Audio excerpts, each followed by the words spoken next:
Anubis, the god who judged the dead. Welcome back, traveler. Wherever you are right now, let it get quiet. The day is finished with you, even if it doesn't feel that way yet. Let your shoulders drop just slightly. Let your jaw unclench. You don't have to hold anything for the next little while. Not your plans, not your worries, just your breath. Good. Now, picture the edge of the desert where Egypt stops being green and starts being gold. The Nile is behind you, slow and dark and full of frogs singing to each other in the reeds. Ahead of you, the sand goes on and on, pale under a sky just beginning to fill with stars. This is where the dead are kept, not in cruelty, in care. There are tombs out there, carved into low cliffs, sealed with stone doors that will not open again for 3,000 years.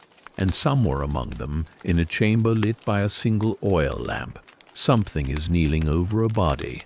It has the shoulders of a man and the head of a jackal. Black, the way the night sky is black between the stars.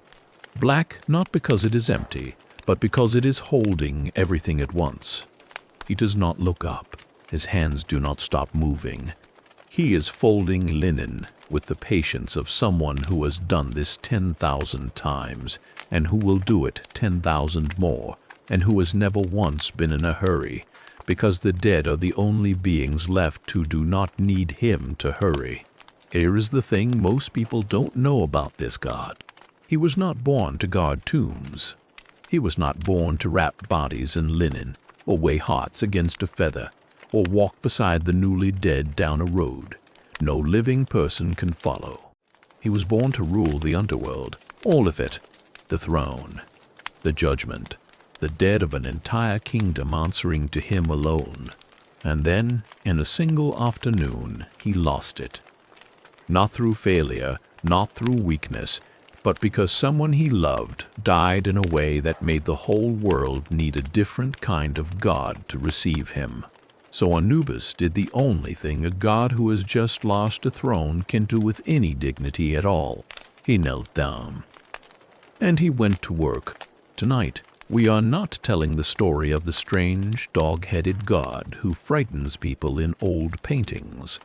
We are telling the story of a god who was asked to give up everything he had built, and instead of resenting the dead who replaced him, decided to spend eternity making sure that every single one of them was treated fairly.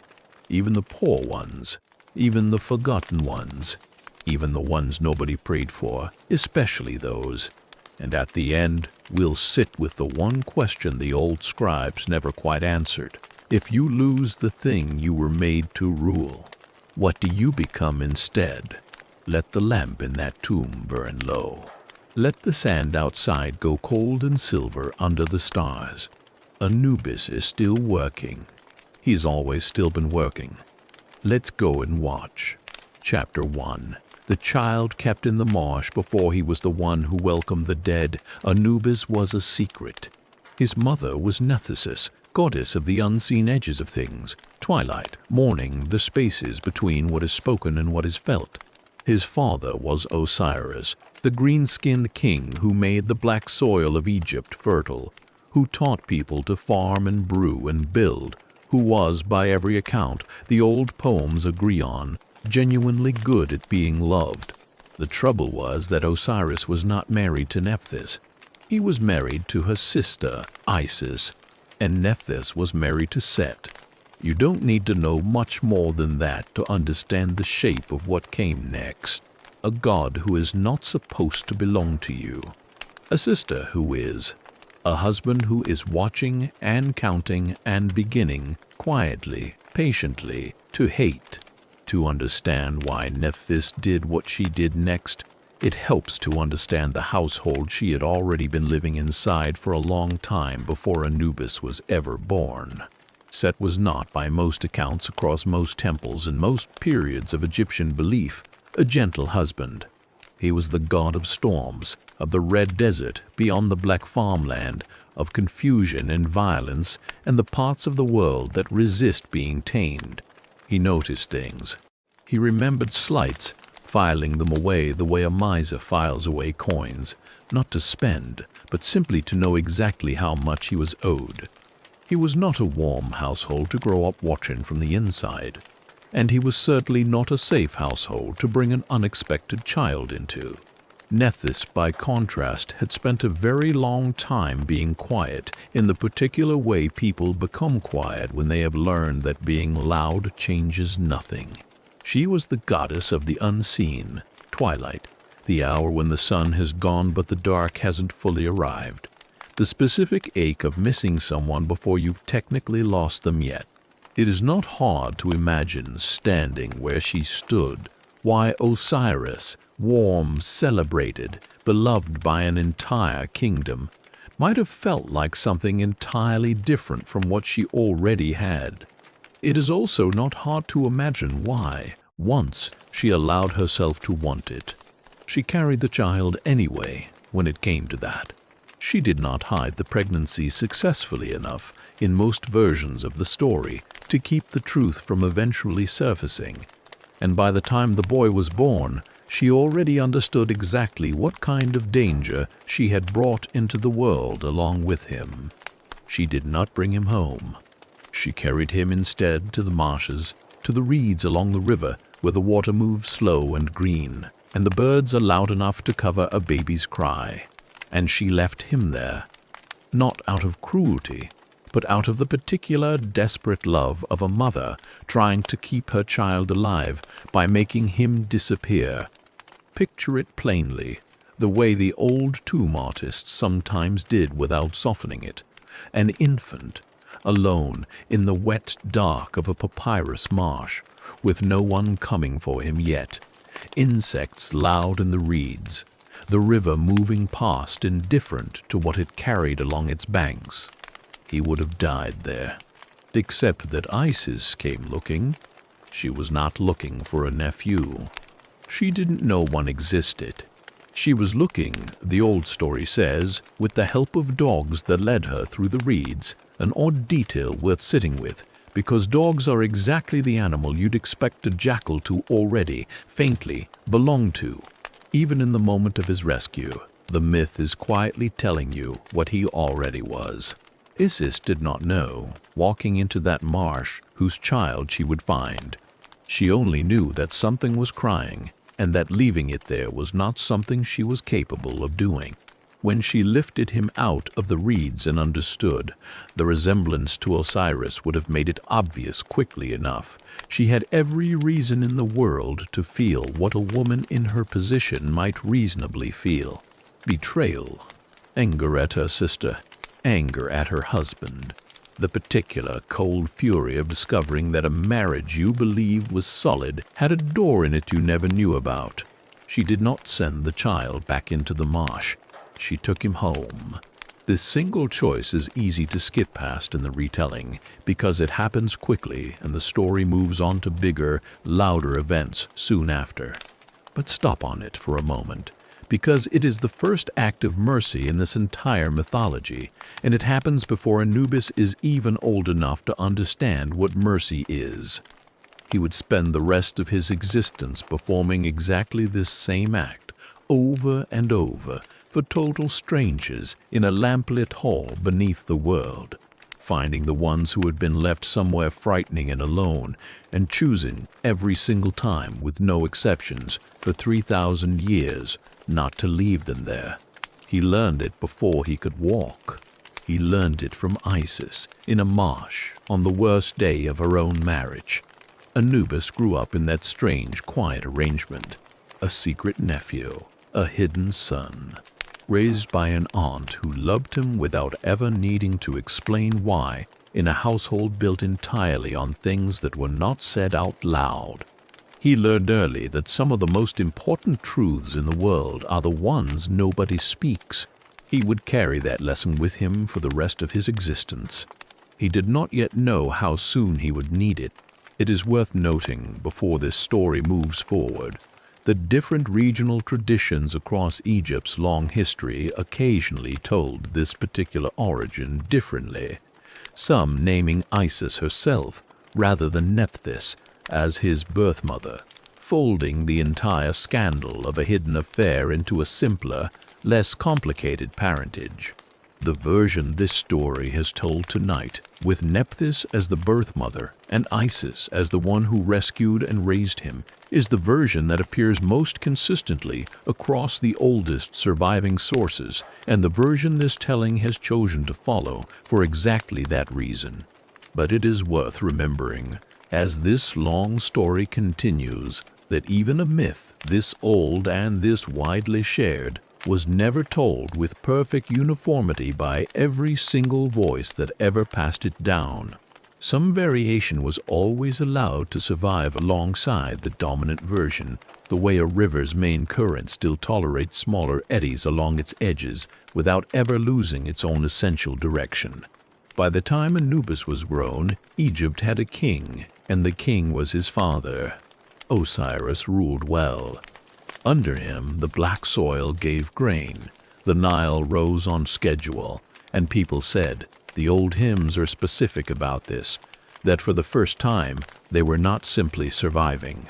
They were living. Cities grew fat with trade.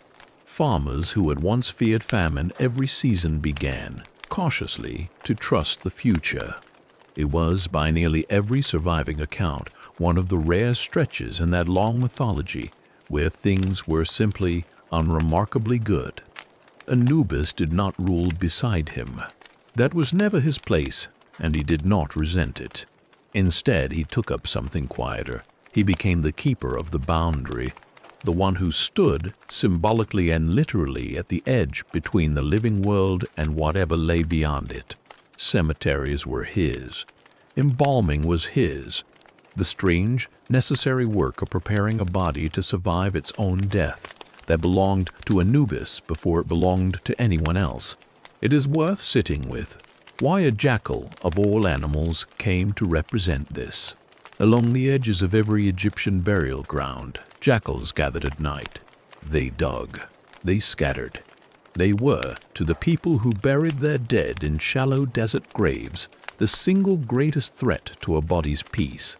Imagine what that fear actually felt like to an ordinary family, having just buried someone they loved in a modest grave at the edge of the cultivated land, and hearing, that same night, the distant calling of jackals moving along the boundary of the desert, drawn by exactly the kind of freshly disturbed earth their own grief had just left behind. So the Egyptians did something very old and very human. They took the thing they feared most and made it into the god who would protect them from it. If the jackal god himself was guarding the tomb, then the jackals outside the tomb would have to answer to him. Anubis did not choose this role because it was glamorous. It was, by any reasonable measure, some of the least glamorous work available to a god of his stature. Spending centuries among the dead rather than the living, working with linen and resin rather than lightning and thunder, standing watch over silence rather than presiding over songs sung in his honor at crowded festivals. He chose it, or perhaps it chose him, because someone had to stand at the edge where fear lived and turn that fear into care.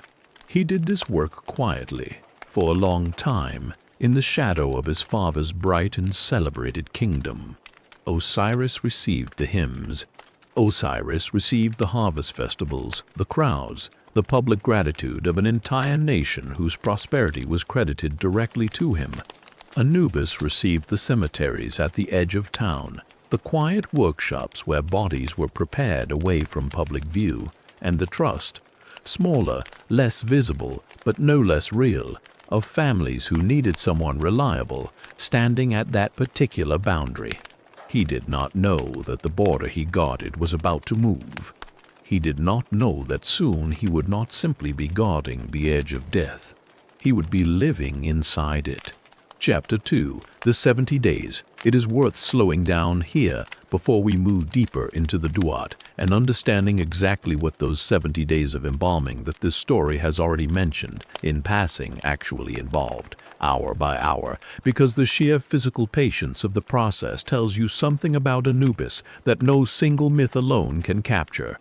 The process began always with washing.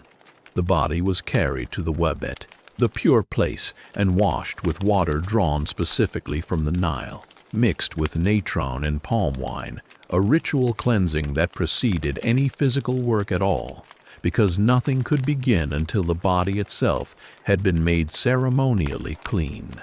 Then came the removal of the organs, performed with a deliberate, practiced speed. The rest of the process did not share, because decay, left unchecked even briefly, could undo weeks of careful later work. A single incision, made along the left side of the abdomen with an obsidian blade sharp enough to cut cleanly and small enough to be closed later without excessive scarring. The lungs, the liver, the stomach, and the intestines removed one at a time, each cleaned, treated, and set aside for its own canopic jar, each one already, in this very first stage of the process, being prepared for the specific guardian who would watch over it. The heart, alone among the organs, was left in place, exactly as this story has already told you, because the heart alone would be needed again, whole and undisturbed, when the moment finally came to weigh it against the feather. The brain presented its own particular difficulty, one the Egyptians solved through a method that still, even now, strikes most people hearing it for the first time as almost unbelievable in its simplicity.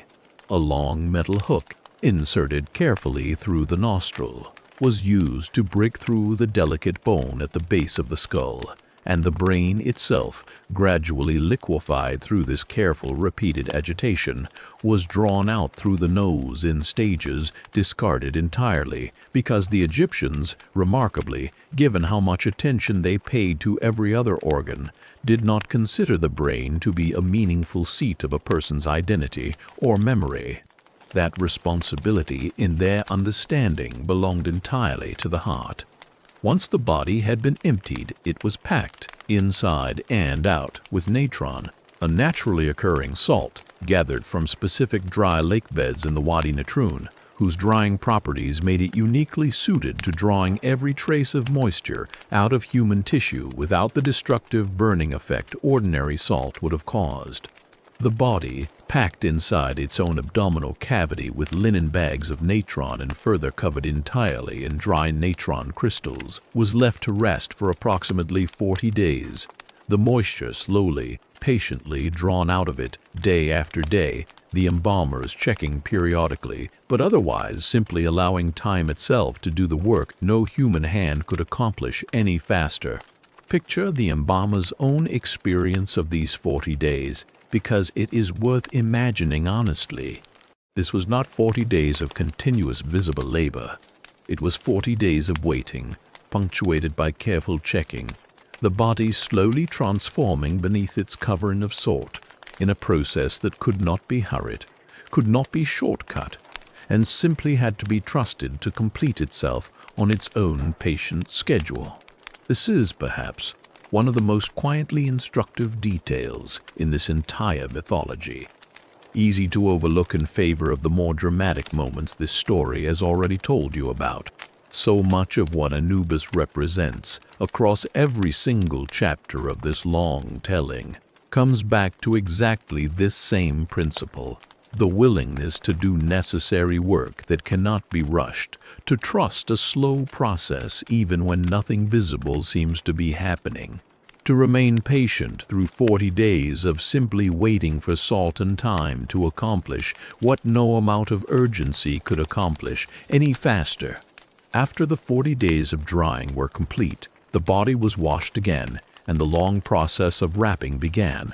The linen strips, sometimes hundreds of yards of them in total across a single body, wound carefully around each finger individually before the hands themselves were wrapped, around each toe, around the limbs, the torso, and finally the head, with protective amulets placed between specific layers at specific points, each one serving a particular protective function the priests had memorized through years of training, each one accompanied by its This wrapping alone, done properly, required something close to 15 days on its own, every layer anointed with scented resin, every fold checked for correctness, the entire process moving at the same unhurried, careful pace that had governed every single stage before it.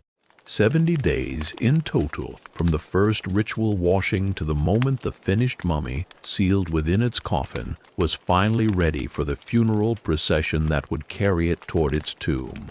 70 days is a genuinely long time to spend on a single task.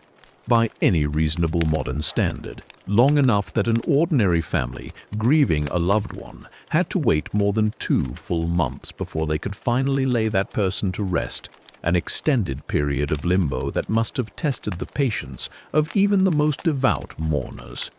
But the Egyptians did not consider this extended waiting a flaw in the system.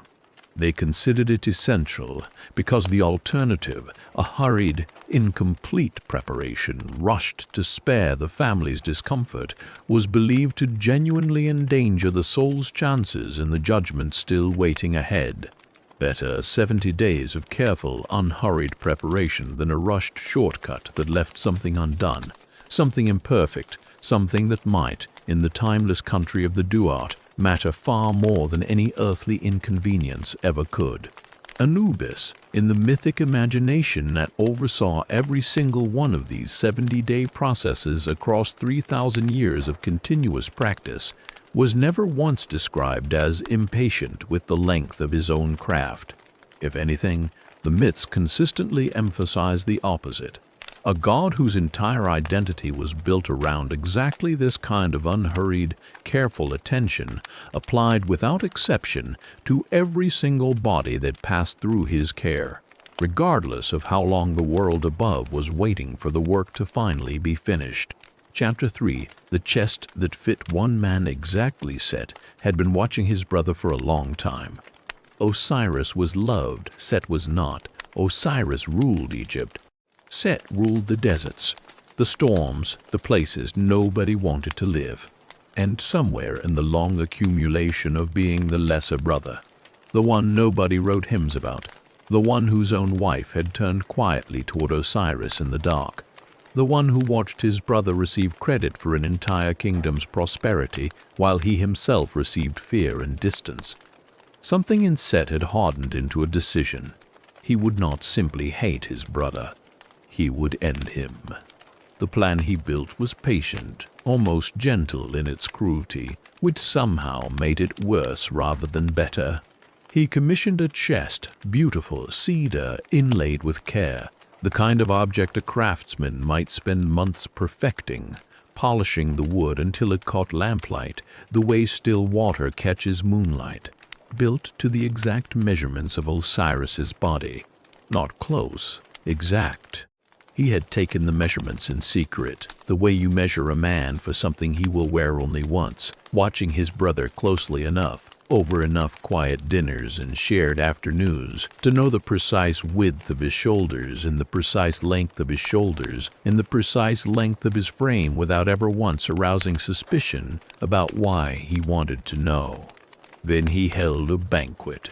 72 conspirators waited among the guests, scattered through the crowd, so as not to draw attention, each one carrying the same secret Set carried, each one having agreed, for reasons of their own, ambition, resentment, fear of Set's temper, or simple greed for whatever reward had been promised, to say nothing and do nothing until the right moment arrived.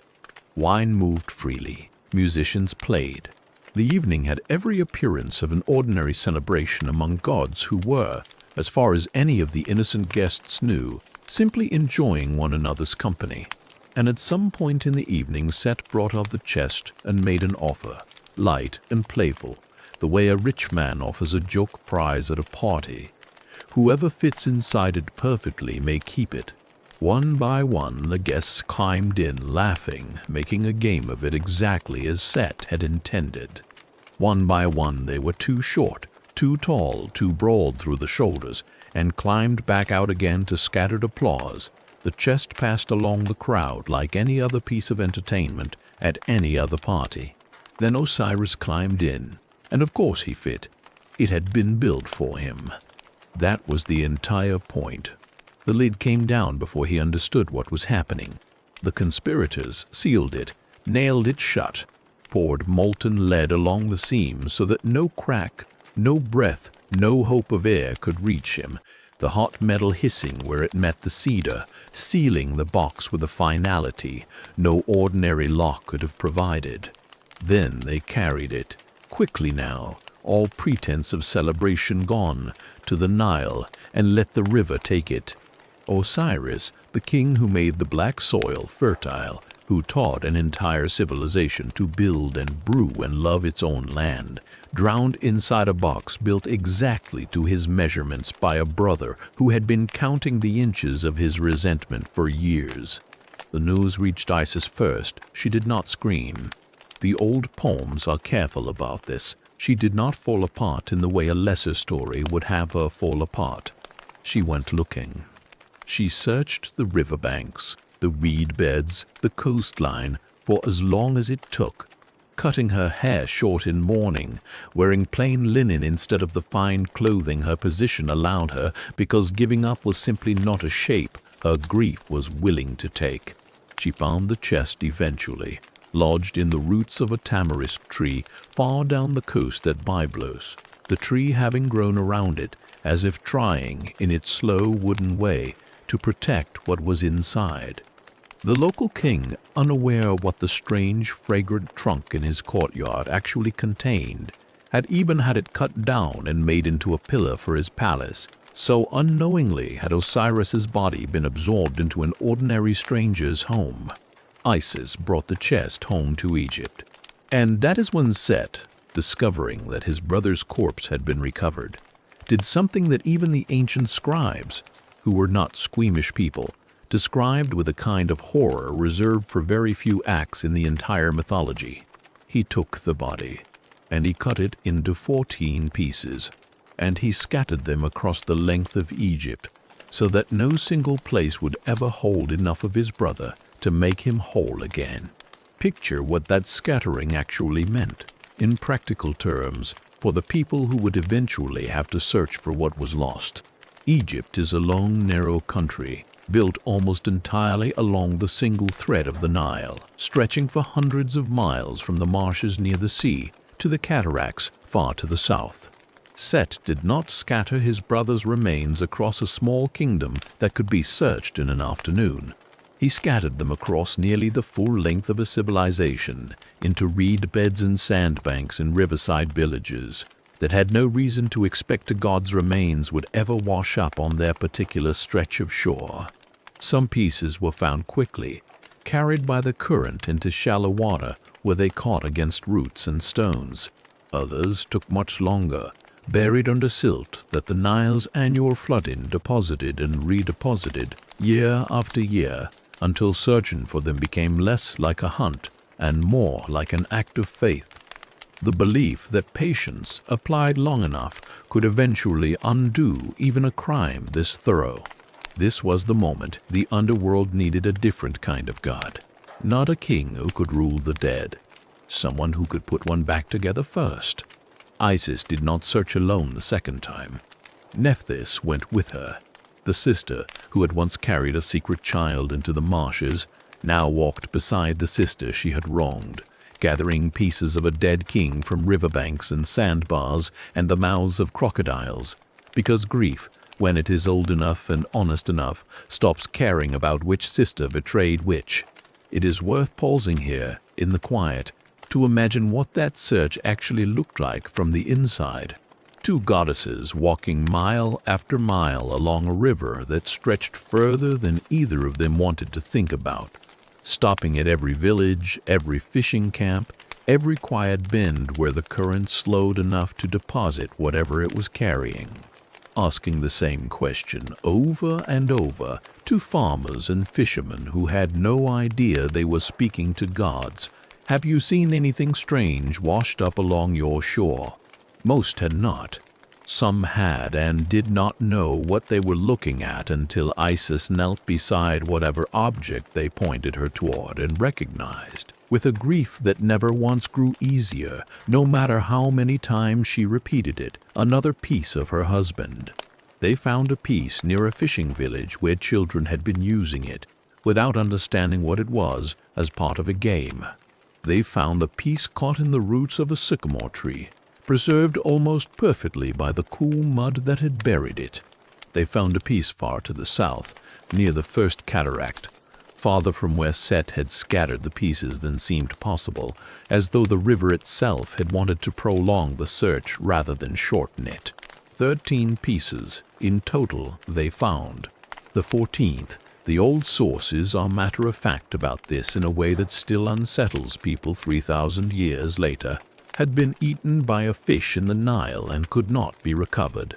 Different traditions name different fish responsible for this final loss, and Egyptian fishermen for centuries afterward were said to avoid eating those particular species out of respect for what had happened, a small strange piece of dietary custom growing directly out of a myth about the impossibility of putting someone completely back together.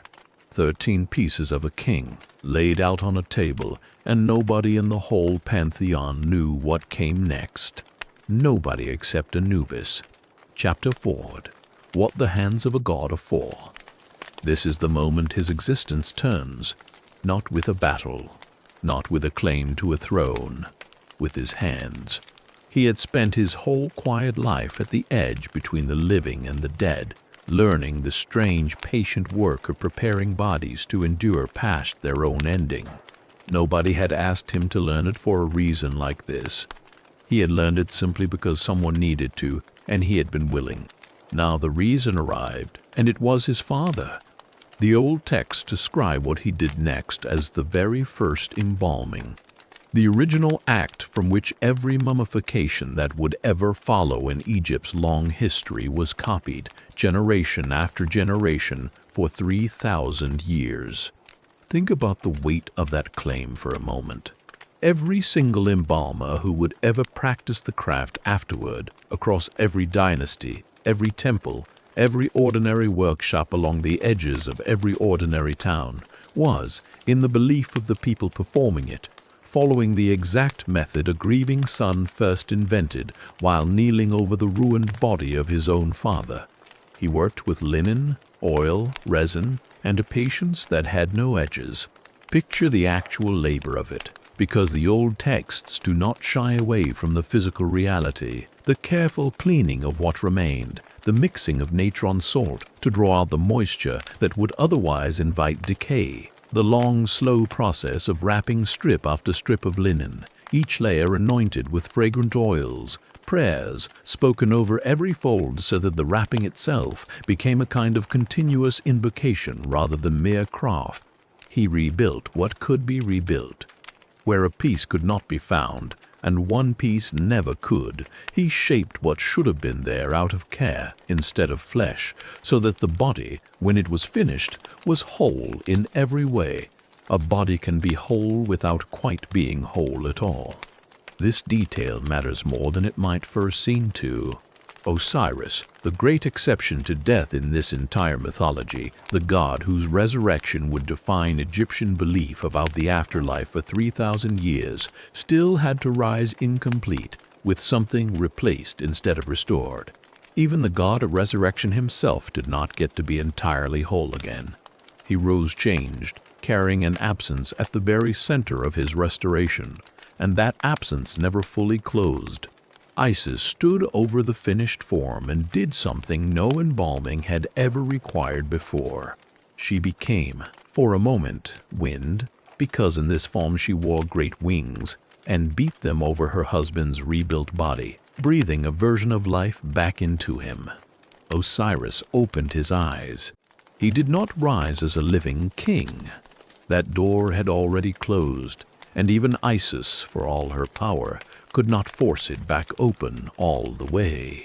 He rose instead as something new, something between, the first of the dead to cross fully into whatever waited on the other side and come back holding the shape of a throne. He would rule the underworld. and Anubis, the one whose hands had made that resurrection physically possible, the one who had knelt for days over his father's ruined body with a patience that never once broke, would not. He stepped back. Nobody forced him to. There is no scene in any surviving text where Osiris looks at his son and says, "The throne is mine now." It didn't need saying.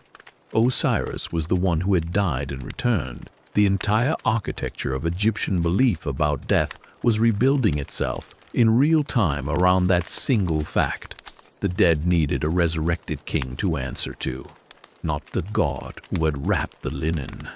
Anubis understood this before anyone had to explain it to him. And here is the part worth sitting with, in the quiet, before we go further. He had just spent days with his hands inside his father's ruined body, doing the single hardest, most intimate work any god in this mythology is ever asked to do. And the reward for doing it perfectly was watching the throne he might have claimed pass to the man he had just rebuilt. He did not argue. He picked up a different set of tools. If he could not rule the dead, he would guide them instead. If he could not sit above the judgment, he would stand beside it and make sure it was fair. That is not a small consolation prize. That is an entirely different kind of God choosing to exist. Chapter 5. The oldest words ever carved for him. If you want to understand exactly how far back Anubis's authority over the dead actually reaches, you have to go to the inside of a single pyramid, built for a king named Unas near the end of the Old Kingdom, roughly 4,300 years before this story is being told to you tonight. Inside the burial chamber of that pyramid, carved directly into the stone walls in vertical columns of hieroglyphs, are the oldest surviving religious texts in the entire history of human civilization. Older than any surviving line of the Hebrew scriptures, older than the earliest Vedic hymns, older than nearly anything else still readable today that any human being ever wrote down about what happens after death. Scholars called them the pyramid texts, and they were called exclusively for kings, at a time when the elaborate funerary religion this entire story has described was still, in some ways, in its earliest and most concentrated form, reserved almost entirely for pharaohs before it gradually, over the following centuries, spread outward to include ordinary people as well. Anubis appears in these texts constantly, invoked by name more often than almost any other single deity, in spells meant to secure the king's safe passage into the afterlife. One utterance, among the earliest ever carved, asks specifically for his assistance in the most literal, physical sense imaginable. O Anubis, who is upon his mountain, who is in the place of embalming, count for the king his bones, gather for him his flesh, bring to him his heart, for it belongs to his body. Read that carefully, because it tells you something remarkable about how early this exact mythology had already crystallized. 4,300 years ago, the Egyptians were already asking Anubis to do precisely what this entire story has described him doing for Osiris, gathering scattered pieces, reassembling a body, restoring a heart to its rightful place. Except here, the request is made on behalf of an ordinary mortal king, centuries before the more elaborate narrative version of the Osiris myth had even fully taken the shape in which later generations would come to know it. Another utterance from these same ancient walls addresses Anubis directly as the one who opens the roads of heaven, asking him to clear a path for the king's soul through whatever obstacles might otherwise bar his way. An extraordinarily early version of exactly the psychopomp role this story has already shown you performed, in later centuries, for farmers, soldiers, mothers, and thieves. Here reserved in this earliest surviving form, exclusively for a king whose name most people alive today have never once heard spoke. It is worth sitting with the scale of time involved here, because it is genuinely difficult for a modern mind to hold on to properly. The gap between King Unas and Cleopatra, the very last pharaoh this story described tonight, is itself larger than the entire gap between Cleopatra and the present day. Anubis was already ancient, already established, already being invoked in exactly recognizable form at a point in history so early that the pyramids at Giza themselves, already by Cleopatra's time considered impossibly old monuments from a nearly mythical past, were still relatively recent constructions. This single fact reframes everything else this story has told you tonight. Anubis was not simply one deity among many in a religious system that eventually, over centuries, elevated him to particular importance. He was there in this exact recognizable form, patient and steady and already responsible for gathering scattered bodies and clearing roads through darkness, at the very beginning of written human religious history itself. One of the oldest continuously worshipped figures whose actual words of prayer, carved by human hands into solid stone, have survived intact for us to read even now, more than 4,000 years after they were first carved. The pyramid texts eventually gave way over the following centuries to what scholars call the coffin texts, a broader, more democratized version of the same funerary spells, no longer painted only on royal pyramid walls, but written directly onto the coffins of wealthy non-royal Egyptians, spreading, gradually, the exact same protections and requests that had once belonged exclusively to kings. And the coffin texts, in turn, eventually gave way to the Book of the Dead, the collection of spells this story has already described at length, available by the New Kingdom to nearly anyone who could afford a scribe's services, regardless of birth or royal blood. Anubis's name runs unbroken through every single stage of this 4,000-year evolution, present in the earliest royal pyramid inscriptions, present in the coffins of wealthy merchants and officials centuries later, present in the Book of the Dead scrolls buried with ordinary farmers and soldiers in the final centuries of independent Egyptian rule. Very few figures in the entire history of human religious belief can claim a documented continuity that long, that unbroken, that consistently recognizable across so vast a span of change. Kingdoms rose and fell. The very language people spoke and wrote shifted gradually across those centuries. The specific political fortunes of Egypt itself expanded, contracted, were conquered and reclaimed more than once. Anubis remained across all of it, the same patient figure invoked in nearly the same words, asked to perform nearly the same essential task: gather the pieces, count the bones, clear the road, and lead the way forward through whatever darkness stood between a person and whatever waited on the other side of it. Chapter 6. The room with the scale in it, deep in the Duat, the shadowed country of the dead, which the living Egyptians pictured as a long dark river road winding beneath the world. There is a hall. It is not grand in the way the temples above are grand. There is no crowd, no noise, only lamplight, stone, and a single scale standing at the center of the room. Its balance so fine it can register the weight of a single unspoken lie. This is where every soul eventually arrives. Not the wealthy first, not the powerful first. All of them, in the order that death delivers them, whether they died as a king in a gilded bed or a laborer who never once in his short life left the field where he was born. Anubis waits for them here. Picture it exactly as the old paintings show it, because the image is the whole point. A soul, newly dead, still disoriented by the sudden absence of a body, standing at the edge of that hall, and a tall figure with a jackal's head stepping forward, not with menace, but with the calm of someone who has done this so many times that gentleness has become the only way he knows how to do it. He does not judge them here. That is important, and it is the part most retellings get wrong. Anubis is not the judge in this room. He is the one who leads you into it, who explains, as much as anything can be explained to someone still learning that they are dead, what is about to happen, and who then does the actual physical work himself. He takes the heart, In Egyptian belief, the heart was not simply an organ. It was the ledger.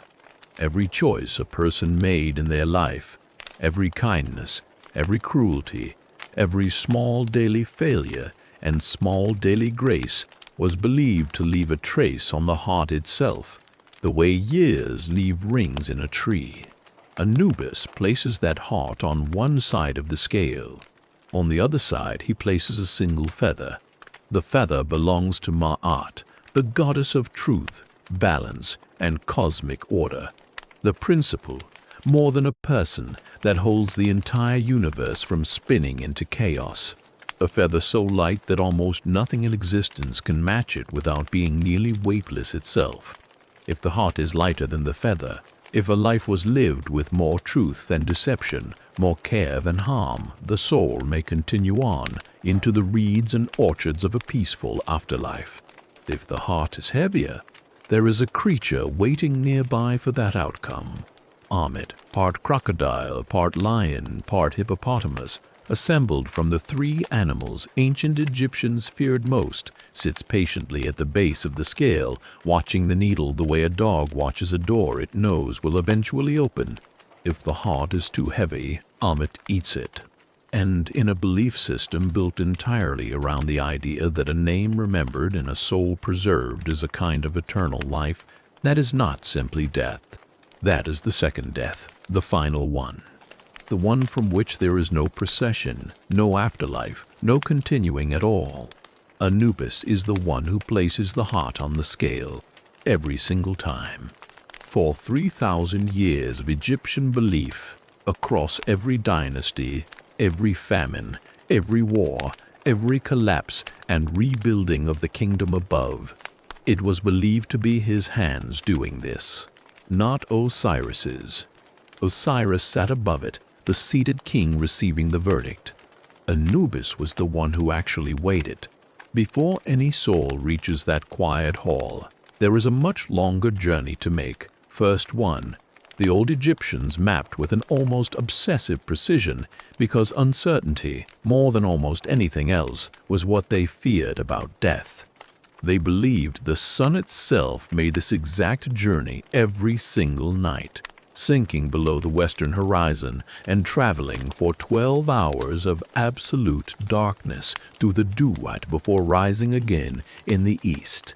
This nightly voyage, recorded in detail in texts scholars now call the Duat, meaning roughly that which is in the afterworld, describes 12 distinct regions, one for each hour of the night, each guarded by its own set of dangers, each requiring its own specific knowledge to pass through safely. The newly dead were believed to follow this same road hour by hour, gate by gate, and the priests who prepared a body for burial did not leave this journey to chance. They copied onto papyrus scrolls buried alongside the dead detailed instructions for each stage, the names of the gate's guardians, the words that would satisfy them, the dangers particular to that specific hour of the endless night. In the first hour, the soul entered a twilight region still touched faintly by the light of the world above, populated by baboons whose cries were believed to greet the setting sun. By the fourth and fifth hours, the darkness had deepened into something the texts describe with real dread. A desert region called Rosatau, guarded by serpents with human legs, where the path narrowed to the width of a single cubit, and any soul who strayed from it risked being lost entirely, wandering forever in a darkness with no gate at either end. Anubis's presence threads through this entire 12-hour geography, though not always as the central figure of any single hour. He appears, across different versions of these texts, as a guide familiar with each gate's particular danger.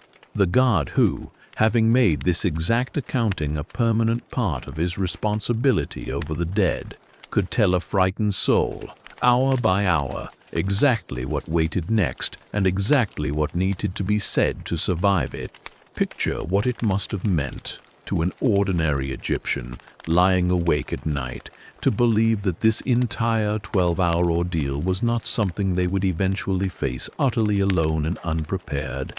that instructions existed, that names could be memorized in advance, spoken confidently rather than fearfully when the moment finally came, that somewhere along that road, in whichever hour needed him most, a steady, familiar presence would already be waiting, having walked this exact path with countless souls before them. By the 10th and 11th hours, the darkness itself began, gradually, to change. The promise of dawn growing nearer, the guardians growing less hostile, the road widening again after the narrow terror of the middle hours. And in the 12th and final hour, the sun, and by extension, every soul who had successfully completed the crossing, passed through the body of a vast serpent, entering at its tail and emerging, reborn, from its mouth, rising once more into the light of a new day. This is why the ancient title for what modern scholars call the Book of the Dead translates more accurately as the Book of Coming Forth by Day. The entire 12-hour ordeal was never imagined as a permanent darkness. It was a passage, long, genuinely dangerous, requiring real preparation and real courage. But a passage with an end and light waiting on the other side of it, exactly the way morning always eventually followed even the longest Egyptian night. Anubis stood in the belief of the people who first told these stories, somewhere within nearly every one of those 12 hours, in whichever gate needed him most on whichever night a particular soul happened to be crossing. He had, after all, already made this exact journey once himself, kneeling over his own father's ruined body in the very first hours after death had claimed him. He knew, better than almost any god in that pantheon, exactly how long 12 hours of darkness could feel, and exactly how much a steady voice could matter along the way. Chapter 7. The Builder Who Feared His Own Tomb. There is one more soul worth meeting in the lamplit hall before this story moves on, and his story carries a particular, quiet irony that the old scribes who first recorded similar accounts seemed to appreciate as fully as any modern audience would. He had been, in life, a builder of tombs, not a pharaoh's grand architect whose name might have survived on some surviving inscription, but one of the countless skilled craftsmen who spent entire careers carving burial chambers into the desert cliffs, painting the walls with exactly the scenes this story has described tonight, preparing, with his own two hands, the resting places where other people's bodies would eventually be laid to rest under Anubis's protection. He had built dozens of tombs across a working life spanning nearly 40 years. He had carved the very image of Anubis, crouching and watchful, onto more tomb walls than he could accurately count, had painted the golden scale and the waiting feather for strangers whose names he sometimes never even learned before their families collected the finished work and moved on. He knew, better than almost anyone else in his entire community, exactly what the proper rites required, exactly what the correct prayers said, exactly how each protective symbol needed to be positioned to do its intended work. And yet, standing now at the threshold of the very hall he had spent his career preparing other people to enter, he confesses something to Anubis that the surviving fragment records with an almost tender specificity. I built so many doors for other people's passage that I never once, in 40 years, built my own.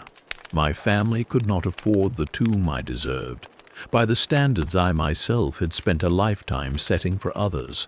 I fear I arrive here less prepared than any of the strangers whose walls I painted.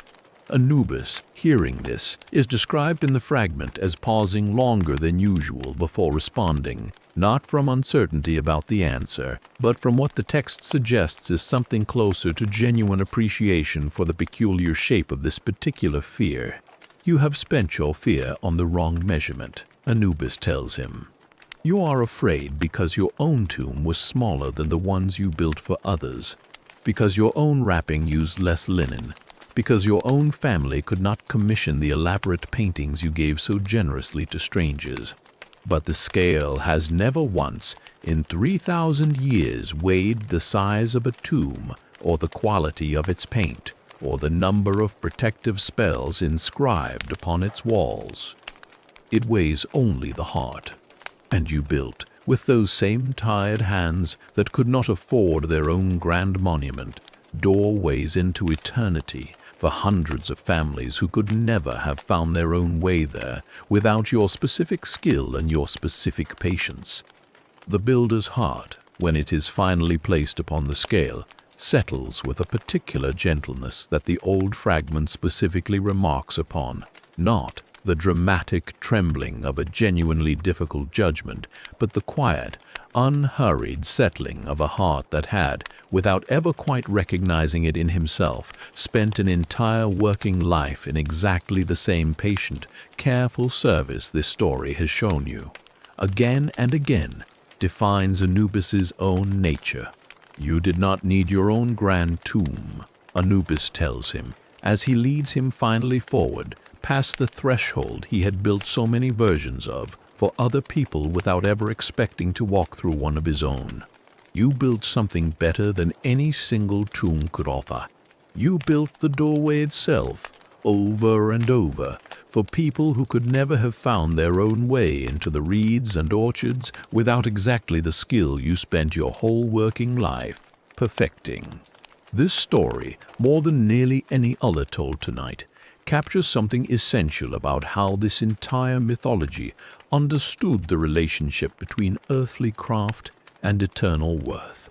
The builder had spent decades serving a system he believed, by its own external measurements, would eventually judge him inadequate. His own modest tomb of visible physical proof by any conventional standard of a life that had somehow fallen short of the grandeur he had spent his career providing to others. The scale characteristically measured something else entirely, not the tomb, not the paint, or the linen, or the elaborate protective spells any family's wealth could purchase. Only the heart, and what it had actually done across an entire working life spent making other people's eternity possible, one careful, patient doorway at a time. Chapter 8. The Farmer and the Pharaoh. Here is the thing that made Anubis matter to ordinary people in a way that few gods in the ancient world ever managed. He did not care who you had been. Picture two souls arriving on the same night, standing at the edge of that lamplit hall. One is a pharaoh. In life, he commanded armies, built monuments that would outlast every civilization that came after his, and was worshipped, while he lived as a living god walking among mortals. Servants had prepared his meals. Priests had recited his name in temples across the kingdom. His tomb, even now, was being filled with gold enough to sustain an entire village for generations. The other is a woman who spent her life threshing grain in a field she did not own, who was never taught to write her own name, who is remembered by almost no one still living above the ground. No monument bears her likeness. No priest recites her name in any temple. Her tomb, if it can even be called that, is a shallow grave at the edge of the desert, marked by nothing more than a small pile of undecorated stones. They stand in the same hall. Anubis leads them both to the same scale. He removes the same heart from each of their chests with the same unhurried care, and he sets it against the same feather. And he does not weigh the pharaoh's heart more gently because a king is watching, and he does not weigh the field worker's heart more harshly because no one of consequence came to speak for her. This was, for the ancient Egyptians, one of the most radical ideas their religion contained. In a society built almost entirely around hierarchy, where a pharaoh's word could end a life, where wealth and blood determined nearly everything a person could become while they were alive, the one room in existence where none of that mattered at all was the room belonging to the jackal-headed god who had once, himself, been passed over for a throne. Maybe that is not a coincidence. a god who had been quietly set aside despite doing the hardest and most necessary work, who had rebuilt his own father's body with his own hands and watched the throne go to someone else, may have understood something about fairness that a god who had never lost anything could not have understood in the same way. The old prayers people spoke to Anubis were rarely grand. They were not requests for glory or conquest. They were requests to be treated fairly when the moment finally came. Let the scale be honest. Let the feather be true. Let the one who guides me through the dark not decide in advance that I do not matter. And as far as the surviving records show, across 3,000 years of belief, he never did. Beneath the desert plateau of Saqqara, not far from the earliest pyramids ever built in Egypt, there is a network of catacombs that archaeologists did not fully understand the scale of until surprisingly recently. And what they found there says something about the sheer size of devotion, Anubis-inspired, that no single myth, however carefully told, can fully capture. The catacombs are called the Anubian, and they were carved, expanded, and used continuously for well over 1,000 years. Pilgrims traveling to this site would purchase a mummified animal, usually a dog or a jackal, though sometimes other creatures were substituted when the genuine article was scarce, and leave it in the catacombs as an offering, a physical prayer left behind in the god's own sacred precinct, in hopes that Anubis would carry their petition, whatever it happened to be, directly to wherever petitions of that kind needed to go. When modern archaeologists finally surveyed the full extent of these tunnels, the number they arrived at was almost impossible to process at first. An estimated 8 million animal mummies, interred across centuries of continuous pilgrimage, packed into galleries that stretch for miles beneath the desert surface. 8 million.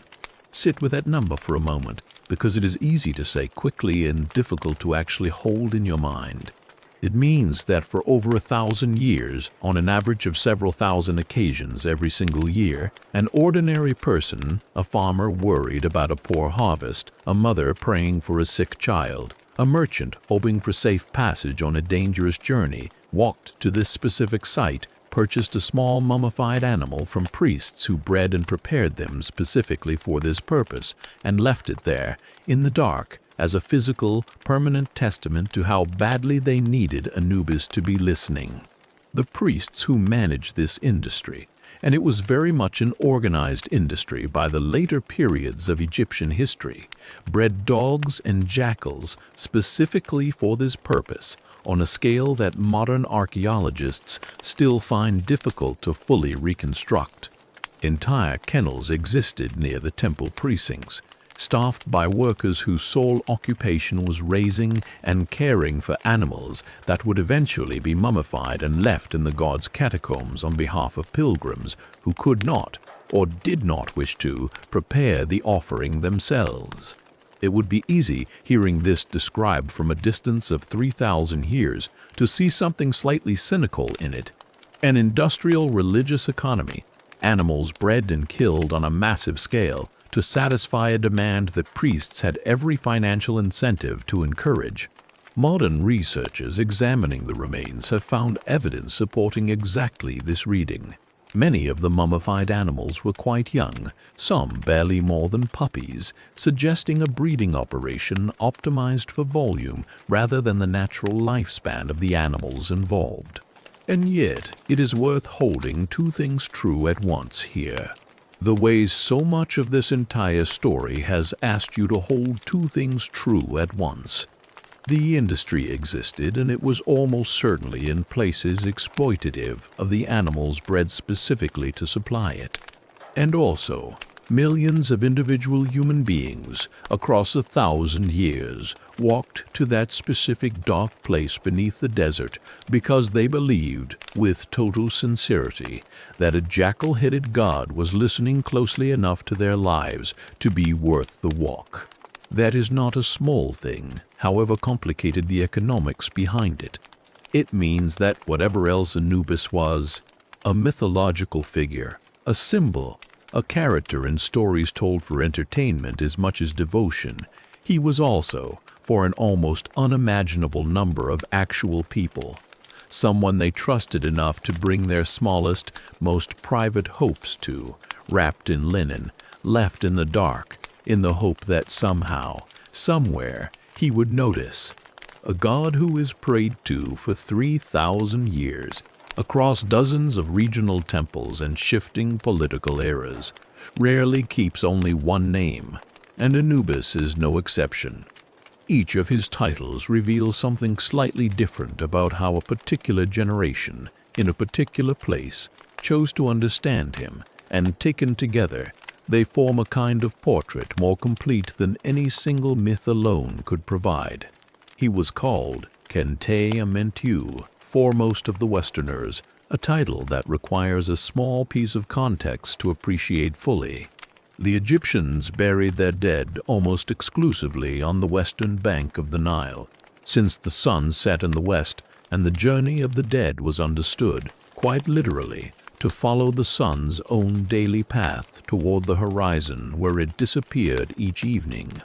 The Westerners, in this titling, meant the dead themselves, the entire population of everyone who had ever died in Egypt's long history, gathered together under a single collective name. To be called foremost of the Westerners was to be named, plainly and without exaggeration, the leader of literally every soul who had ever crossed over. Not a minor administrator in someone else's kingdom. The one who stood first among the dead. He was called Imi-Ut, he who is in the place of embalming, a title tied directly to the physical workshops where the actual craft of his mythology was practiced daily, grounding the cosmic figure in the very real, very physical labor performed in his name across every town large enough to support a resident embalmer.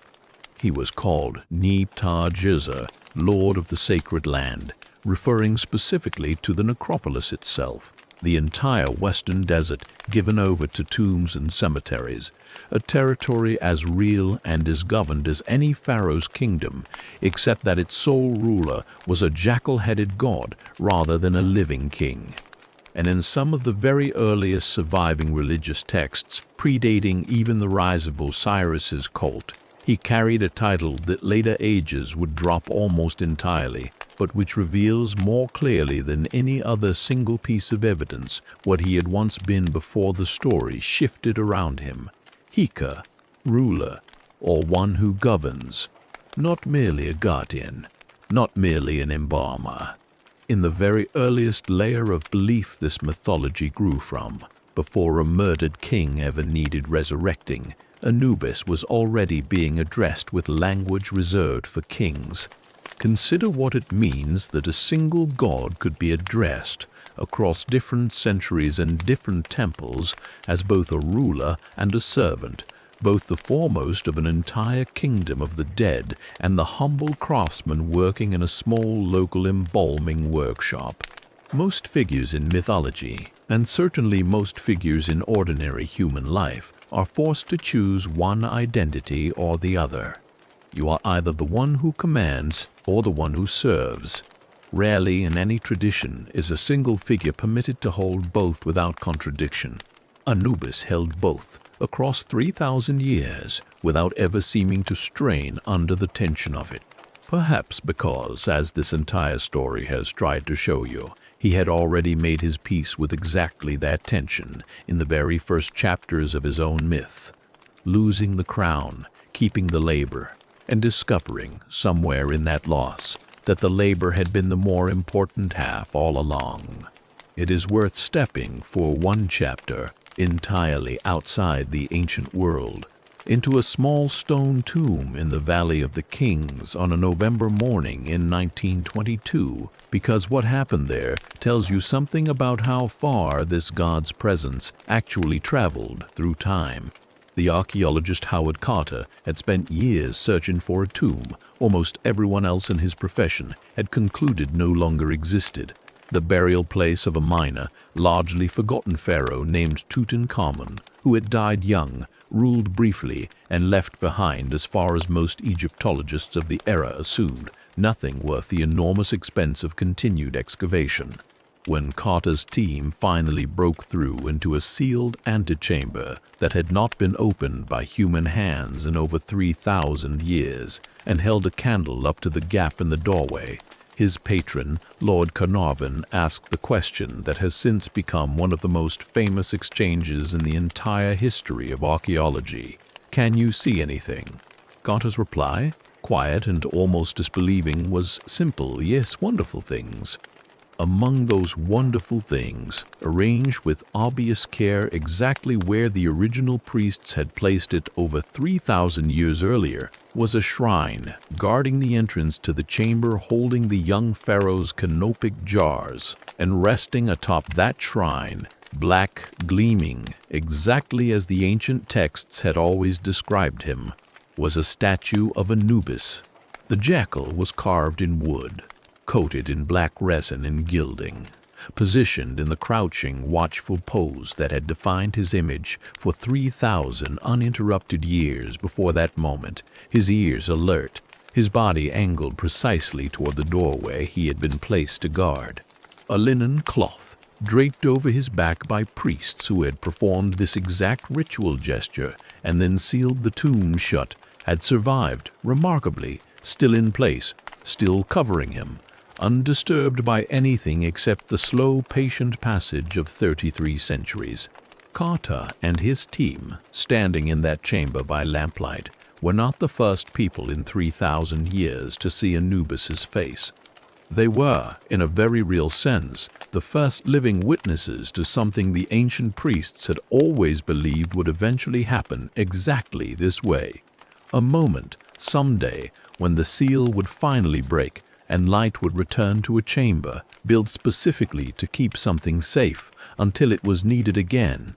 It is tempting and perhaps too easy to read poetic meaning into archaeological coincidence, but it is difficult not to notice that the same God whose entire story across 3,000 years of belief was built around patient waiting at the threshold for the newly dead, waiting through the long 12 hours of the Duat's darkness, waiting through the centuries while his own prominence rose and fell and rose again, was the very figure found standing guard, undisturbed, patient, exactly where he had been left, the moment human eyes finally returned to that sealed and silent room.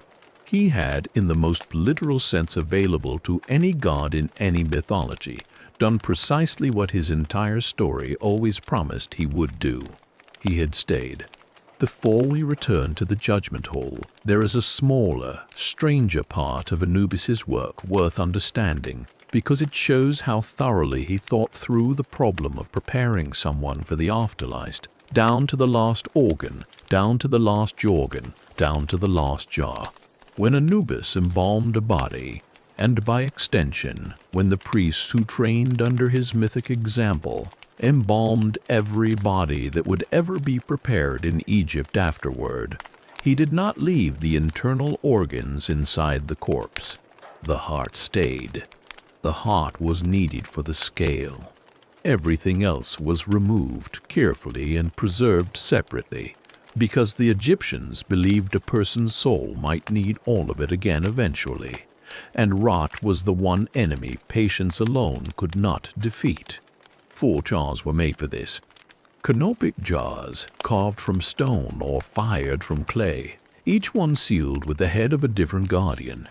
The Egyptians called these 4 guardians the sons of Horus, and it is worth knowing before we go further that the tradition placed them under Anubis's supervision, under his authority as the god who oversaw the entire embalming process from beginning to end, the way a craftsman oversees apprentices working smaller pieces of a larger whole. Imseti had the head of a man and guarded the liver. Hapi had the head of a baboon and guarded the lungs. Duamutef had the head of a jackal, an echo of Anubis himself placed closest to him in resemblance, and guarded the stomach. Kebisonwef had the head of a falcon and guarded the intestines. Each of these 4 was, in turn, protected by a goddess assigned specifically to watch over them as they watched over the organs, Isis for Imzati, Nephthys for Hapi, Neith for Duamutef, and Serkid for Kibazon. Picture the full architecture of it, laid out around a single sealed tomb. 4 jars at the corners, each with its own guardian, each guardian with its own protecting goddess. And at the center of it all, the god who had organized this entire system out of nothing but the plain, practical need to keep a person whole enough to exist again.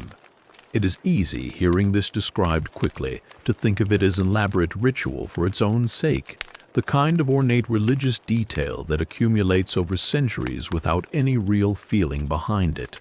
But sit with what it actually meant to the people who believed it. It meant that no part of you was considered disposable. Not your liver, not your lungs, not the parts of a body that a lesser system of belief might have simply discarded as waste once the person inside them had gone. Every piece of you had a guardian assigned specifically to it, standing watch through centuries of silence and sand, because someone, this jackal-headed god who had once been left in the reeds himself, had decided that a person's afterlife should not have to begin with anything missing. This was not the only place in Egyptian belief where wholeness mattered so intensely. Remember Osiris and the 14 pieces, and the one piece that was never found. Remember that even the god of resurrection himself, the great exception to death, still had to rise incomplete with something replaced instead of restored. Perhaps that is exactly why Anubis, of everyone in that mythology, became so exacting about the 4 jars, the 4 guardians, the 4 goddesses. He was the one who had rebuilt his own father out of 13 pieces and improvisation.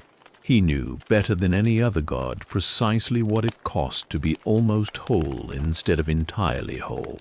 He was not going to let that happen to anyone else if patience and organization could prevent it. Chapter 9. The souls who stood before the scale returned with me, now, to the lamplit hall. A new soul stands at its threshold. A man still carrying, in the strange half-memory the newly dead often bring with them, the ghost weight of a spear he is no longer holding. He had been a soldier, not an officer, not a name recorded on any monument, simply one of the thousands of men who marched south and then north and then south again, across a reign of border skirmishes that history would barely remember, fighting battles he had not chosen and could not have refused. He is afraid, standing there. Most of them are, at first. But his fear has a particular shape to it, and Anubis, who has met this shape of fear 10,000 times before, recognizes it immediately. I have killed men, the soldier says, before Anubis has asked him anything at all. Many of them. I do not know how the scale will judge that. Anubis does not answer immediately. This too is part of the work, knowing when silence is more useful than reassurance. He leads the soldier forward, the way he has led every soul before this one, past the long, dark corridor where the walls are said to whisper the names of every god who might judge you, though only one scale ever actually does. The soldier's hands shake. Anubis notices and says nothing about it, because there is nothing shameful in shaking hands, and drawing attention to it would only make the shame arrive where none needed to. At the scale, the heart is placed. The feather is set opposite it. The old prayers that Egyptian soldiers carried into battle, inscribed sometimes on small amulets worn against the chest, did not ask the gods to forgive killing outright. They were more specific than that and more honest. They asked that the killing be weighed against the reason for it, against whether it had been done in defense of one's own people or in cruelty exceeding what the moment required, against whether, afterward, the soldier had shown mercy where mercy was possible, or had taken more than the battle demanded. The scale does not move quickly for him. It hovers, testing, the needle trembling between 2 outcomes, the way it does for almost every soul who has lived a real and complicated life, rather than a simple and easy one. Anubis watches this without expression. though the word without is doing a great deal of work in that sentence, because what looks like a lack of expression on a jackal's face is, in truth, a very deliberate kind of composure, the practiced calm of someone who understands that a trembling scale is not a crisis. It is simply honesty taking its time. The soldier had killed. He had also, on more than one occasion, the ledger of his own heart apparently remembered, even if he had tried to forget it, pulled a wounded enemy soldier out of a burning supply tent rather than let him die there, at real risk to his own life, for no reward and no witness beyond the two of them. The scale settles eventually toward the lighter side, not triumphantly, not with any great flourish, simply the quiet, unhurried tip of a needle finding where it belongs. Anubis says only one thing to him, before leading him onward toward the reeds and orchards that wait beyond judgment for those the scale receives. You were afraid of what you carried.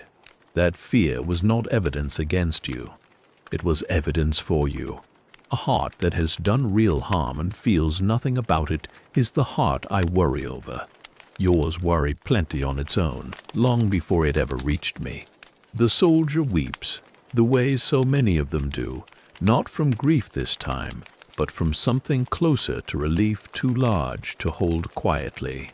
Anubis has heard that particular kind of weeping many thousands of times. It has never once stopped meaning something to him. Not every soul who reaches the hall is afraid. Some are simply exhausted in the specific way that only a very long, very hard life leaves a person, and they arrive at the edge of judgment less anxious about the outcome than relieved, finally, to be allowed to stop. Such a woman comes to Anubis one night, though of course in the timeless country of the dead, night and day mean nothing at all. And we only say one night because it is the shape a story needs to hold on to in order to be told. She had raised 6 children on a small plot of land near the river, burying 2 of them before they reached adulthood, which was not unusual for the time and place she had lived in, though unusual is a cold word for a grief that never once in her whole life stopped being sharp. She had never been wealthy. Her name would not survive in any inscription. No monument would ever be raised with her likeness on it. She asks Anubis, as he leads her toward the hall, whether any of that will matter. Whether what will matter? He asks her, though the old text suggests he already understood the question before she finished it. That no one will remember me, she says. That there will be no statue. No prayers said in my name after my own children are gone too, and their children forget mine. Anubis is quiet for a long moment before he answers, and when he does, it is with something closer to the truth than comfort usually allows itself to be. I cannot promise you that your name will last, he tells her. Very few names do, in the end, no matter how loudly they were spoken while their owners were alive. But the scale does not ask whether you will be remembered. It asks only what you did while you were here, and what you did 6 times over was choose to keep going for people who could not yet do anything for you in return. That is not a small thing simply because no one carved it into stone. A heart, when it is placed against the feather, does not so much tip the scale as settle it. The way a stone dropped gently into still water barely disturbs the surface at all, because it was always going to belong there. Anubis walks with her afterward longer than he strictly needs to.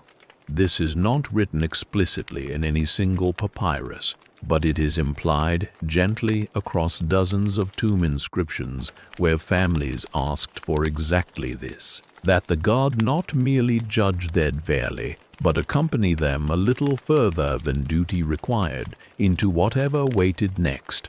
It is one of the quieter mercies in this entire mythology, easy to miss if you are only listening for the drama of the scale and the danger of Amit waiting below it.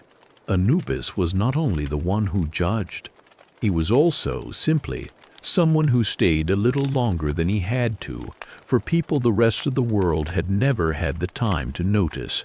Not every soul the scale receives kindly is innocent, and not every soul the scale weighs heavily is without hope. It is worth telling one story that leans the other way, because a God who only ever delivers gentle news is not, in the end, a very believable judge. A man arrives at the hall who had, in life, made a habit of theft, not out of desperation, the way so many thieves in that ancient world were driven to it by hunger or debt, but out of something closer to appetite. He had stolen from temples. He had stolen from the graves of people less protected than the wealthy, taking small funerary objects meant to accompany the dead into the next world, objects whose absence, the Egyptians believed, could genuinely harm the soul they had been buried with. He knows, standing at the threshold, exactly what he has done. He does not pretend otherwise to Anubis, which is, in its own small way, the first honest thing he has done in a very long time. "I know what the scale will show," he says. "I am not asking you to soften it." Anubis regards him for a long moment. There is no cruelty in the god's manner even now, even here, but there is no false gentleness either. This is, perhaps, the clearest example in the whole mythology of what fairness actually requires. Not kindness applied evenly regardless of the facts, but honesty applied evenly, regardless of who is standing in front of you. "I do not soften anything," Anubis tells him. "I only weigh what is placed on the scale. What you did with your own hands over many years, to people who could not defend themselves against you even in death, which some might argue is the cruelest theft there is, because the dead cannot even report what was taken from them. The heart is placed. The feather is set opposite. The needle does not hesitate the way it hesitated for the soldier, or settle gently the way it did for the mother. It drops decisively, the weight of the heart pulling it down hard and fast, and Amit, patient, ancient, waiting exactly as she has waited for every judgment before this one, rises from where she has been resting. This is, in the old texts, one of the very few places where a soul's fate is described without softening, and it is worth including it here, honestly, without pretending the story is only made of gentle endings. Not every heart is light. Not every life, weighed honestly, comes out even. But notice too what does not happen. Anubis does not gloat. He does not deliver the verdict with satisfaction, or treat the thief with less dignity than he treated the soldier or the mother in the moments before the scale finished its work.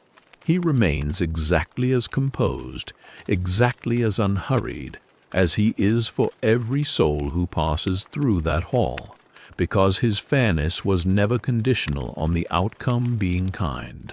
It is, if anything, the single clearest proof of everything this story has been trying to show you about him. A God who is only fair to the innocent is not actually fair. He is only kind to people he already likes. Anubis was something rarer than that, and something harder to be for 3,000 years without exception, fair to everyone, regardless of what fairness cost them or him. There is one soul who arrives at the threshold of the hall that even the old, matter-of-fact funerary texts seem to soften slightly around, and it is the hardest one to tell, and the most necessary. A child comes to Anubis, not a soldier's weight of memory behind her, not a mother's exhaustion, not a thief's guilt, simply a small girl, perhaps 5 or 6 years old by the reckoning the ancient Egyptians would have used, standing at the edge of a dark she does not understand, and a body that has stopped being able to carry her forward on its own. She had died of a fever. This was, in the world these stories come from, a devastatingly common ending. Child mortality was high enough, across every dynasty, that few families escaped it entirely, and the archaeological record is full of small coffins, small painted masks, small sets of toys buried alongside children whose names their parents wanted remembered, even if the world itself would eventually forget them. She does not ask Anubis about a scale. She does not know yet that a scale exists, or that a feather is waiting somewhere ahead of her, or that a creature with a crocodile's jaw sits patient beside it. She asks him where her mother is. The old prayers inscribed on children's coffins are heartbreakingly specific about this exact fear. Parents pleading, in the language available to them, that their child not be frightened in the passage ahead, that someone gentle meet them, that they not be made to face the dark country of the dead entirely alone. Anubis kneels down to her level. This is not described explicitly in any single surviving text, but it is implied by everything else his story has told you about who he actually is underneath the height and the jackal's head and the terrifying reputation he carries in later ages among people who only remember the fear and forget the care. He tells her gently that her mother is not here yet, that she will come someday, though it will feel like a very long time from where the child is standing now. Because time moves differently for the living than for the dead, stretched thin by grief on one side and made almost meaningless by patience on the other. He tells her that he will walk with her until then. This is perhaps the single clearest expression in the entire mythology of what a psychopomp is actually for. Not simply logistics, not simply the mechanical function of moving a soul from one place to another, but presence, offered specifically and deliberately to the people who need it most and can advocate for themselves least. A child's heart, when it eventually reaches the scale, and the texts are gentle here in a way they are not always gentle elsewhere, does not carry the accumulated weight of a full lifetime's choices, because a full lifetime was never given to her to make them in. The old Egyptian understanding of judgment accounted for this. A short life was not judged by the same measure as a long one. The scale weighed what had actually been placed on the heart, not what might theoretically have accumulated there given more years. She passes through easily, into wherever the dead who are still very young are gathered and cared for, in whatever version of the reeds and orchards waits specifically for someone so small. Anubis, the old inscriptions suggest, did not simply hand her off at that point and return to his other work. He stayed with her a while longer than the ritual strictly required. He has always stayed a while longer than strictly required, for exactly this reason. Return once more to the lamplit hall, because there is one more soul worth meeting before this story moves toward its own final threshold. And her story is different from every other one you have heard tonight, because the danger she faces does not come from the scale at all. It comes from herself. She arrives already convinced of her own condemnation. In life, she had made one significant mistake many years before her death, a lie told to protect someone she loved, which had, through a chain of consequences she never intended and could not have fully foreseen, eventually caused harm to someone else entirely.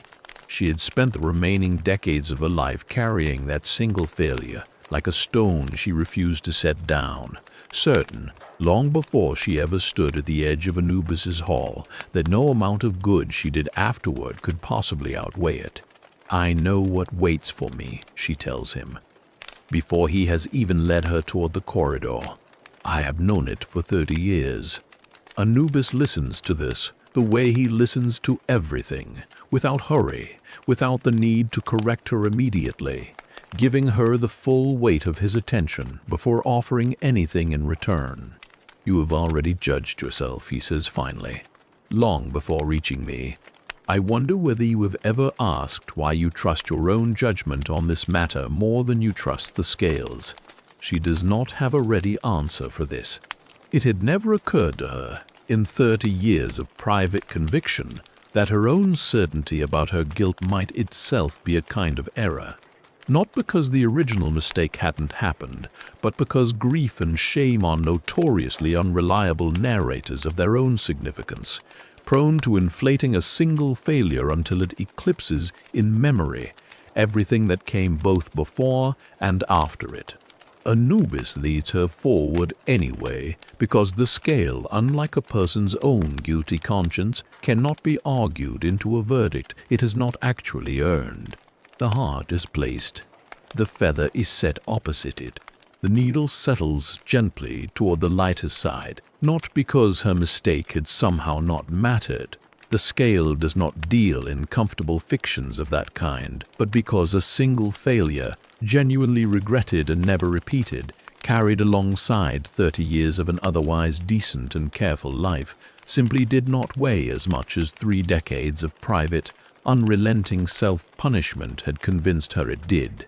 She stares at the settled scale for a long moment, unable at first to fully accept what it is telling her. "You judged yourself more harshly than I did," Anubis tells her, and there is something almost gentle in how directly he says it. That is not uncommon. Many souls arrive here having already served a longer, crueler sentence than the scale would ever have handed down, imposed entirely by their own hand, upon themselves.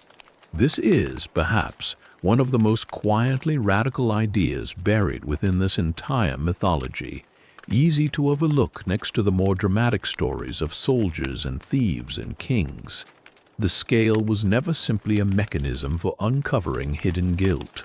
It was, just as often, a mechanism for correcting the exaggerated guilt a person had already privately sentenced themselves to serve, offering, to exactly the kind of soul who needed it most, an honest accounting to set against the much harsher one they had been carrying alone.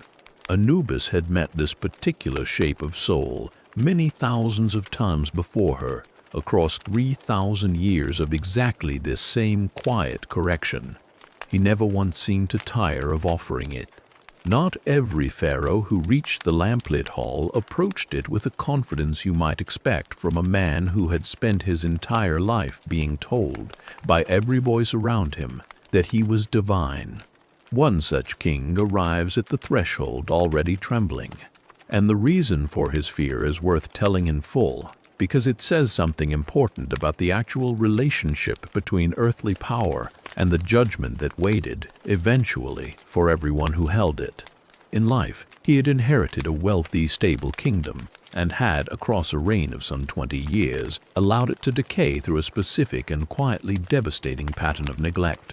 He was not a cartoonish tyrant. He had ordered no massacres, waged no needlessly cruel wars. His failure was subtler than that, and in some ways harder to weigh, because it consisted almost entirely of things he had simply chosen not to do. He had allowed his officials to take bribes rather than discipline them, because disciplining them was inconvenient, and their loyalty, purchased through his own indifference, was useful to him. He had permitted grain reserves meant for lean years to be quietly diverted and sold by men close to him, enriching the small circle around the throne, while famine, when it eventually came, struck hardest in villages far from the capital, where the king's negligence was felt but never traced back to its actual source. He had heard more than once of magistrates in distant provinces extorting farmers under threat of false accusations, and had done nothing, because the reports came from places he never visited and people he never had to look in the eye. None of this was spectacular. None of it would have made for a dramatic story told around a fire, the way a tyrant's cruelty might. It was simply the accumulated weight of a man who had held enormous power and had, over and over, chosen the path that required the least effort from himself, regardless of what that convenience cost the people who depended on him. "I did nothing wrong," he tells Anubis, standing at the threshold, though his voice carries the particular strain of someone repeating a sentence he has already told himself many times without ever quite believing it. "I started no wars. I murdered no one with my own hands." Anubis regards him for a long moment before answering. "The 42 declarations ask what you did," he says. "They do not only ask what you failed to prevent. But the scale asks a different question than the declarations do. The scale asks what your heart actually carried. And a heart can grow heavy through neglect just as surely as it can through violence. perhaps more surely. Violence, at least, requires the offender to notice what they are doing. The king has no answer for this. It is, in its own way, the precise thing he has spent 20 years successfully avoiding. The plain, unavoidable fact that comfort purchased through willful blindness is still, in the end, purchased with someone else's suffering. At the scale, the heart is placed. The feather is set opposite it. The needle drops, slow but unmistakable, the accumulated weight of 2 decades of convenient neglect, settling with a finality that no amount of royal protest can argue against. Amit rises, patient as always, from where she has been waiting. The king's final words, as the old text describing this particular judgment records them, are not a denial. They are instead something closer to genuine, belated understanding. I believed that because I caused no single terrible thing, I had done nothing terrible at all. Anubis's response to this, delivered with the same steady composure he offers every soul regardless of the verdict the scale has just rendered, is one of the more quietly devastating lines attributed to him across the entire surviving mythology. Very few hearts arrive here heavy because of one terrible thing, he tells the king. Most arrive heavy the way yours has, one small, convenient absence at a time, repeated for so long that the person carrying it stopped being able to feel the weight accumulating. This story matters among everything else told tonight, because it makes unmistakably clear that Anubis's fairness was never simply a matter of avoiding obvious favoritism toward the wealthy and powerful. It went further than that. It refused to let power itself become an excuse, refused to accept that a king's comfort, purchased through simply not noticing what his position obligated him to notice, was somehow a lesser crime than a poor man's desperate theft. The scale did not care how a heart became heavy. It only weighed what it found there. Chapter 10. The door that was never meant to open. There is a single piece of tomb architecture worth understanding in detail, because it is, in its own quiet way, one of the most beautiful physical expressions of everything this story has been telling you about Anubis's role at the threshold between the living and the dead. Egyptologists call it the false door. A stone slab, carved to resemble an actual doorway in every visible detail, complete with a lintel, jambs, and sometimes even a carved representation of the deceased standing within the frame as though caught in the act of walking through it. It was positioned in nearly every tomb wealthy enough to include one, on the western wall of the offering chapel, facing toward the very direction the Egyptians associated with death itself. The door does not open. It was never built to open. It has no hinges, no functioning mechanism, no physical passage of any kind connecting the chapel where mourning families left offerings to the sealed burial chamber deep within the tomb where the actual body rested. And yet the Egyptians did not consider this a contradiction or a mere decorative fiction. They believed with complete sincerity that the false door functioned as a genuine spiritual threshold, a point where the deceased's the specific aspect of a person's soul believed to remain tied to their tomb and their name, could pass back and forth between the world of the dead and the offerings left for them by the living. Picture a family visiting their loved one's tomb on an anniversary of death or during one of the several annual festivals dedicated specifically to honoring ancestors, kneeling before this false door with bread, beer, and fresh flowers, speaking the deceased's name aloud exactly as the old formulas required, believing with the same sincerity that shaped every other belief this story has described tonight, that the door before them, solid stone though it visibly was, somehow permitted their loved one's spirit to step off. Anubis's image appears, in many surviving examples, carved directly above or beside these false doors. A final, watchful presence positioned exactly at the point where the living world's offerings crossed into whatever waited beyond, guarding a threshold that led, ultimately, all the way back to the same golden scale this entire story has centered around. There is something worth sitting with in the fact that the Egyptians built an entire, elaborate architectural tradition around a door that everyone involved understood on some level would never physically open. It was not deception. It was not superstition mistaken for solid fact by people who did not understand their own stonework. It was instead a specific and deliberate acknowledgement that some thresholds are not physical at all, that the actual crossing between life and death, between the living family kneeling with their offerings and the spirit those offerings were meant to reach, happened somewhere other than the ordinary mechanics of hinges and stone. The false door, in this sense, is one of the most honest pieces of religious architecture any civilization has ever built. It does not pretend to be something it is not.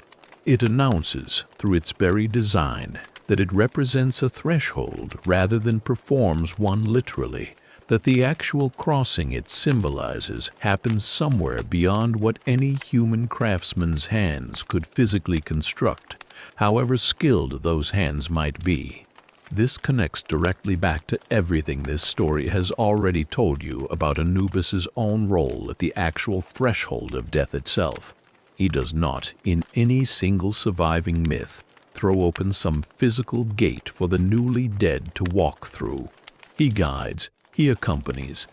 He stands beside the true crossing point, wherever and whatever it actually is, offering exactly the kind of steady presence a stone door, however beautifully carved, could only ever symbolize rather than provide. The false door reminded every grieving family, every single time they knelt before it with their offerings, that the actual work of crossing between worlds belonged to someone else entirely, not to the stonemason who had carved their loved one's tomb, however skilled his craft, but to the patient, watchful god depicted just above the doorway's carved lintel, whose real work happened in a hall no living mason's hands could ever build, no matter how many false doors they carved trying to represent it. Chapter 11. The 42 who stood in the dark before the heart was ever placed on the scale. There was a room the soul had to pass through first, and in that room 42 judges waited, one for each province of Egypt, each one a minor god or divine assessor whose sole purpose was to hear a single specific declaration. The old texts call this the negative confession, and it is one of the strangest and most human documents to survive from the ancient world, because it is not a prayer asking for anything. It is a list of things the dead person insists they did not do. Picture the soul standing in near total darkness, 42 shapes barely visible around the edges of the room, each one representing a province, a region, a piece of the kingdom the person had lived their entire life within without ever fully understanding how closely it was watching them. Anubis stands nearby, not participating in this particular part of the ritual himself, but present the way a steady hand remains present even during the parts of a difficult process it cannot directly perform. The soul begins to speak. I have not committed sin. I have not committed robbery with violence. I have not stolen. I have not slain men or women. I have not stolen grain. I have not shortened the measures of grain when weighing it for another. I have not stolen the offerings of the gods. I have not told lies. I have not blasphemed a god. I have not killed a sacred animal. I have not caused pain. I have not caused the shedding of tears. I have not dealt deceitfully. I have not held back water when the fields needed it. I have not built a dam against flowing water. I have not quenched a fire that needed to burn. I have not turned away when someone asked for bread. I have not committed adultery. I have not caused terror. The list continues, 42 declarations in total, each one addressed specifically to the god or judge whose province it belongs to, each one a small specific window into the actual daily ethics of a civilization that had, by this point, been governing itself for over 2,000 years. Notice what is present in that list and what is absent. because both tell you something true about the people who wrote it. There is very little in the 42 declarations about grand cosmic sin. Almost nothing about failing to worship correctly, or holding the wrong theological beliefs, or offending some abstract divine order in ways ordinary people could never fully understand or control. The list is instead almost entirely made of small, specific, everyday harms, the kind any person genuinely could commit and any person genuinely could avoid. Cheating a measure of grain, damming water that a neighbor's field needed, causing tears, turning away someone who was hungry. This was, in its own quiet way, one of the most democratic religious documents the ancient world produced. It did not ask whether you had been pious in some abstract, unreachable sense. It asked whether you had been decent in the small daily transactions that made up an ordinary life, the kind of decency a farmer could practice just as fully as a scribe, a fisherman just as fully as a priest. Anubis, listening to each soul recite this list before leading them onward to the scale, would have heard some version of it recited literally millions of times across the centuries this belief held. The same 42 lines, spoken with the same trembling uncertainty, by farmers and soldiers and mothers and thieves, by kings in their gilded coffins, and by the poorest laborers Egypt ever buried. He had heard every possible tone a human voice could take while insisting, in the dark, in front of 42 silent judges, that they had tried to be good. Some spoke it with the flat confidence of someone who genuinely believed every word. Others stumbled, visibly uncertain, aware even as they spoke that the scale waiting just beyond this room would soon reveal whether their own memory of themselves matched what their heart had actually recorded. The 42 judges did not respond.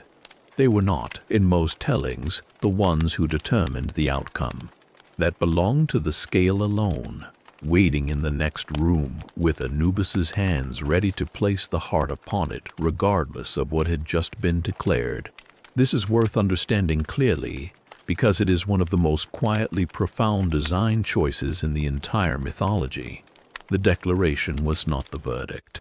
You could say every one of those 42 lines with total sincerity and still discover, moments later, that your heart told a different story than your mouth had. The words were a chance to speak for yourself. The scale was the only witness that could not be persuaded by eloquence or confidence or the desperate hope of the newly dead standing in the dark, wanting so badly to have been the person they were now insisting they had been. Anubis led every soul from one room to the other, regardless of how convincingly they had spoken.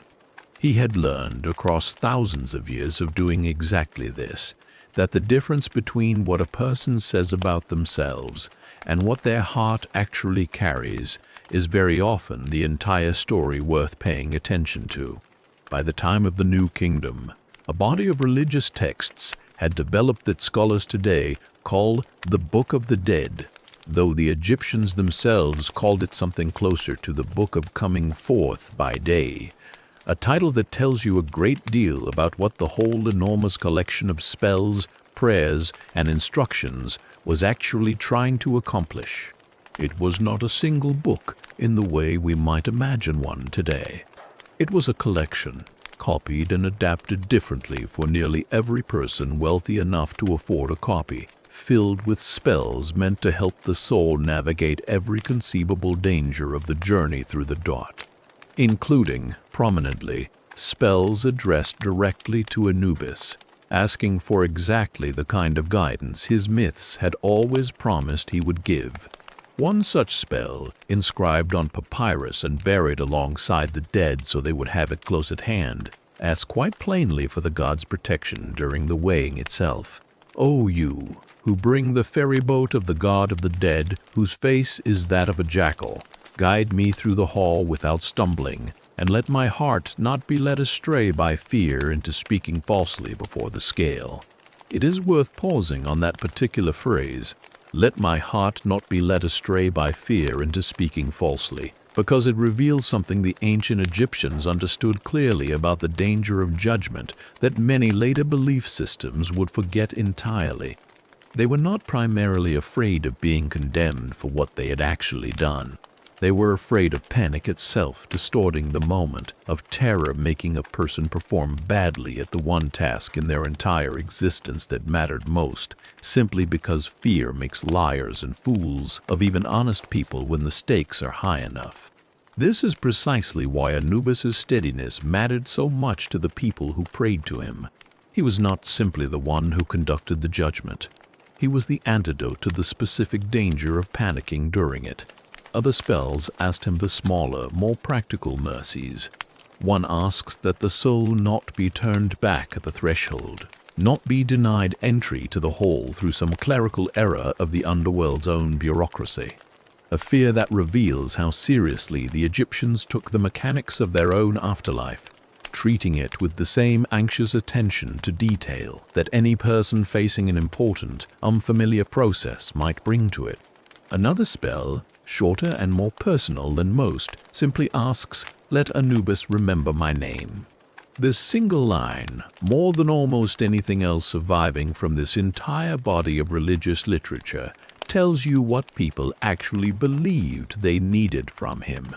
Not leniency, not favoritism, simply to be remembered, specifically as themselves, by the one God whose attention would matter most in the moment that mattered most. And if the myths are to be trusted even slightly, if the pattern of everything Anubis had done across every single story told about him, from the marsh to the scale to the small girl he knelt down to comfort, he never once failed to give them that. Every soul who stood before him across 3,000 years of an entire civilization's fear and hope was met by name. Anubis did not perform the weighing entirely alone, and it would be incomplete to tell this story without introducing the God who stood beside him at every single judgment, recording what the scale revealed with a precision that made the entire process something more than mere ritual theater. His name was Thoth, and he was the god of writing, of measurement, of the moon, and of wisdom in nearly every form the Egyptians recognized it. Depicted most often with the head of an ibis, that long-beaked wading bird common along the Nile's marshy edges, holding always in his hands a reed pen and a palette of ink. While Anubis placed the heart upon the scale, Thoth stood close beside it, watching the needle with the same unhurried attention Anubis himself brought to the entire ceremony. And the moment the balance settled, one way or the other, he recorded the verdict, writing it down in a permanent account that the Egyptians believed would outlast the judgment itself, becoming part of the eternal record of who a person had actually been. This partnership between the two gods is worth understanding clearly because it divides the labor of judgment in a way that reveals something thoughtful about how the Egyptians actually imagined fairness working in practice. Anubis handled the physical, intimate work, the placing of the heart, the steady presence beside a frightened soul, the guidance through the 12 gates and the 42 judges that preceded the scale itself. Thoth handled the record, the memory, the permanent, unchangeable account of what had actually happened in that room, safe from any possibility of later dispute, revision, or convenient forgetting. Picture the two of them together at the center of that lamplit hall, Anubis, jackal-headed, his hand steady on the golden balance, and beside him, Thoth, ibis-headed, his reed pen already moving the instant the needle began to settle, transcribing the outcome before either god had time to react to it emotionally, ensuring that whatever the scale revealed was recorded exactly as it happened, without embellishment, without softening, without the possibility of a later, more convenient version replacing the truth.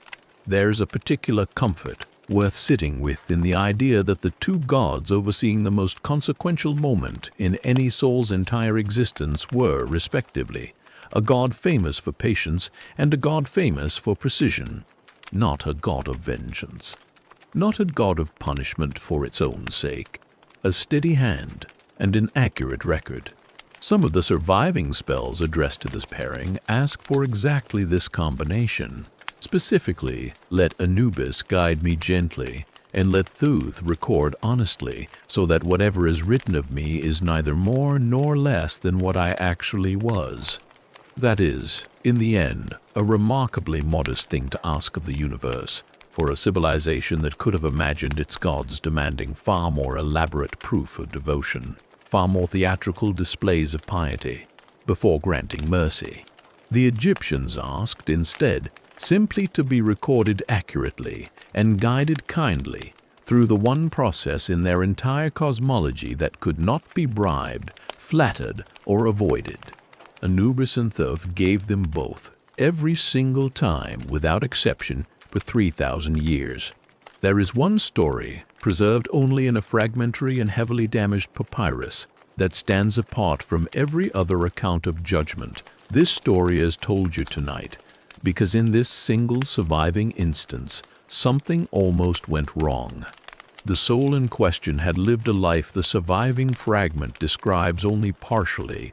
Enough remains to understand that his heart, by any reasonable accounting, should have settled clearly toward the heavier side of the scale, the weight of genuine and repeated cruelty pulling the balance down with the same unmistakable certainty that had claimed the thief and the negligent king in the stories told earlier tonight.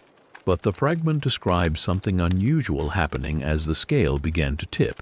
The needle, instead of settling decisively, began instead to tremble violently, swinging first toward judgment, then away from it, then back again, caught in an oscillation the surviving text describes as unlike anything Thoth's long record of previous judgments had ever recorded. Ammit, the fragment tells us, rose in anticipation, as she always did when the balance began to favor her, and then, uncharacteristically, hesitated, watching the trembling needle with what the text describes, in language that is difficult to translate with full confidence given the papyrus's damaged condition, as something approaching uncertainty of her own. Anubis, in this account, did something the surviving fragment suggests he had never done before in any previous judgment. He reached out and steadied the scale itself with his own hand. Not to force a particular verdict, the text is careful to specify, but simply to still the wild oscillation long enough for an honest reading to actually be possible. What had caused the disturbance, the fragment suggests without ever stating outright, was something unprecedented in the soul's own final moments of life.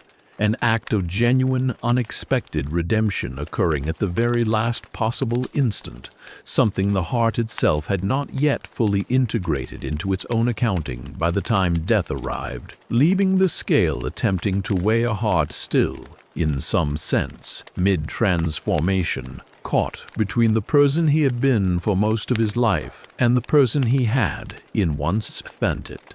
The fragment ends before revealing the final outcome. The papyrus torn or worn away at precisely the point where the resolution would have been recorded, leaving modern readers with no certain answer about which way the steadied scale eventually settled. It is tempting and perhaps unwise to read too much into a single damaged fragment. But it is worth including here in this long account of Anubis's steady work, because it suggests something the more complete and polished stories told earlier tonight do not fully capture on their own, that even within a system built around clear, honest judgment, some hearts arrived at the threshold genuinely difficult to weigh, caught between who they had been and who they were, in their final moments, still becoming. Anubis, in this singular surviving account, did not resolve that difficulty by imposing a verdict of his own. He simply steadied the instrument long enough to let the truth, whatever it turned out to be, finally settle on its own. That, perhaps, is the most honest possible description of what fairness actually requires when a heart arrives too complicated for an easy answer. Not a shortcut, not a merciful thumb pressed quietly onto one side of the balance. Simply patience, extended long enough, and a steady hand, offered not to determine the outcome, but only to make certain the outcome that emerged was true. Chapter 12. The Rites of the Living. There is a ceremony that belongs to this story, one performed not in the Duat, but in the world of the living, at the very last moment before a body was sealed into its tomb. And it is worth understanding, because it shows how far Anubis's care extended even before a soul ever reached his hull. It was called the opening of the mouth. The Egyptians believed that a body, however perfectly embalmed, however carefully wrapped in linen soaked with resin and prayer, remained in a kind of suspended silence once death had taken it. The mouth that had once spoken the person's name, eaten their bread, kissed the people they loved, was now sealed shut by death itself.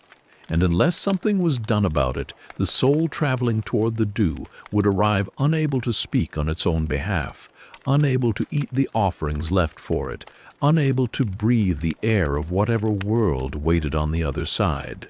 So a ritual was performed, standing before the sealed coffin or the carved statue meant to house the spirit, in which a priest, often wearing the mask of Anubis himself, the jackal head fitted over the priest's own face so that in the eyes of the mourners gathered there, the god was performing the rite in person, touched a small ceremonial tool to the mouth of the dead, an adze, most often. A curved blade, the same shape used by craftsmen to carve and shape wood and stone.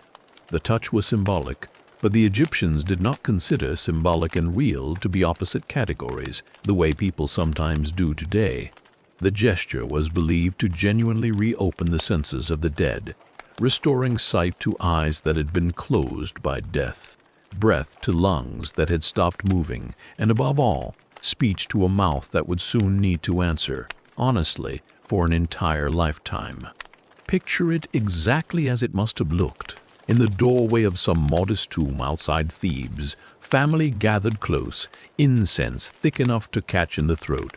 A priest in the jackal mask, moving with the same unhurried care the myths always gave to Anubis himself, touching that small curved blade to lips that would never move again in this world, and speaking words meant to give them one more chance to move in the next. This is why the mouth mattered so much to the ritual, and why it is worth including here in a story that is largely about the scale and the feather. Before a heart could ever be weighed, that heart's owner needed to be able to speak for it, needed, standing in front of the judgment they had spent an entire life either earning or fearing to have a voice at all. Anubis, or the priests who stood in for him, gave that voice back every single time, to every single body prepared this way, regardless of what that voice would go on to say once it reached the hall.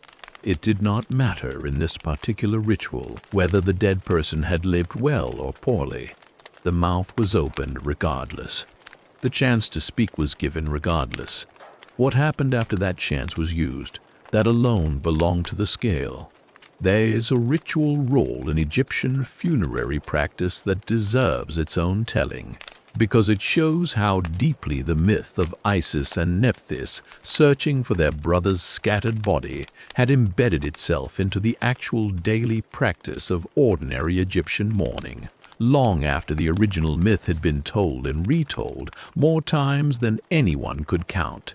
At most funerals of any significance, 2 women were specifically employed, sometimes professional mourners hired for the occasion, sometimes close female relatives of the deceased who took on the role themselves, to stand at either end of the coffin during the funeral procession and, for its duration, become Isis and Nephthys. This was not simply symbolic dress-up in the modern sense. The women were understood, within the ritual logic of the ceremony, to be channeling the 2 goddesses directly, giving voice, in that specific moment, to the same grief Isis and Nephthys had once carried along the riverbanks, searching for Osiris's scattered pieces. Their wailing, loud, unrestrained, deliberately public in a culture that otherwise valued considerable emotional restraint in most social contexts, was not considered excessive or embarrassing. It was considered necessary.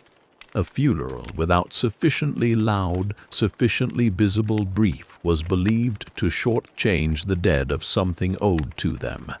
The woman playing Isis, positioned traditionally at the head of the coffin, would call out lamentations addressed directly to the deceased, using language lifted almost verbatim from the ancient texts, describing the goddess's own search for her husband's body.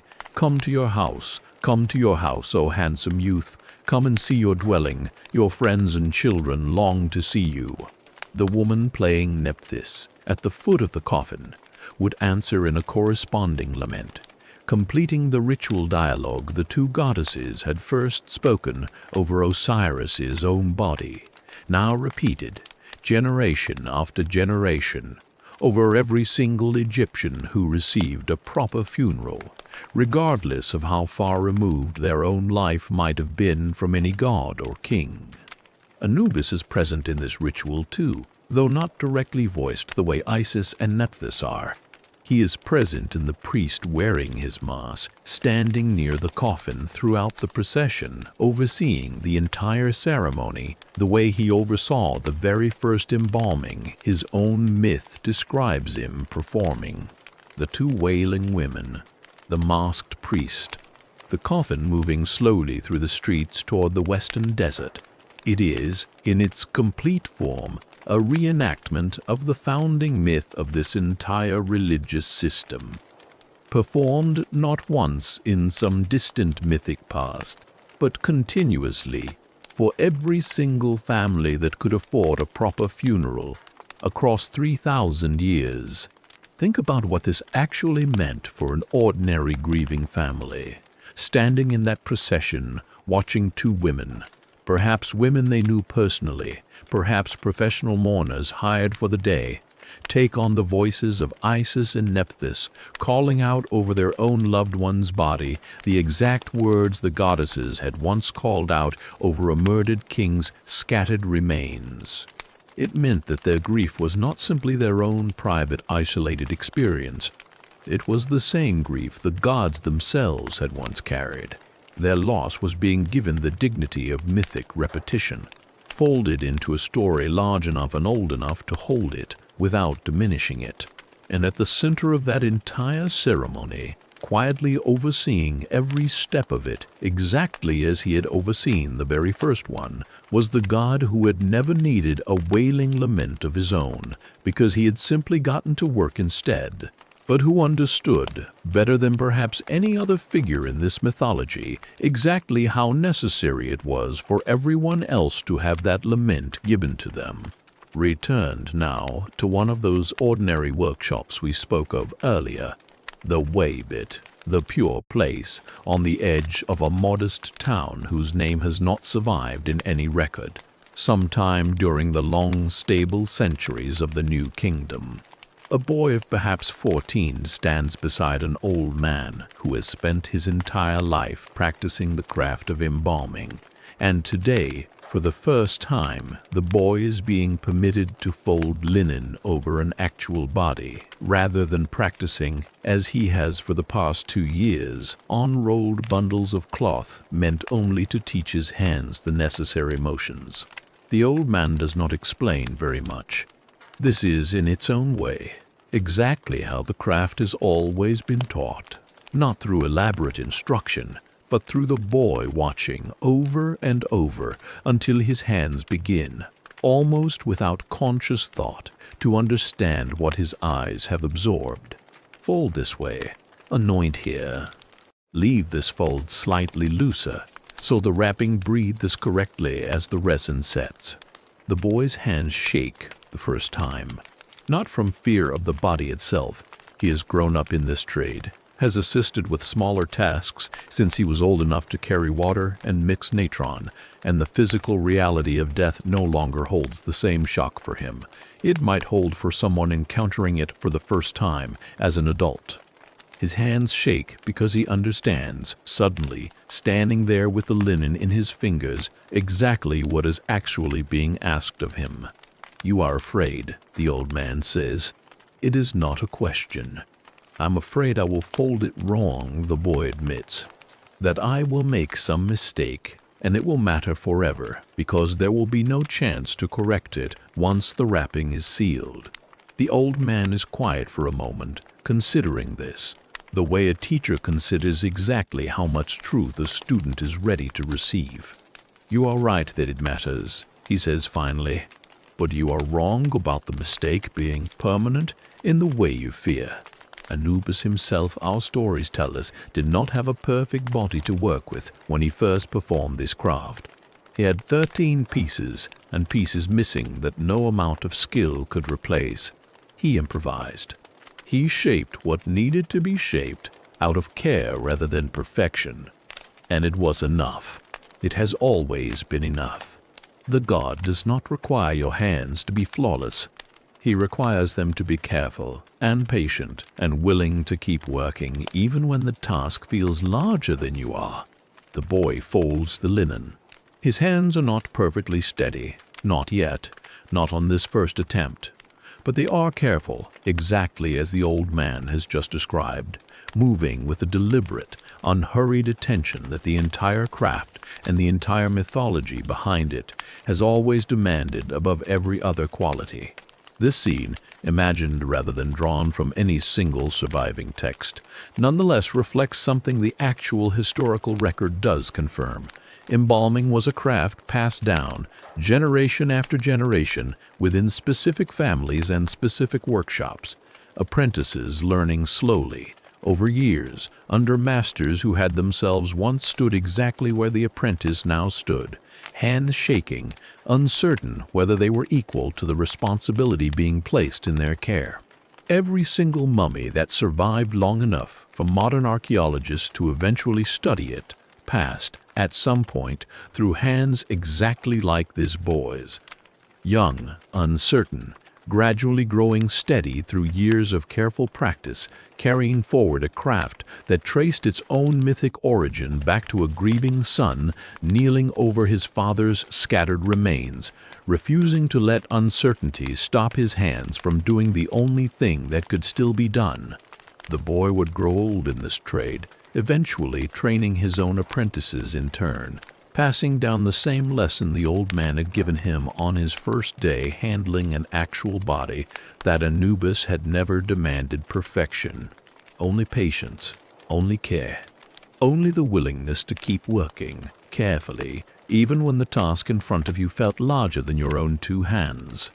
There was one journey ordinary Egyptians undertook, when they were able, that connected the living directly to the deepest layers of everything this story has told you tonight. And it deserves one final quiet chapter before we let this whole long night finally rest. The city of Abydos held, according to widespread belief across nearly the entire span of Egyptian history, the actual burial site of Osiris's head. One true physical resting place amid the 14 scattered pieces this story described so many chapters ago, a place where the boundary between myth and geography grew thin enough that pilgrims traveled from every region of Egypt, often walking for many days, simply to stand near it. Those who could not make the physical journey themselves, the elderly, the infirm, the very poor who could not spare the time away from their fields, often arranged instead for a small commemorative stela to be carved and left at Abydos on their behalf, inscribed with prayers asking that their own spirit might somehow participate, even at a distance, in the specific sanctity of that particular ground. Thousands of these small stone markers have survived, clustered densely around the ancient temple precinct, a physical record of how many people, across how many centuries, felt this specific pilgrimage mattered enough to arrange for their presence there by whatever means were actually available to them. Anubis's presence was woven throughout the annual festival held at Abydos, a dramatic public reenactment of the entire mythology this story has told you tonight. Osiris's death, the search by Isis and Nephthys, the embalming, the resurrection, performed publicly with actual costumed participants, before crowds of pilgrims who had sometimes walked for a full week or more simply to witness it in person. Picture the scene, if it helps to close this long story with one final image. Dust rising from thousands of sandaled feet along the processional road, priests in elaborate costume enacting the search for the god's scattered body, the wailing of professional mourners playing Isis and Nephthys carrying across the crowd, exactly as it once carried along the actual riverbanks their myth described, and somewhere within that procession, a priest wearing the black jackal mask, moving through the crowd with the same unheard, deliberate care every single oundalig. For the ordinary pilgrims watching, many of whom had walked days through desert heat specifically for this single annual occasion. This was not simply theater, it was participation, a chance to stand physically within the actual unfolding of the story their entire understanding of death and justice depended upon, to watch with their own eyes the god who would eventually meet each of them individually at their own threshold, performing, publicly, the very first act of patient care his entire mythology was built upon. They would return home afterward, back to their fields and workshops and ordinary daily concerns, carrying with them something that no amount of private prayer alone could quite provide: direct, witnessed confirmation that the story was real, that the god existed, tangibly enough to be represented, walking before their own eyes through the dusty streets of a city built specifically to honor the place where everything this long night has told you about first began. That is where we will leave this story, at the very end of its telling. Not in the lamplit hall, though we return there gently, one last time in closing. Not at the scale, though it has anchored nearly everything this long night has shown you, but on a dusty road outside an ancient city, among a crowd of ordinary, tired, hopeful pilgrims, watching a masked priest move slowly through the crowd toward a temple built specifically to hold the memory of everything that made this entire, long, patient story possible. Chapter 13. The guardians who stood behind the guardians. We have already met, earlier in this story, the four goddesses who stood watch over the four canopic guardians: Isis, Nephthys, Neith, and Serket, each one paired with a specific son of Horus, each one responsible for protecting one specific organ through the long centuries a tomb remained sealed. It is worth returning to one of them in particular because her own nature reveals something further about how thoroughly this entire mythology thought through the problem of protecting the dead from every conceivable danger.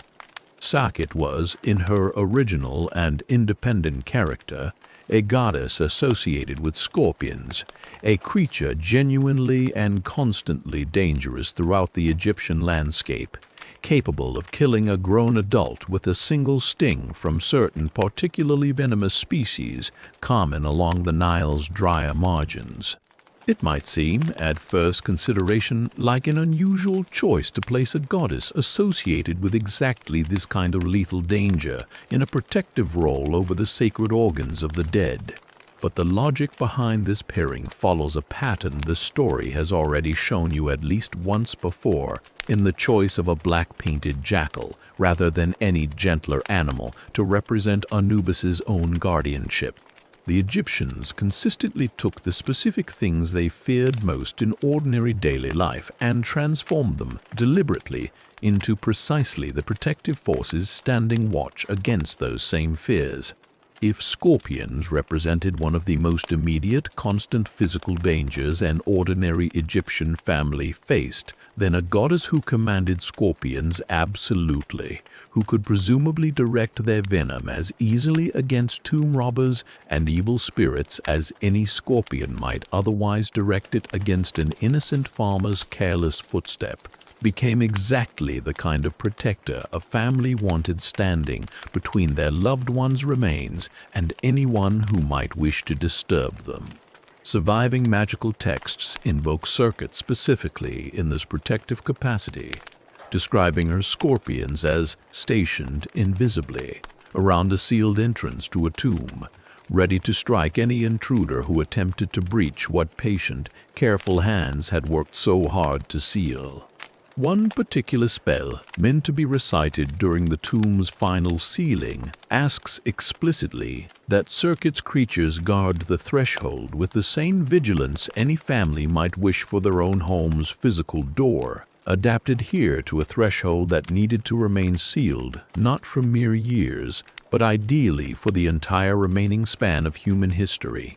This detail connects meaningfully to everything this story has already shown you about Anubis's own role, because it reveals the broader architecture of protection this mythology actually constructed around every single tomb. It was never simply Anubis alone, working in isolation, holding back every conceivable danger through his own singular effort.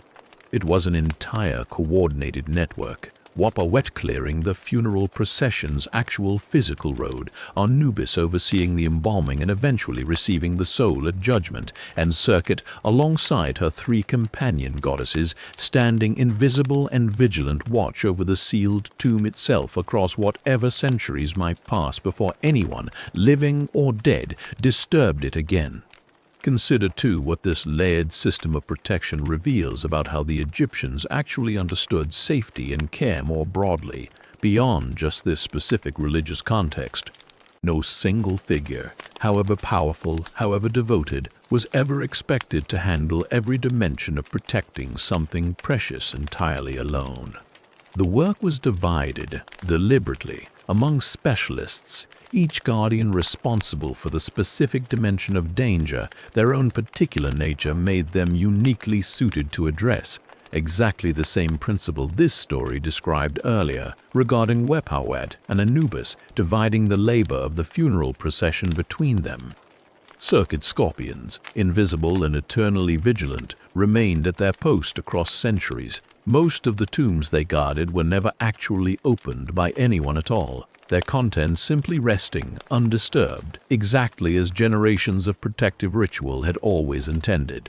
When Howard Carter's team finally did break through the sealed doorway of Tutankhamun's tomb, in the moment this story has already described in detail, they were, in the strictest sense of the ancient belief system, whose protective architecture they were disturbing, testing exactly the vigilance Circuit's invisible guardians had been specifically stationed to maintain against precisely this kind of intrusion.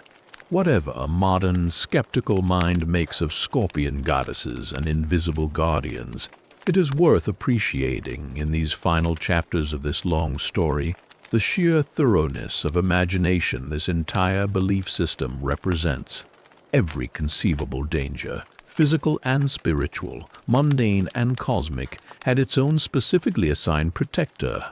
Every threshold, from the ordinary sealed door of a modest family tomb to the golden scale itself in the deepest hall of the Duat, had someone specifically, deliberately stationed to guard it.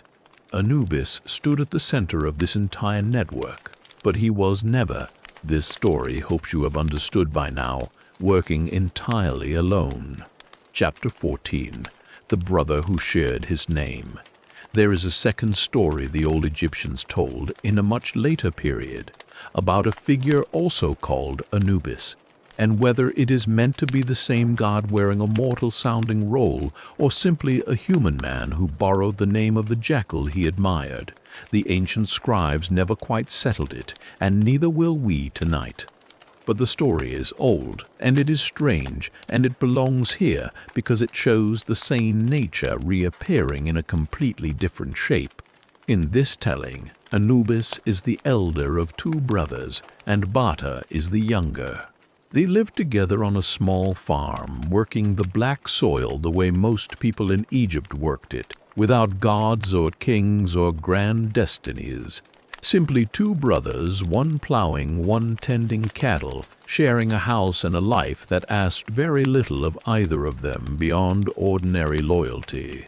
The trouble arrives the way trouble in these old stories almost always arrives, through a woman who wants something she cannot have and decides to take it by lying. Anubis' wife, left alone one afternoon while her husband works the fields, sees Bata, strong from years of farm labor, and desires him. He refuses her, firmly, respectfully, the way a good brother refuses a good brother's wife. He tells her plainly that what she is asking is a great sin, and that he will say nothing of it to Anubis if she never speaks of it again. She is not grateful for his discretion. She is furious at the rejection. When Anubis returns home that evening, she meets him at the door already weeping, her clothes disheveled, and tells him the story is blunt about the lie because it wants you to feel the injustice of it directly, that Bata attacked her and that she refused him and that he threatened her when she would not comply. Anubis, hearing this, does not pause to ask his brother's side of it. He takes up a spear. He hides behind the barn door, waiting for Bata to return home with the cattle, intending to kill him the moment he steps through. This is worth noting quietly before the story continues. Even a god defined everywhere else in this mythology by patience and fairness is given, in this older and stranger tale, a moment of complete failure at both. He believes the lie instantly. He does not weigh anything. He simply reaches for the spear. It is one of the cattle, oddly, that saves Bata's life. One of the lead cows, walking ahead of the herd, who somehow senses the danger waiting behind the door and warns him, in the strange animal speech these old stories allow without explanation, that death is standing just inside. Bata flees. Anubis pursues him, spear still raised, all the way to the edge of a lake that the gods, at that exact moment, choose to fill with crocodiles, cutting the pursuit short. Separating the brothers by a stretch of water neither can safely cross. And there, shouting across that water, the truth finally gets spoken. Bata calls out what actually happened. He does more than simply deny the accusation. In a gesture that the old scribes clearly intended to horrify their audience into believing him, he takes a blade and, in front of his brother, castrates himself, throwing the proof into the crocodile-filled water between them, and telling Anubis that if he had truly done what he was accused of, he would not need to prove his innocence this way. Anubis, standing on the far bank, finally understands. He weeps. The old text is specific that he weeps loudly, without restraint, the grief of a man who nearly murdered his innocent brother on the strength of the single lie he did not bother to question. When he returns home, he kills his wife himself and gives her body to the dogs, which is its own small, dark echo of the animal that would one day define the god whose name they share. Why does this story matter? Tucked away in a much later and much stranger corner of Egyptian myth, because it shows what happens when the values Anubis is famous for, patience, fairness, weighing carefully before judging, are absent even for a single afternoon. The tale of the two brothers is, in its own rough and unpolished way, the same lesson the golden scale in the Duat teaches every single night, just told from the other side of the mistake. A heart judged too quickly on too little evidence nearly destroys something that did not deserve to be destroyed. It is possible the later Egyptians who told this story about a farmer named Anubis were not thinking of the god at all.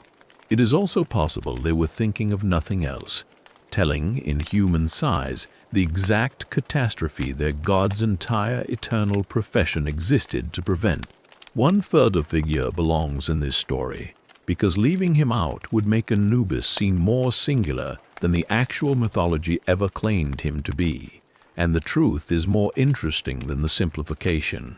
His name was Wepawet, another jackal-headed god, older in some regions of Egypt than Anubis himself, worshipped with particular intensity in the city of Asyut, where he was called in a title that translates roughly and beautifully as Opener of the Ways. It would be easy to assume, hearing that two jackal gods existed side by side in the same pantheon, that they were rivals, competing symbols of the same territory, the way Set and Horus so famously and violently competed for the throne of Egypt itself. Mythologies are usually not shy about staging exactly that kind of conflict when two gods share too much overlapping ground. But Wepawet and Anubis were not written as rivals. They were written, across most of the surviving evidence, as something closer to companions in the same essential work, dividing a task too large for either of them to carry alone. Where Anubis presided over the stillness of the tomb, the patience of embalming, the careful weighing of a heart already arrived at its destination, Wepawet presided over the journey itself. He was invoked at the front of funeral processions, walking symbolically ahead of the coffin as it moved from the world of the living toward the tomb, clearing the way, in both a literal and a spiritual sense, of whatever obstacles, physical or otherwise, might threaten to interrupt a body's passage to its final rest. In some periods, statues of Wepawet were carried at the very front of royal funeral processions, leading the way for the king's coffin through the streets, while priests wearing Anubis's mask waited at the tomb itself to receive what Wepawet had safely delivered. Picture the full procession, if it helps to hold the image, Wepawet ahead, opening the road, Anubis behind at the threshold ready to receive. Two jackals doing two different parts of the same essential kindness so that no single god had to carry the entire weight of a person's death completely alone. This detail matters for the same reason so many of the smaller details in this story matter. It would have been easy for Egyptian religion to imagine a single overwhelming god of death, terrifying and singular and impossible to fully understand. Instead, they built something more communal than that, a whole quiet network of gods and rituals and guardians, each responsible for one small, specific piece of the passage, so that death, however frightening it remained, was never faced by any single deity working entirely alone, any more than it was ever meant to be faced by any single person left entirely alone, either. Anubis did not need Wepawet's help because he was insufficient on his own. He simply understood, better than almost any god in that entire pantheon, that some work is too important to insist on doing by yourself. There is a detail in nearly every surviving image of Anubis that is easy to walk past without ever asking why it is there, and it deserves one quiet chapter of its own, because the answer says something true about the entire god underneath it.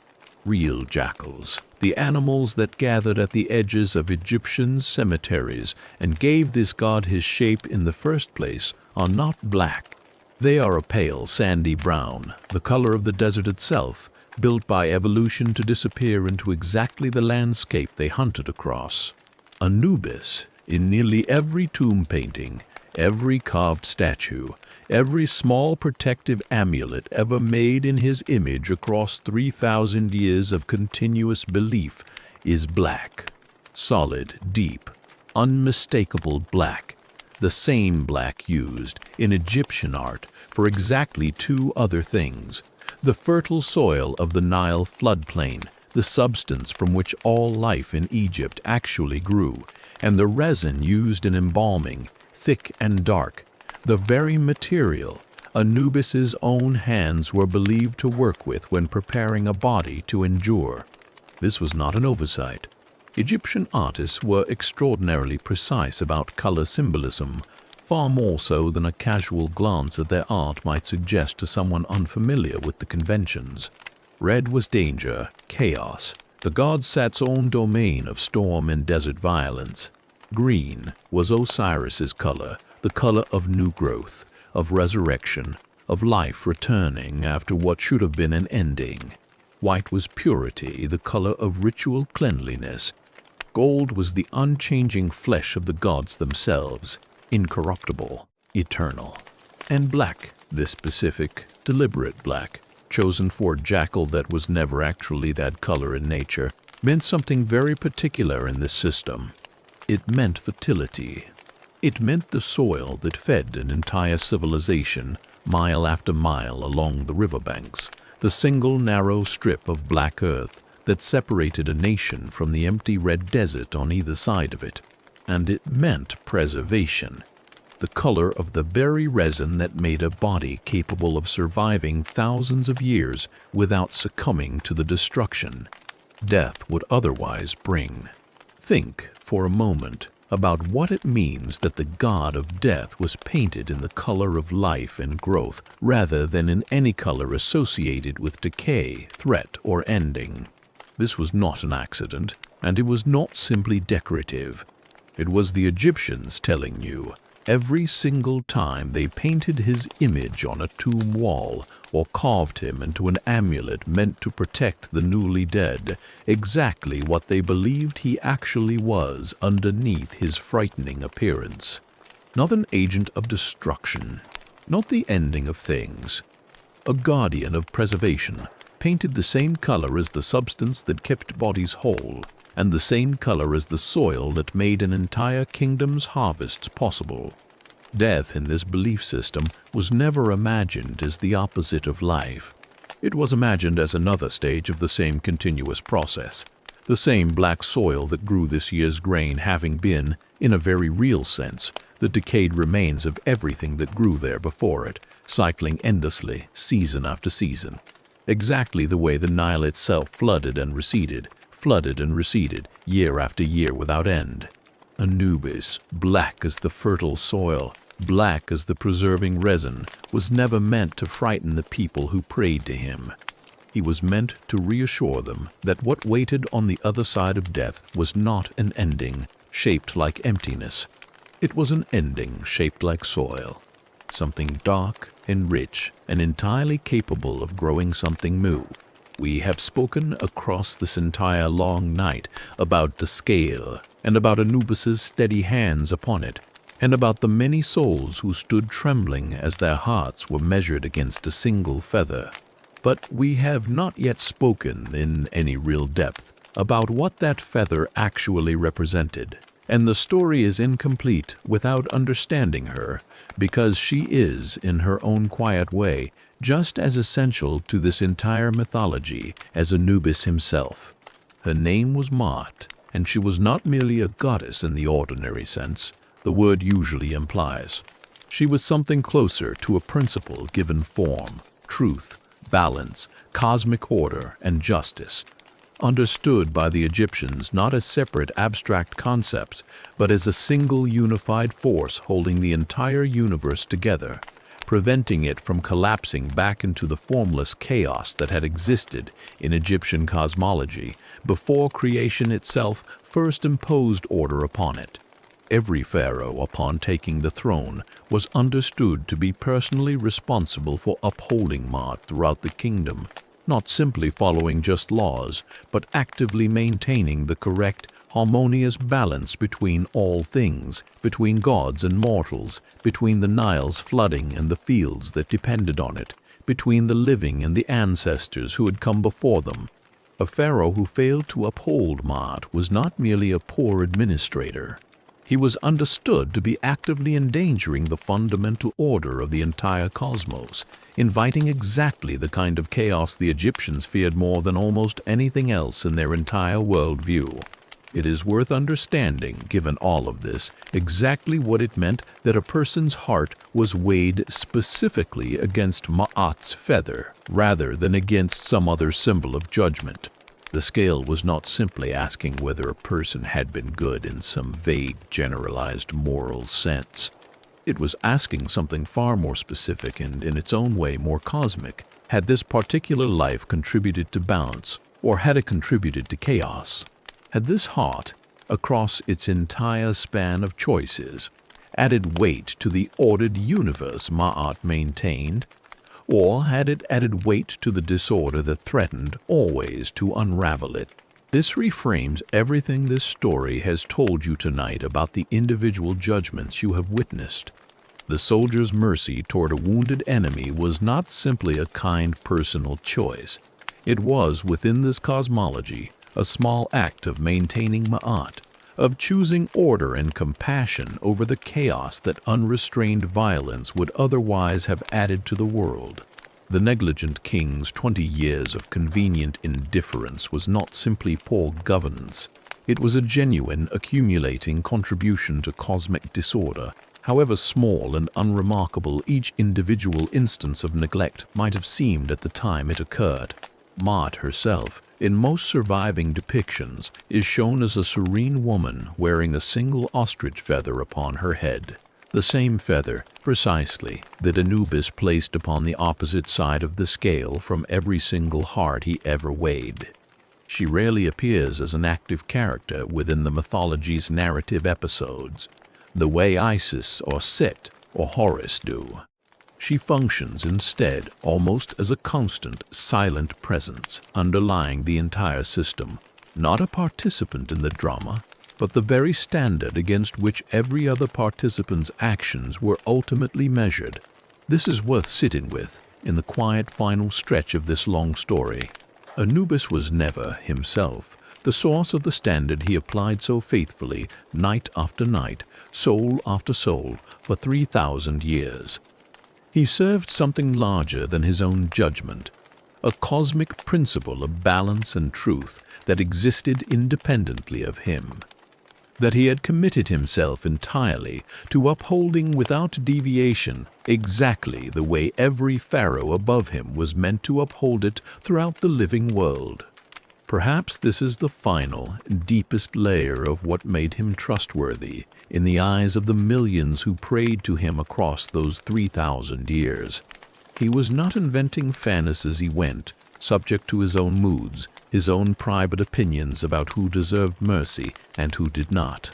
He was measuring every single heart against a fixed, unchanging cosmic standard of truth, a feather light enough that almost nothing in existence could match it honestly, and heavy enough in its symbolic weight to hold an entire civilization's faith that justice, somewhere, was actually real. Chapter 15. The courtier who envied a god. Not every relationship the living held with Anubis was made of pure devotion. And it is worth telling one story that captures a more complicated, more skeptical response to everything this mythology promised, because it makes the sincerity of everyone else's belief, told across this long night, feel more genuinely earned by comparison.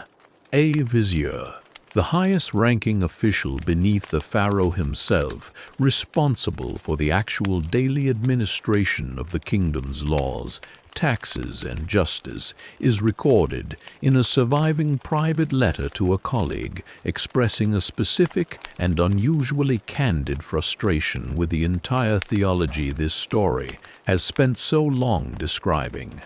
He writes, in language that has survived remarkably well across the centuries, "I sit in judgment over the living every day of my working life, and I am cursed and resented no matter which way I rule, praised by whichever party wins and hated by whichever party loses.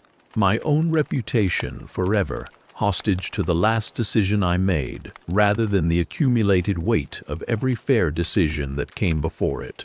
And yet the priests tell me that Anubis, who judges only once, at the very end when the judged soul can no longer argue or appeal or spread rumors about his fairness among the living, is beloved by everyone, remembered kindly by everyone, resented by no one.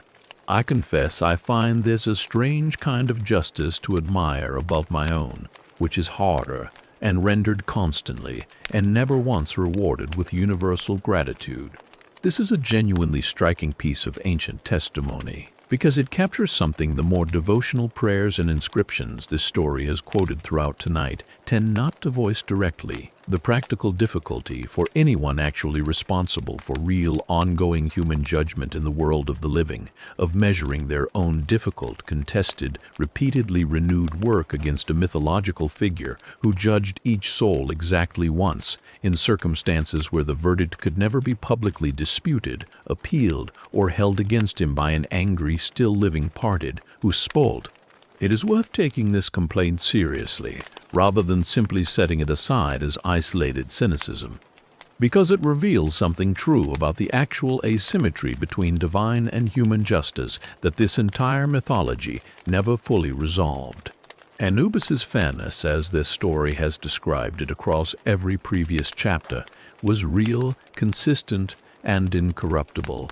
But it was also, in a very specific sense, easier than the vizier's own daily work, conducted once per soul in private, beyond any possibility of public contradiction, free from the ongoing political pressure, the accumulated grudges, and the constant public scrutiny that shaped every single judgment the vizier himself was required to render, day after day, for decades, among people who would continue living alongside him regardless of how his rulings went. There is no surviving record of how this particular vizier's own colleague responded to his letter, and no surviving record, of course, of how his own heart eventually fared when his own turn finally came to stand before the very scale he had privately questioned. But his complaint survives, preserved among countless other pieces of Egyptian correspondence, and it is worth including here, near the end of this long story, precisely because it complicates the picture in a way that makes everything else this night has told you feel more honestly earned. The Egyptians who prayed to Anubis, who left millions of small mummified offerings in his catacombs, who carved his image above their own tombs' false doors and recited his name in the daily temple liturgy morning after morning for 3,000 years, were not, by and large, naive people incapable of recognizing the genuine difficulty of contested human judgment. Some of them, like this frustrated vizier, held real and reasonable questions about how directly their own difficult daily work actually compared to a God's singular, final, unanswerable verdict. And yet the belief persisted anyway across those same 3,000 years, not because it went entirely unquestioned, but because enough people, across enough generations, decided that even an imperfect analogy to human justice was worth trusting, when the alternative was facing the ultimate uncertainty of death with no promise of fairness at all. The vizier's skepticism, in the end, is not a crack in this story's foundation. It is evidence of exactly how seriously an entire civilization took the question this whole mythology was built to answer. Seriously enough that even the people whose own professional expertise gave them genuine grounds for doubt continued, by every available account, to seek out Anubis's judgment for themselves and their own families when their own family arrived. Chapter 16. What waited beyond the scale? Not every prayer offered to Anubis across 3,000 years of Egyptian belief concerned the great final judgment in the Duat. Many of them were smaller, more immediate, woven into the ordinary anxieties of daily life in a way that reveals how completely this god had settled into the texture of people's everyday existence, far beyond the walls of any tomb. Travelers carried small amulets shaped like a crouching jackal, worn on cords around the neck or wrist, before setting out on journeys that might, in a world without reliable maps or safe roads, easily end in death far from home. In the desert, on the river, in unfamiliar cities where a stranger's disappearance might never be reported to anyone who loved them. The fear behind this practice is worth naming plainly, because it explains why so many of these small protective objects survive in the archaeological record even now. It was not simply death itself that people feared on these journeys. It was dying unattended, dying without the proper rites, without a body prepared correctly, without anyone present who understood what needed to be done to ensure the soul's safe passage. A body left unburied or buried incorrectly was believed to risk the soul itself becoming lost, unable to complete the journey through the Duat at all, wandering instead in a kind of permanent, directionless unrest. The jackal amulet, then, was not primarily a plea for physical safety, though of course it was hoped for that too. It was, more specifically, a plea that if the worst happened, if a traveler died far from the priests and rituals that would normally prepare them properly, Anubis himself would somehow still find them, that his attention did not depend on the correct rites being performed by the correct hands in the correct temple, that he would come anyway to anyone, anywhere, the way he had come to that small girl with the fever, the way he had come to the soldier who could not put down the memory of his spear, regardless of whether the formal machinery of Egyptian religious practice had been able to reach them in time. Mothers, too, tied small jackal-shaped charms to their infants' cradles, not because they expected the child to die, but because infant mortality was common enough that no family considered the fear unreasonable, and a god known for gentleness toward the smallest and most vulnerable souls felt, to a frightened parent, like exactly the right protector to invoke preemptively, long before he was ever actually needed. There is something worth sitting with in this small, unglamorous category of belief, easy to overlook next to the grandeur of the scale and the feather and the great judgment hall. The largest, most cosmic function Anubis served, presiding over the fate of every soul in an entire civilization, never seemed to distance him from the smallest, most personal fears of individual people.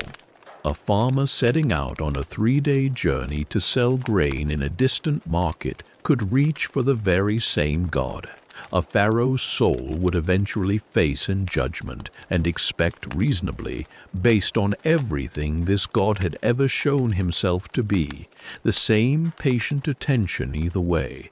This is, in the end, the clearest possible evidence of what kind of god the Egyptians actually believed they had. Not one whose care scaled downward as the importance of the person seeking it decreased. A god whose care, as far as the entire archaeological and textual record can show us, never scaled at all. He gave the same attention to a lost traveler's amulet that he gave to a king's tomb. He always had. Not every prayer addressed to Anubis concerned the dead at all. A significant body of surviving magical and medical papyri shows ordinary Egyptians invoking him on behalf of the living, specifically on behalf of the sick, and specifically in the hope that he might be persuaded, at least for now, to look elsewhere. This might seem, at first, like a strange use of a god whose entire mythology is built around welcoming and guiding the dead. But it follows a logic that makes complete sense once you understand how thoroughly Anubis's presence had come to represent the entire concept of death's approach in the Egyptian imagination. If he was the one who met souls at the threshold, then keeping him at a respectful distance for as long as possible was itself a reasonable and urgent goal for anyone tending a dangerously ill family member. One surviving medical papyrus used by healers treating patients with severe fever includes an incantation asking specifically that Anubis not yet come to claim the sufferer, framing the illness itself almost as a premature summons that needed to be formally, ritually declined. Let not the jackal of the West turn his face toward this house before its proper season. Let the flame in this body continue to burn. Let the appointed hour remain distant. Picture the scene this incantation implies. A healer kneeling beside a feverish patient in a mud brick house somewhere along the Nile, reciting these words not as poetry, but as genuine, practical intervention, believing with complete sincerity that the correct words, spoken correctly, might actually delay a divine attention that had begun, dangerously, to turn toward this particular house before its time. Other spells took a slightly different approach, framing the illness itself as a kind of premature and unwelcome visit from Anubis's domain, and asking not that he be turned away entirely, but that he simply reconsider the timing. It is asked of the guardian of the western horizon that this illness be recognized as an error of season, that the body be permitted to continue its allotted span before the crossing is required of it.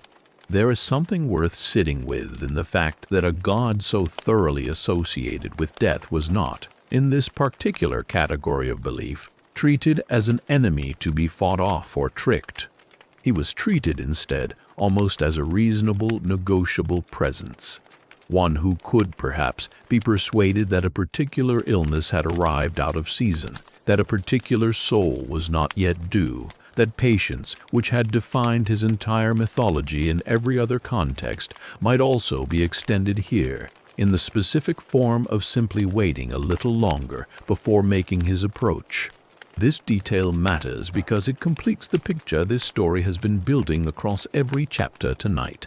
Anubis was never imagined by the ordinary people who actually prayed to him across 3,000 years as an implacable, indifferent force sweeping through the world collecting souls on a fixed and uncaring schedule. He was imagined as someone who could be reasoned with, appealed to, asked respectfully and without presuming too much to simply wait. And it is worth noting, as one final small mercy folded into this entire category of belief, that the healers reciting these spells were not primarily asking Anubis to abandon his role forever. They understood, as everyone in that civilization understood, that he would eventually come for every single person praying to delay him now. They were only ever asking for time, a little more of it. A season not yet arrived. He had, after all, already shown, across every other story told about him tonight, exactly how much patience he was capable of extending to people who needed it. We have spent nearly this entire long night in the lamplit hall, watching hearts wade, watching souls tremble and settle, watching Anubis's steady hands move through the same patient ritual over and over, across 3,000 years of belief. But we have not yet followed any soul far enough to see what actually waited for them, once the scale had judged them worthy to continue. The Egyptians called it the Field of Reeds, Aru in their own language, and they imagined it in beautiful and remarkably specific detail, as a kind of idealized version of the very best that ordinary Egyptian life along the Nile could offer, except unmarred by any of the hardship, scarcity, or uncertainty that had shadowed even the most fortunate lives above ground. Picture it exactly as the old texts describe it: endless fields of grain, taller and more abundant than any harvest the living world had ever produced, growing without the constant anxiety of drought or flood that haunted every actual Egyptian farmer's year. Canals running clear and full, never silting, never requiring the exhausting labor of clearance and maintenance that consumes so much of an ordinary farmer's actual life. Fruit trees heavy with dates and figs in every season simultaneously, rather than the anxious, calendar-bound waiting real orchards demanded. The dead who reached this place were not imagined as idle, floating spirits, the way some other mythological traditions picture their afterlives. They were understood to continue working, plowing, sowing, harvesting, because labor itself, meaningful and productive, was never considered by the Egyptians to be a punishment. It was considered part of a good life, provided it was not shadowed by scarcity, exhaustion, and the constant fear of a failed harvest that haunted the living world above. This detail matters enormously for understanding what this entire mythology was actually promising its believers, and it is worth sitting with in these final quiet chapters. The afterlife Anubis guided souls toward was not imagined as some radically different, unrecognizable existence, disconnected entirely from the only life its believers had ever known. It was imagined as their own life, essentially unchanged in its fundamental shape and rhythm, but finally freed from the specific hardships that had made that same life so difficult to bear while they lived it. A farmer who had spent decades anxiously watching the sky for signs of drought or flood could imagine, quite specifically and concretely, exactly what relief from that anxiety would actually feel like, because the Field of Reeds simply removed the anxiety while preserving everything else he had ever loved about his actual work and his actual land. Some of the dead, according to certain texts, were provided with small carved figures called shabti, buried alongside them, specifically to perform any required labor on their behalf, should the gods call upon them for agricultural work in the Field of Reeds, a detail that reveals with a kind of gentle honesty rare in religious literature, that even the Egyptians understood that eternal labor, however pleasant in theory, might occasionally benefit from a substitute willing to take a turn in one's place. Anubis, having guided a soul this far through the 12 gates, past the 42 judges, through the weighing itself, did not, as far as the surviving texts suggest, personally escort every soul the remaining distance into the fields themselves. His work, in the strictest sense, concluded at the threshold of judgment. But it is worth imagining, in these final quiet moments of this long story, that he watched them go, every single time, across 3,000 years of exactly this same quiet parting, the soldier, the mother, the child, the countless millions whose individual stories never survived in any single surviving text, but whose collective faith in his fairness sustained an entire civilization's understanding of what death actually meant. For 3,000 uninterrupted years, he had met them frightened at the threshold. He had weighed them honestly, without favor. And now, having done everything his own long, patient story had ever asked of him, he let them go into fields of grain that never failed, toward a version of their own best life, finally free of everything that had made the original one so hard to bear. There existed, in certain periods of Egyptian religious practice, a custom scholars now call incubation, the deliberate practice of sleeping within a temple precinct in the hope that a god might visit the sleeper directly, delivering guidance, warning, or comfort through the medium of a dream. Anubis's shrines, particularly those situated near the great necropolises where so much of his mythology was already concentrated, became known in certain periods as places where the recently bereaved might come specifically to sleep, hoping for exactly this kind of visitation. A chance, however indirect, to receive some assurance about how a loved one's judgment had gone, or was going, somewhere in the timeless country of the dead where ordinary chronology did not apply. One surviving account, inscribed by a woman mourning her husband, describes exactly such a night. She had traveled to a shrine associated with Anubis's worship, made the appropriate offerings, and lay down to sleep within the temple precinct, hoping, as the custom promised, that the god might grant her some glimpse of her husband's fate.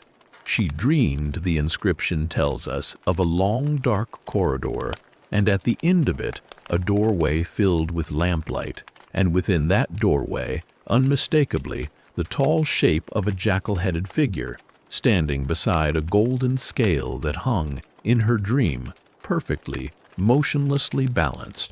He did not speak to her directly in her account of the dream, or, if he did, the words did not survive translation into the waking world clearly enough for her to record them precisely. But he turned, she says, toward where she stood at the edge of the vision, and inclined his head slightly, the way one acknowledges a familiar presence rather than a stranger, and behind him, just visible in the lamplight, she believed she recognized the shape of her husband, standing steady, apparently at peace, waiting his turn before the scale with no particular fear evident in his bearing. She woke, the inscription tells us, with what she describes as a settled heart. Not certainty exactly, since dreams could never provide the kind of unambiguous proof a grieving person might desperately want, but something adjacent to certainty. The sense that she had been permitted to see enough, whatever we make, from a distance of 3,000 years, of the actual mechanism behind such dreams. Grief itself is a powerful enough force to generate exactly this kind of vision, without requiring any divine intervention at all. It is worth taking seriously what this practice reveals about how people actually used their relationship with Anubis in daily life. He was not simply a distant cosmic administrator, encountered only after death, remote from the ordinary business of grieving and healing among the living. He was someone people believed they could, under the right circumstances, actually visit. Someone whose presence, sought earnestly enough, in the right place, might offer something no amount of ordinary reassurance from friends and family could quite provide, direct, if indirect, evidence that a loved one was being received well, somewhere beyond the reach of the living entirely. The shrines where this practice was most common have mostly crumbled now, their exact locations lost or uncertain, their nightly visitors long since gone to face whatever judgment they themselves eventually stood before. but the inscriptions they left behind, describing dreams of a patient jackal-headed figure standing beside a golden scale, remain among the most quietly moving pieces of evidence this entire mythology has left us. Proof that for the people who actually lived inside this belief system, Anubis was never simply a story told to explain death. He was someone they went looking for in the depths of their own grief, in someone who, if their own accounts are to be trusted even slightly, seemed willing, more often than not, to be found. Chapter 17. The Season. The old gods were silenced. There was one period, near the middle of Egypt's long history, when Anubis, along with nearly every other god in the traditional pantheon, was told, by royal decree, that he no longer existed. The pharaoh responsible was Akhenaten, who ruled for roughly 17 years and attempted, during that time, one of the most radical religious transformations any ancient civilization ever imposed upon itself. He declared that only one god was real, the Aten, the visible disk of the sun itself, and he ordered the old temples closed, the old priesthoods disbanded, the old names, Osiris, Isis, Anubis, and nearly every other deity Egypt had worshipped for 2,000 years, chiseled off monuments and forbidden from official use. It is difficult to overstate how disorienting this must have been for ordinary people who had grown up believing without question that Anubis would meet them at the threshold of death, that the scale and the feather waited for them exactly as they had waited for their parents and grandparents before them. For roughly a generation, the official religion of Egypt insisted that none of it was true, that the sun disk alone deserved worship, and that the jackal-headed guardian of the dead, along with the entire elaborate architecture of judgment and afterlife built up around him, was simply superstition to be abandoned. Ordinary Egyptians did not, by most accounts, abandon their old beliefs so easily. Archaeological evidence from this exact period shows old amulets still being worn in secret, old funerary practices still being performed in private, even as official temples stood closed, a kind of quiet, stubborn persistence beneath the surface of an officially mandated new religion that never quite managed to reach into every household in the kingdom. When Akhenaten died, the reversal came quickly. His successors, including, most famously, the young pharaoh Tutankhamun, whose very name was changed specifically to honor Amun, one of the old gods restored to prominence, reopened the temples, restored the old priesthoods, and allowed Anubis, along with the rest of the traditional pantheon, to return fully to public worship. It is worth imagining what that restoration must have felt like to the people who had quietly kept faith through the interruption. Tutankhamun's own tomb, when it was discovered thousands of years later, contained an extraordinary wooden statue of Anubis, black and gleaming, positioned to guard the entrance to the chamber holding the pharaoh's canopic jars. A striking, deliberate statement, placed there by a generation that had just watched their god be officially erased and had waited, patiently, for exactly the chance to bring him back. This period matters for the story we are telling tonight because it shows something true about Anubis that no single myth on its own quite captures.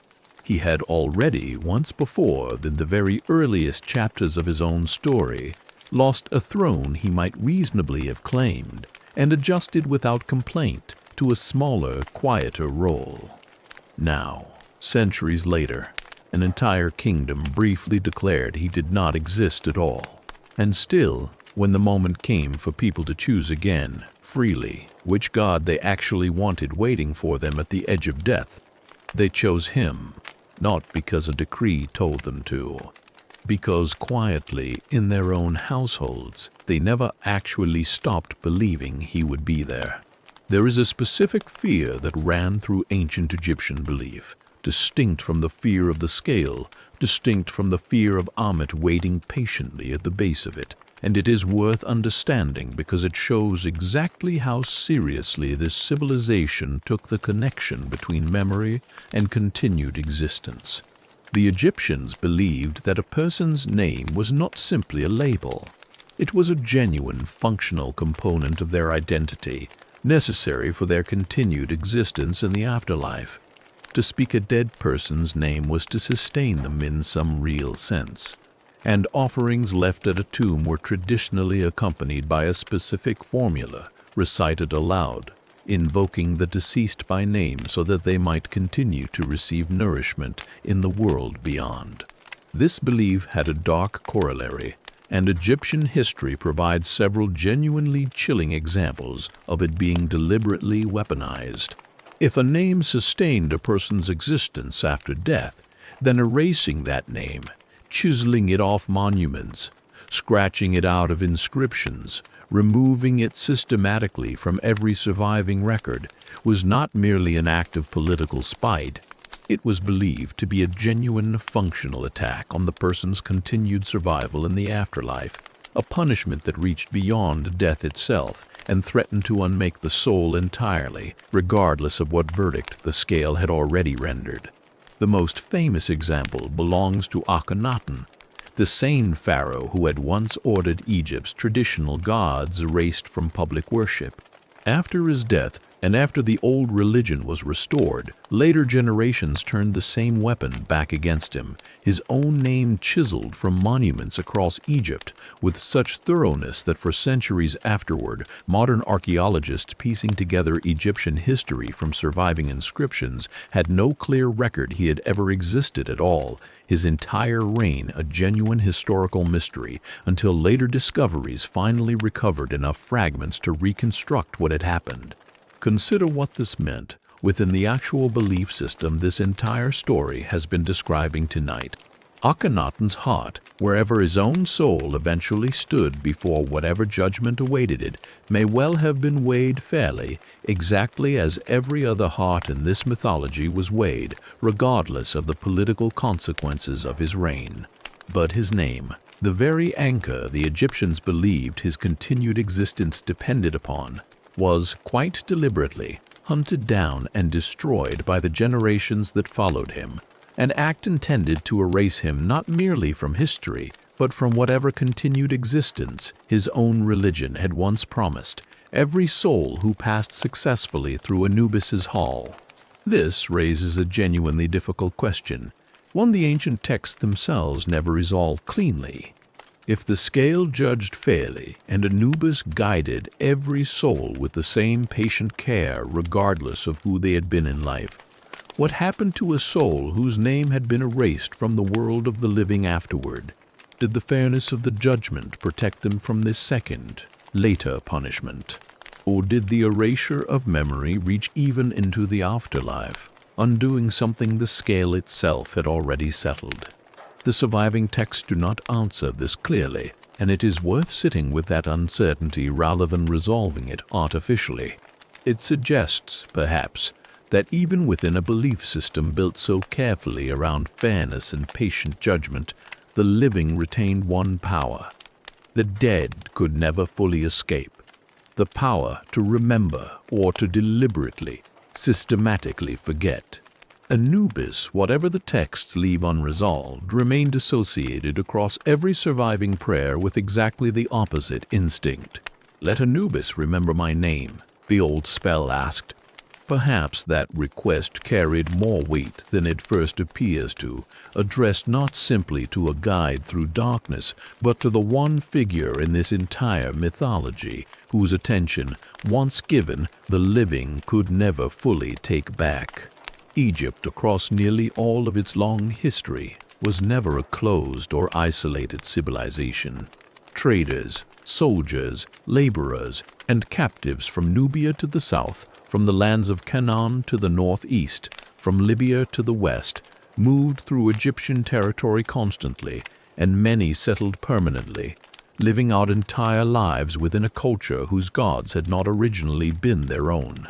One such man, a soldier from Nubia, serving, as many Nubians did across various dynasties, in the Egyptian military, left behind a small, personal inscription that survives among the vast body of Egyptian religious texts, and it is worth including here. because it shows how far Anubis's reach had extended beyond the specific ethnic and cultural boundaries of the civilization that first imagined him.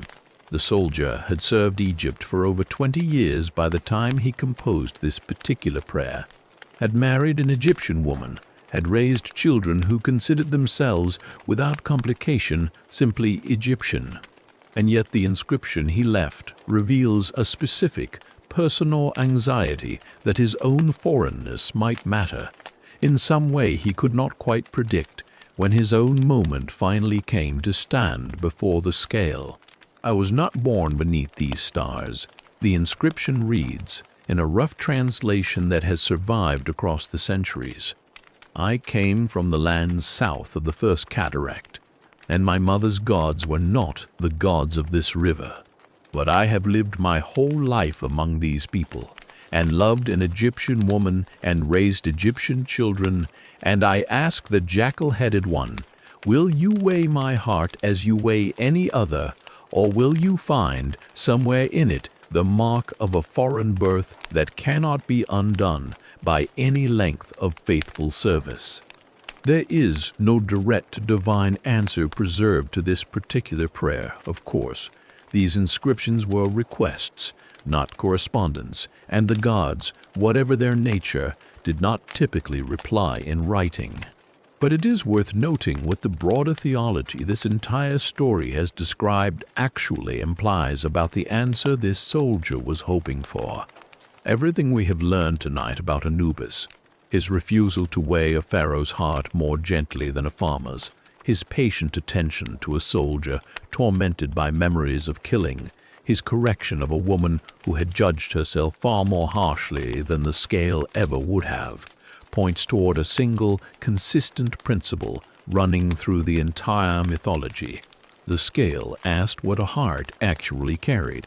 It did not ask where that heart's owner had been born, what language their mother had first spoken to them, or which gods their distant ancestors had once prayed to before circumstance carried them to a different river than the one their family's oldest stories remembered. This soldier's prayer survives precisely because it was copied, preserved, and included among the broader body of Egyptian funerary literature by scribes who saw nothing unusual or objectionable in a foreign-born man asking Anubis for exactly the same fairness any native Egyptian might request. His anxiety was treated by the very civilization whose gods he was praying to as a reasonable and legitimate concern, not evidence that he did not belong in seeking Anubis's protection, but simply evidence of how seriously he, like every soul this story has introduced you to tonight, took the judgment waiting for him. Whether his own heart, when its moment finally came, weighed lighter or heavier than the feather, no surviving record tells us. But the fact that his prayer exists at all, preserved, copied, carried forward across the centuries alongside prayers written by native-born Egyptians whose ancestors had lived along the Nile for as far back as memory reached, suggests something true about the god this entire story has been describing. He had, after all, first learned mercy from a woman who chose a child that was not, by any strict accounting, entirely her own to claim. It would have been strange, given everything else this story has shown you about him, for him to suddenly begin drawing lines the rest of his existence had never once required him to draw. There is a much larger, much stranger story connected to this mythology that deserves its own telling here, because it shows what happened in the wider world above the Duat. Once Osiris's murder had set every subsequent event in this entire family's history into motion, and because it reveals something about the kind of justice Anubis's own steady fairness was quietly responding to. After Osiris rose as king of the dead, his son by Isis, a falcon-headed god named Horus, conceived in most versions of the myth, after Isis's brief restoration of her husband's body, grew to adulthood with a single consuming purpose: to claim the throne of Egypt that Set had stolen through murder, and to avenge his father's death. What followed was not a single decisive battle, the way a simpler story might have told it. It was a tribunal, an extended, exhausting legal contest before the assembled gods of the Egyptian pantheon, lasting, in most versions of the text, a full 80 years, during which Horus and Set presented competing claims to the throne, argued, schemed, physically fought on more than one occasion, and generally exhausted the patience of nearly every divine witness forced to sit through the proceedings. The tribunal is, frankly, one of the strangest and most entertaining pieces of surviving Egyptian mythology, filled with episodes that read almost like dark comedy alongside their genuine cosmic stakes. Set and Horus turned themselves into hippopotamuses and tried to drown each other. Isis, disguised as a beautiful stranger, tricked Set into unknowingly condemning his own claim to the throne through his own words. Set, in one particularly infamous episode, attempted to humiliate his nephew through an act of sexual violation, and Horus, forewarned by his mother, caught the resulting evidence in his own hand and used it, later, to publicly shame his uncle before the assembled gods. The presiding judge throughout most of this extended tribunal was Ra, the sun god, whose patience with the entire proceeding visibly frayed as the decades dragged on, and whose own judgment at several points wavered unfairly towards Set, a reminder worth noting carefully that even the gods overseeing justice in this mythology were not always immune to bias, exhaustion, or simple favoritism. It is worth asking at this point in the story where Anubis stood during all of this. 80 years of argument over the throne, his own father now sat upon in the underworld, 80 years of his young half-brother fighting to avenge the very murder Anubis's own hands had labored to undo. The surviving texts are largely silent on this question, and the silence itself is worth sitting with. Anubis does not appear as a major figure in the tribunal narrative. He does not argue Horus's case, does not attempt to sway Ra's judgment, does not involve himself in the decades of political maneuvering happening in the world above his own quiet domain.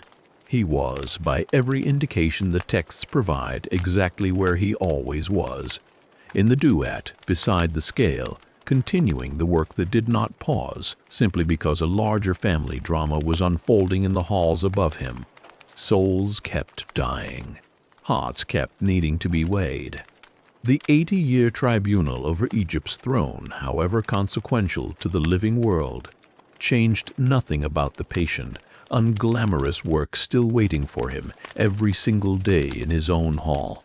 When the tribunal finally concluded, Horus victorious, ascending to rule the living exactly as his father Osiris ruled the dead, and Set, in most versions, either banished to the deserts or, in a few gentler tellings, reconciled to his nephew and given a role protecting Ra's sun bark against the chaos serpent Apophis each night, the entire pantheon returned, presumably, to whatever equilibrium had briefly disrupted.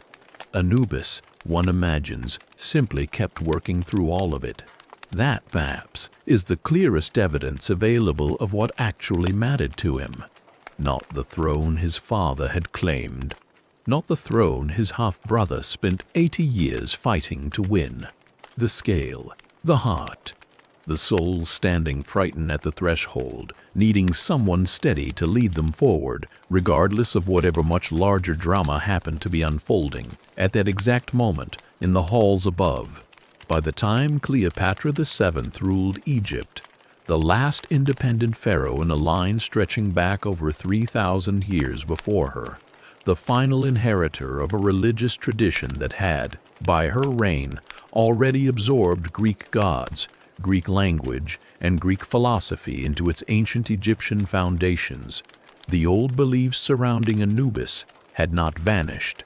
They had simply grown layered, complicated by centuries of cultural blending, but recognizably continuous with everything this story has described tonight. Cleopatra herself, by every surviving account, took Egyptian religious traditions seriously, presenting herself publicly as the living embodiment of Isis, participating in temple rituals with an earnestness that suggests genuine belief rather than mere political theater. However, much political calculation was also inevitably woven through her public religious performances. When her reign, and with it 3,000 years of independent Egyptian rule, finally ended, Rome's legions arriving, Mark Antony dead by his own hand, Cleopatra herself, in the traditional and most widely accepted account, choosing death by her own means rather than the humiliation of being paraded through Rome as a conquered captive. The old funerary rites, we can reasonably assume, were still performed for her exactly as they had been performed for the rapture. Somewhere, in whatever tomb eventually received her body, its exact location still, remarkably, unknown to modern archaeology despite extensive searching, priests would have performed the opening of the mouth, would have wrapped her body in linen, anointed with the same oils and resins Anubis's own mythic hands had first worked with over Osiris's ruined body, millennia earlier, would have placed, somewhere within her tomb, the same protective imagery of the jackal-headed guardian that had watched over every pharaoh's passage into the Duat since the very earliest dynasties. She was, in this sense, the final beneficiary of an unbroken chain of belief stretching back to the very first chapters of the story you have heard tonight. A chain that began with a hidden child in a marsh, and a murdered king scattered across a river, and a grieving son who chose to pick up a different kind of work rather than mourn the throne he would never claim. After her death, Egypt became, formally, a province of Rome, and the slow transformation this story has already described, the gradual merging of Anubis into Hermonibis, the slow decline of temple worship, the eventual closing of the last shrines under later Roman edicts, accelerated considerably, though it would still take several more centuries to run its full course. But it is worth pausing here, near the very end of this long telling, on the image of Cleopatra herself, the last independent ruler of an ancient kingdom, receiving, in her own death, the exact same rites that had once been performed for pharaohs whose names had already been ancient history by the time she was born. The same God, the same scale in belief if not in any surviving physical description of her specific judgment. The same patient guide who had met every single Egyptian soul, king and farmer alike, for 3,000 uninterrupted years before her own moment finally arrived. She was the last of an unbroken line. Anubis, whatever became of the kingdom itself afterward, had already shown across every chapter of this story that his own patient work had never actually depended on that kingdom continuing to exist at all. Chapter 18. The 7 years. The river did not rise.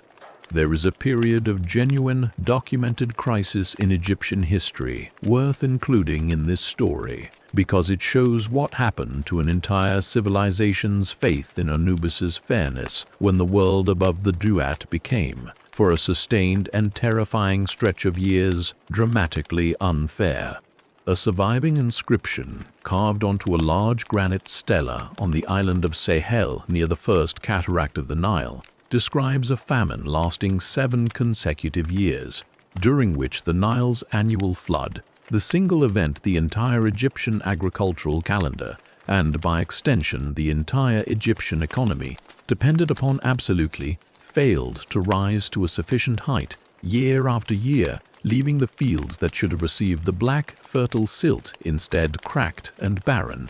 The inscription describes conditions that, even filtered through the formal language of royal monument building, conveyed genuine desperation. Grain became scarce, everything that people eat became scarce, everyone was in distress from lack of food, the temples were shut, the shrines were covered with dust, the very administration of the kingdom was in confusion. Picture what 7 consecutive years of exactly this kind of failure actually meant for ordinary families along the riverbanks. The specific families whose prayers to Anubis this entire story has already described in such detail, asking for fairness, asking to be remembered, asking that a life of quiet decency be weighed honestly against the feather, regardless of wealth or status. Now imagine those same families watching their children grow thin, watching their carefully tended fields yield nothing at all, year after year, wondering with an anguish the surviving records only partially convey what exactly they had done to deserve this, and whether the gods they had faithfully prayed to for their entire lives had simply stopped listening. It would have been reasonable during exactly this kind of prolonged crisis for faith in a fair and patient underworld to falter badly. If Ma'at's cosmic balance genuinely governed the world, and if the pharaoh's sacred responsibility was to maintain that balance through correct rule and correct ritual, then 7 consecutive years of catastrophic failure raised an uncomfortable, unavoidable question. Had the balance genuinely broken? And if so, whose fault was it? And what, if anything, could be done to repair it? The stela describes the resolution to this crisis in specifically religious terms. The king of the period, troubled and desperate, is described consulting with his officials and eventually receiving, through a dream, guidance from the god Kum, associated with the Nile's actual source, promising that the flooding would resume if the king properly restored and endowed the god's temple, which had fallen, in the general chaos of the famine years, into neglect.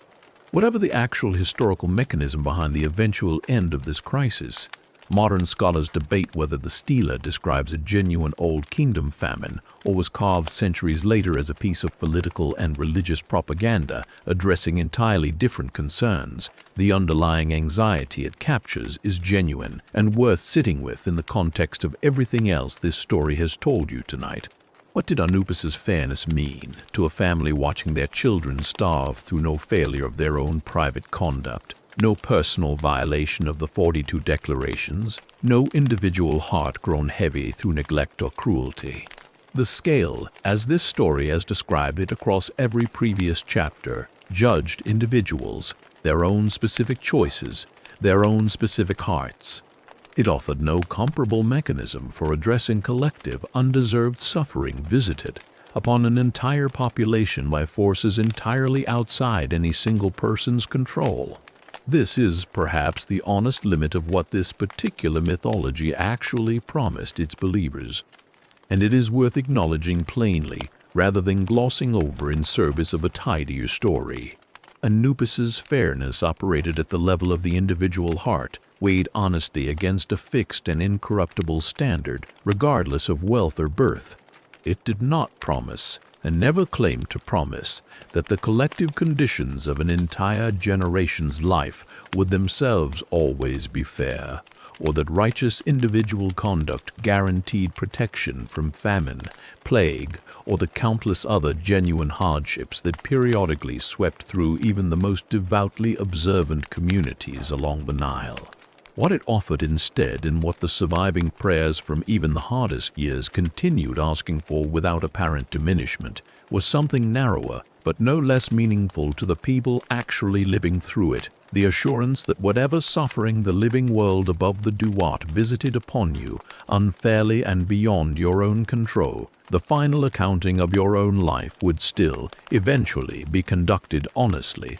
That a child who starved through no fault of her own, in the 3rd terrible year of a 7-year famine, would still be met, when her own small moment finally came, by the same patient, unhurried guide who had met every other frightened soul this story has already introduced you to tonight, judged not by the catastrophe that had claimed her too soon, but only by the brief, blameless heart she had carried through it. That distinction between fairness in the world above, which this mythology never fully promised, and fairness in the judgment below, which it promised absolutely and without exception, may be the single most important thing to understand about why this particular belief system proved resilient enough to survive even 7 consecutive years of the kind of suffering that might reasonably have broken faith in a lesser god entirely. Chapter 19. The long decline gods, like kings, do not remain equally important forever. In the earliest periods of Egyptian belief, the era the old scholars call the Old Kingdom, when the pyramids at Giza were new rather than ancient, Anubis was, by every surviving inscription, the single most important god associated with death and the afterlife in the entire pantheon. The earliest funerary texts invoke his name above almost every other god's. The earliest tombs were built quite literally under his particular protection, more so than any other single deity's. This should not be surprising given everything you've already heard tonight. He was there first. Before Osiris rose from his own broken body, before the throne of the underworld had anyone sitting on it at all, Anubis was already doing the necessary, unglamorous work of protecting the dead from jackals, from decay, from the long, slow erasure that waited for anyone whose body was not properly cared for. But myths, like kingdoms, shift with the centuries. As the cult of Osiris grew, as his story of death and resurrection became the central narrative that an increasingly agricultural, increasingly hopeful civilization wanted to tell itself about what happens after the grave, his prominence began, slowly, gradually, to eclipse the god who had made his resurrection physically possible in the first place. By the time of the Middle Kingdom, several centuries later, Osiris had become the presiding figure of the entire underworld in most official religious text, seated in his hall exactly as we described earlier, with Anubis's role increasingly framed as the one who served beneath him rather than the one whose story predated him entirely. It would be easy, watching this shift from a distance, to tell it as a straightforward tragedy, a god slowly written out of his own prominence, a father's fame growing precisely because of the son's labor, until the labor itself becomes background detail in someone else's story. And there is truth in that reading. It is not wrong, but it is also not the whole truth. And this is worth sitting with carefully, because it says something about who Anubis actually was, rather than simply what happened to him. He never disappeared from the mythology. Not once, across 2,000 years of shifting religious emphasis, did the Egyptians stop needing him. Every single embalming still invoked his name specifically. Every single tomb painting still placed his hands on the scale, not Osiris's.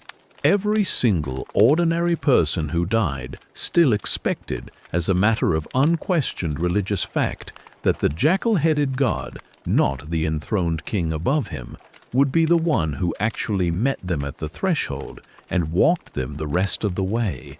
The throne moved to Osiris. The work stayed with Anubis. And if you have been listening carefully to everything this story has told you so far, you already know which of those two things he actually valued more. There is one more transformation worth telling before we let this story rest, because it shows how far Anubis's presence eventually traveled beyond the borders of the civilization that first imagined him. When Alexander the Great's army swept through Egypt and Greek rule settled over the land of the Nile for nearly 3 centuries afterward, something unusual happened to many of the old Egyptian gods.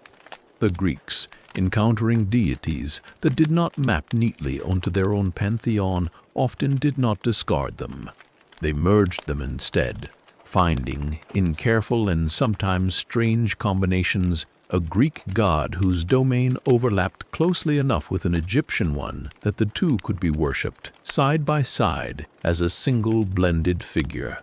Anubis's Greek counterpart was Hermes, the messenger god, the guide of travelers, and crucially, in his own separate mythology, the one Greek god who already served as a psychopomp, leading souls to the underworld, much as Anubis had always led the newly dead through the Duat. The blend that emerged from this was called Anubis, a god depicted in surviving statues from this period, with a human body and a jackal's head, carrying Hermes's traditional staff, the caduceus, alongside Anubis's ancient authority over embalming and judgment. It would be simple to treat this merger as a dilution, The ancient singular god slowly diffused into something more generic, more palatable to a foreign audience. The specific weight of his own story softened into a broader, blander category of underworld guide.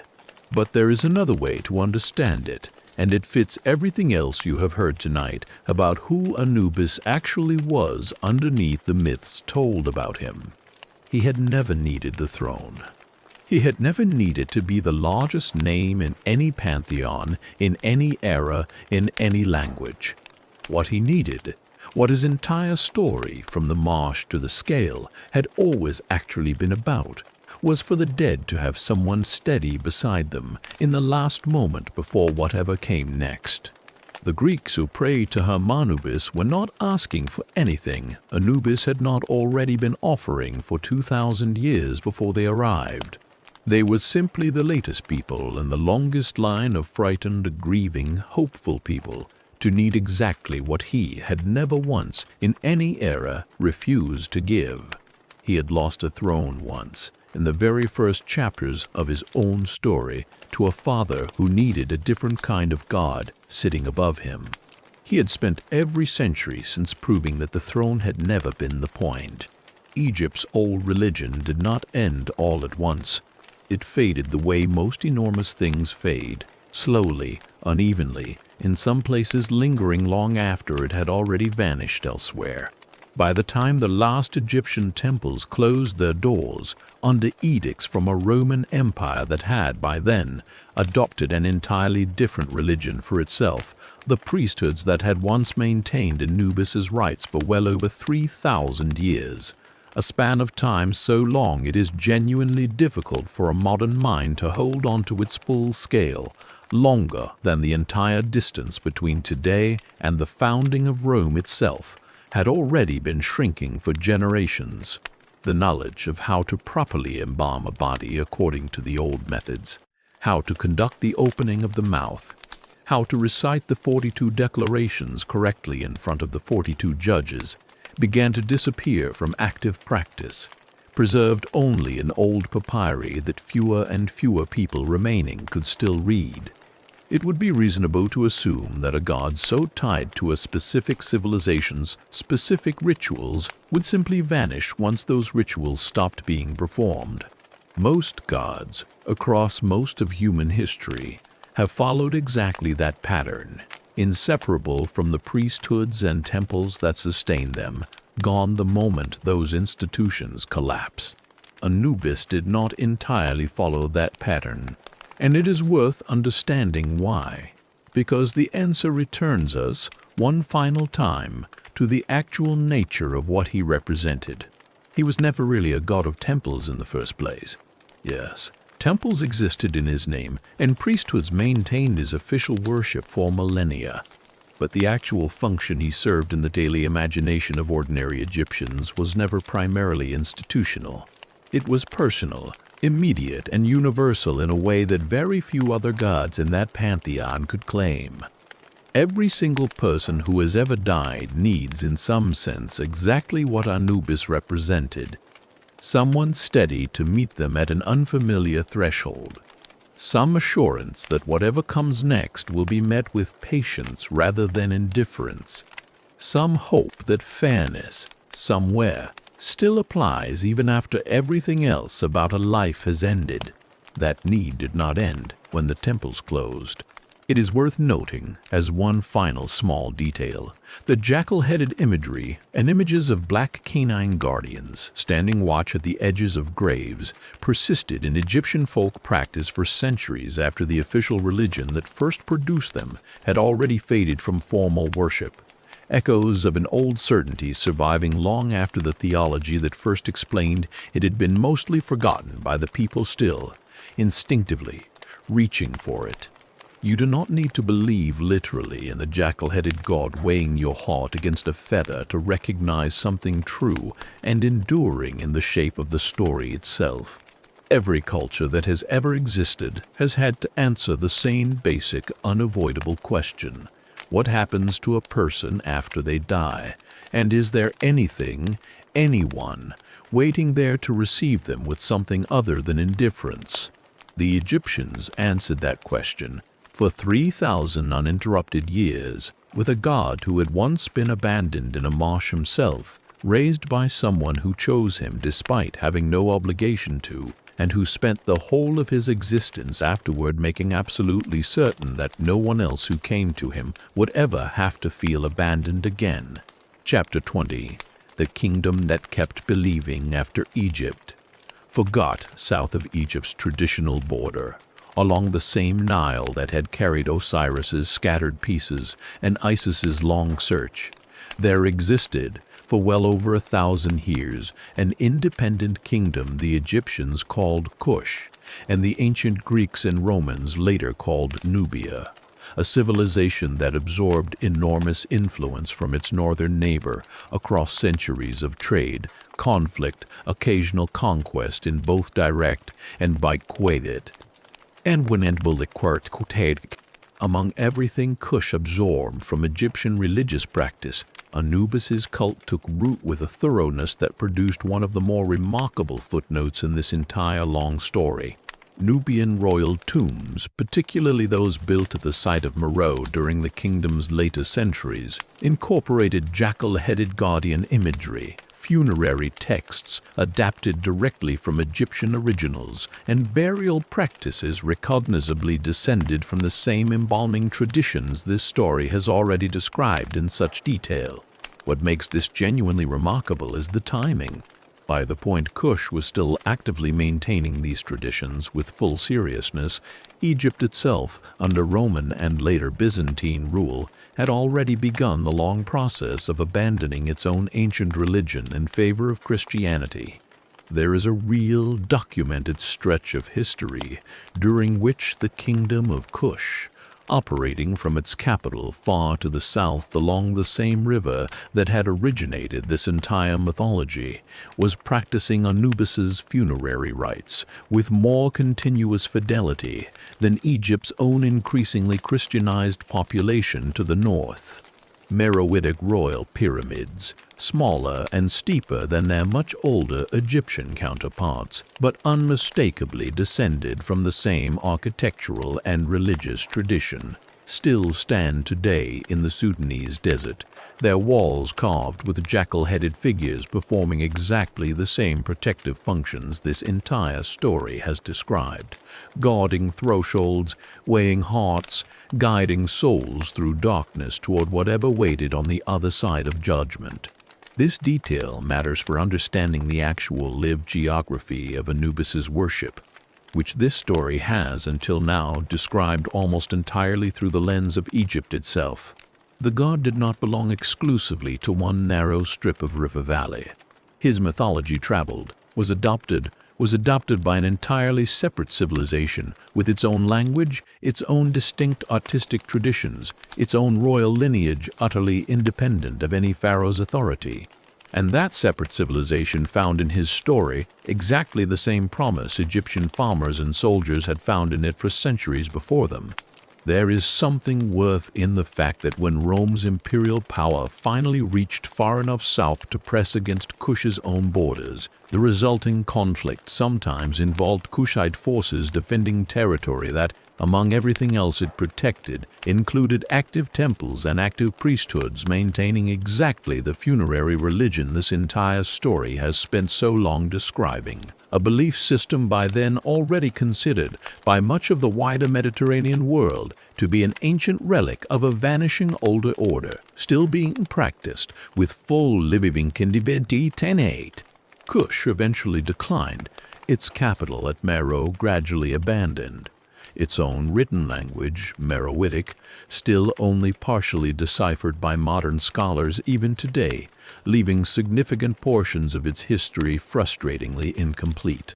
But for a genuinely substantial stretch of time, centuries, not merely decades, this southern kingdom carried forward Anubis's worship with a continuity that, in certain specific respects, outlasted the very civilization that had first given the god his name and his jackal's shape. It is a reminder, near the end of this long story, that the promise this mythology offered was never actually contingent on any single kingdom's continued political fortune. Anubis met souls at the threshold, whether the empire above them was Egyptian, Kushite, or, eventually, none of those at all. Patient, consistent, and entirely unconcerned with which particular royal dynasty happened to be maintaining his temples at any given moment in a history that, across its full span, spanned considerably more than 4,000 continuous years. Chapter 21. The Men Who Wore His Face.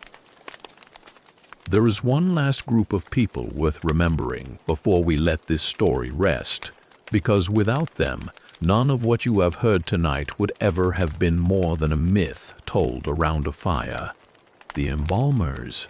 Every ritual we have described, the careful wrapping in linen, the canoped jars with their 4 guardians, the opening of the mouth, the long, patient work of preparing a body to survive its own death, had to be performed by actual, living human hands in actual, ordinary workshops built along the edges of Egyptian towns, by men who trained for years to do this work properly, and who carried, quite literally, the weight of their neighbors' eternal souls on their shoulders every single day they cake.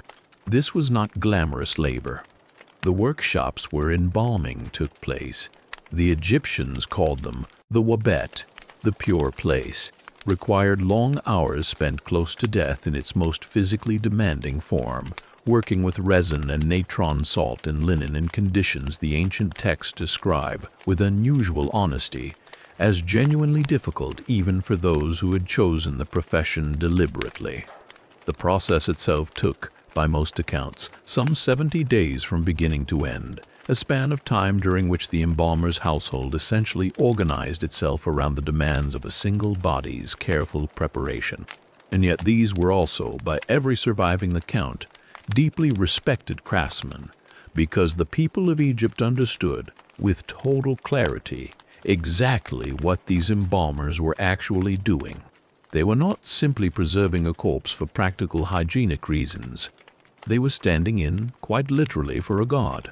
When the moment came to perform the most sacred parts of the ritual, the opening of the mouth, the final wrapping, the placement of protective amulets between each layer of linen, the head embalmer would put on a mask, carved wood, shaped into the long muzzle and pointed ears of a jackal, painted black exactly as the god himself was always painted, and in that mask, for the duration of the ritual, the mourning family gathered around the body was not simply watching a trained professional perform a technical service. They were watching Anubis himself. This is worth sitting with for a moment, because it changes how you might picture everything this story has described so far. Every single scene we have imagined tonight, the god kneeling over Osiris's scattered remains, the god meeting a frightened soldier at the threshold, the god kneeling down to comfort a small girl, asking where her mother had gone. Every one of those images was, in the actual daily religious life of ancient Egypt, also a description of an ordinary man, trained in a difficult and unglamorous craft, putting on a wooden mask and doing his absolute best to embody, for one grieving family at a time, the patience an entire civilization need to be that we had this white. It did not matter that everyone present understood on some level that the mask concealed a mortal face. Egyptian religious practice did not require the kind of literal-minded certainty a modern skeptic might insist on. The mask did not need to be magically inhabited by the actual god in order to do its work.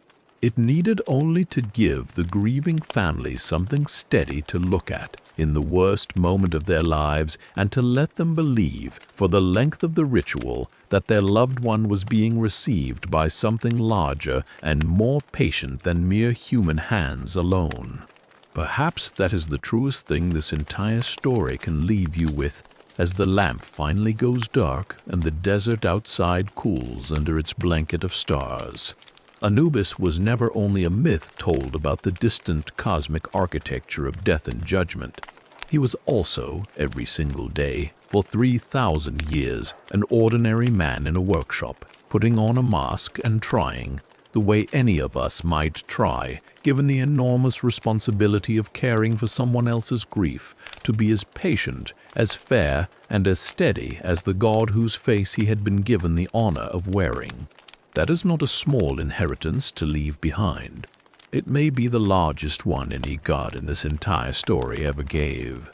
There is one final piece of this story worth knowing before we let it rest completely, because it shows what devotion to Anubis actually looked like. Not in the dramatic moments of judgment or crisis this story has focused on tonight, but in the quiet, unremarkable repetition of ordinary daily religious practice carried out by priests whose names have almost entirely vanished from history, in temples that have almost entirely vanished from history, then temples that have almost entirely brimmed cut. Every morning in temples dedicated to his worship, priests would perform what Egyptologists now call the daily temple ritual, a sequence of prayers, offerings, and ceremonial actions repeated with almost identical wording every single day for centuries, generation after generation of priests, trained by the priests who had come before them. The words themselves worn smooth by repetition, the way a stone step is worn smooth. By repetition, the way a stone step is worn seat footstextures crossing it. The surviving fragments of this daily liturgy, pieced together from temple wall inscriptions across several different sites, include a hymn of praise recited each morning as the temple doors were formally opened, welcoming the god's presence into the sanctuary for another day. Hail to you, Jackal of the West, foremost of the sacred land, you who guide the heart of the farmer with the same unwavering scale. Picture the actual scene this liturgy implies, repeated identically morning after morning across 3,000 years, a priest, alone or with a small handful of assistants, in the quiet hour before the temple opened to any ordinary visitors, performing this exact sequence of words and gestures, not for any dramatic occasion, not in response to any particular crisis or celebration, but simply because this was what needed to be done every single day to maintain the god's presence and continued good word the temple served. There is something worth sitting with in the sheer patient repetition this practice represents. Anubis's mythology, as this story has told it tonight, is full of dramatic moments. A murder, a dismemberment, a desperate embalming, a scale that trembled once and nearly failed. But the actual lived religious practice surrounding him for the overwhelming majority of the 3,000 years his worship continued consisted of exactly this, the same words, spoken quietly, every single morning by priests whose devotion required no dramatic crisis to sustain it, only the simple, unglamorous discipline of showing up again and again to do the necessary work. This mirrors, in its own quiet way, everything this story has told you about Anubis himself. He was not defined by isolated moments of drama, however central those moments were to his mythology. He was defined by exactly this kind of relentless, patient consistency. The same careful attention given to the 1,000th soul that had been given to the first. The same unwavering fairness extended morning after morning, judgment after judgment, without any single instance of it ever growing rushed, careless, or resentful of its own endless repetition. The priests who recited this daily liturgy, whose names we will almost certainly never recover, whose individual voices have been silent now for well over 1,600 years, were, in their own small way, doing exactly what their God had always done for them in turn, showing up, doing the necessary unglamorous work, trusting that patience, extended consistently enough over a long enough span of time, was itself a form of devotion worth offering, even when no one beyond the temple walls was there to witness it. That perhaps is the truest final image this long story can leave you with. Not the dramatic scale trembling under the weight of a difficult judgment, not the murdered king or the scattered pieces or the throne quietly relinquished. Simply an empty temple, just before dawn, and a single priest's quiet voice repeating words worn smooth by 3,000 years of exactly this same devotion, welcoming once again a god who had never once failed to answer that welcome in return. Let's slow down here for a moment before we continue. Picture the Nile itself, not as the setting for any single myth, but simply as it was, and in many ways still is, the great, unhurried artery running the entire length of Egypt, flooding every year with the same patient regularity the ancient farmers built their entire calendar around, receding every year to leave behind the black silt that made the whole civilization possible in the first place. The Egyptians did not think of the Nile as separate from the story we have been telling tonight. It was inside it. Osiris's scattered pieces had drifted along its currents. Isis and Nephthys had walked its banks for years, searching.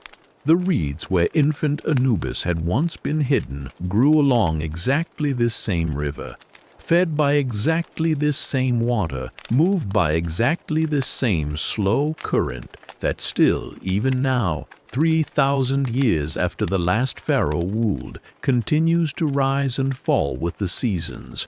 There is something worth resting inside here, in the quiet middle of this long story.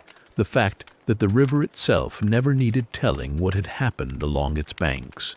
It simply continued being what it had always been, flooding, receding, carrying silt from the far highlands down to the fields that needed it. Indifferent in the way that only something genuinely ancient and genuinely patient can be indifferent to the small, urgent dramas of gods and kings playing out along its edges. Anubis, in a way, understood something of that same patience, not indifference. His story tonight has shown you again and again that indifference was never his nature, but patience of exactly the river's kind. The willingness to keep doing the same necessary work, season after season, century after century, regardless of whether anyone above was paying attention to it. Picture him now, if it helps. Not in the dramatic scenes of judgment and confrontation this story has walked you through, but simply in the quiet, ordinary moments between them, walking the long, dark corridor of the Duat between one soul's arrival and the next, standing beside the scale in the empty stretches when no one is currently being judged, the lamp burning low, the golden balance hanging perfectly still, waiting. What does a god do in the quiet moments no myth ever bothered to record? Perhaps he simply rests, the way anyone who has done difficult, careful work for a very long time eventually learns to rest, not by stopping entirely, but by finding a stillness inside the ongoing labor itself. Perhaps he looks back, sometimes, the way anyone might, toward the marsh where his own story began, toward the moment Isis lifted him out of the reeds and decided, without needing a reason beyond simple decency, to carry him home. Let your own breathing slow here for a moment. The way the river slows in the calm stretches between one bend and the next. There is no scale waiting for you tonight, no 42 judges in the dark. Only the story continuing quietly around you, the way the Nile continues quietly around every field it has ever fed, patient, dark, and entirely unhurried. We'll continue soon. For now, simply rest here beside the water. Chapter 22. The jackal who outlasted the gods around him. Walk through nearly any museum in the world today with a significant Egyptian collection, and you will very likely encounter Anubis before you encounter almost any other figure from that entire ancient pantheon. His black, crouching form, recognizable even to visitors who could not name a single other Egyptian deity. His image reproduced on postcards, jewelry, tattoos, and countless other small modern echoes of a belief system that officially ended over 625. They give you to say it. This is worth pausing on because it is genuinely unusual. Most ancient gods, however important they once were, fade almost entirely from popular modern awareness outside of specialized academic study. Ask most people walking down any ordinary street to name an Egyptian god, and Anubis, more often than not, will be the very first name offered, ahead even of Osiris and Isis, whose myths this entire story has shown you were, in their own time, considered more central to Egyptian religious life than his own. Why has this particular god, of all the hundreds worshipped across Egypt's long history, retained such a distinctive hold on the modern imagination, so long after the temples that once maintained his official worship crumbled into the desert sand that now, in places, still half buries them? Part of the answer is undoubtedly visual. A jackal-headed figure is simply a striking, immediately memorable image, distinct enough from anything in most other mythological traditions that it lodges easily in memory, even among people with only the most casual interest in ancient history. But there is likely something deeper at work too, something this entire story has tried to illuminate across every chapter told tonight. The specific promise Anubis represented, patient, incorruptible fairness, offered equally to everyone regardless of wealth or status, extended by a guide who never once, across the entire surviving record, failed to show up for the person who needed him, is not a promise limited to ancient Egyptian religious cosmology. It touches something that remains, stubbornly, universally relevant to anyone living inside an unequal world, waiting, consciously or not, for some assurance that fairness exists somewhere, even if it does not always seem to exist here. Modern people who have never read a single ancient Egyptian text, who could not locate the Duat on any map or recite a single line of the 42 declarations, still find themselves drawn to this particular jackal-headed figure, still choose his image for tattoos meant to represent protection, judgment, or guidance through difficult transitions, still recognize, on some intuitive level that requires no formal religious education to access, exactly what kind of promise this ancient god was always meant to represent.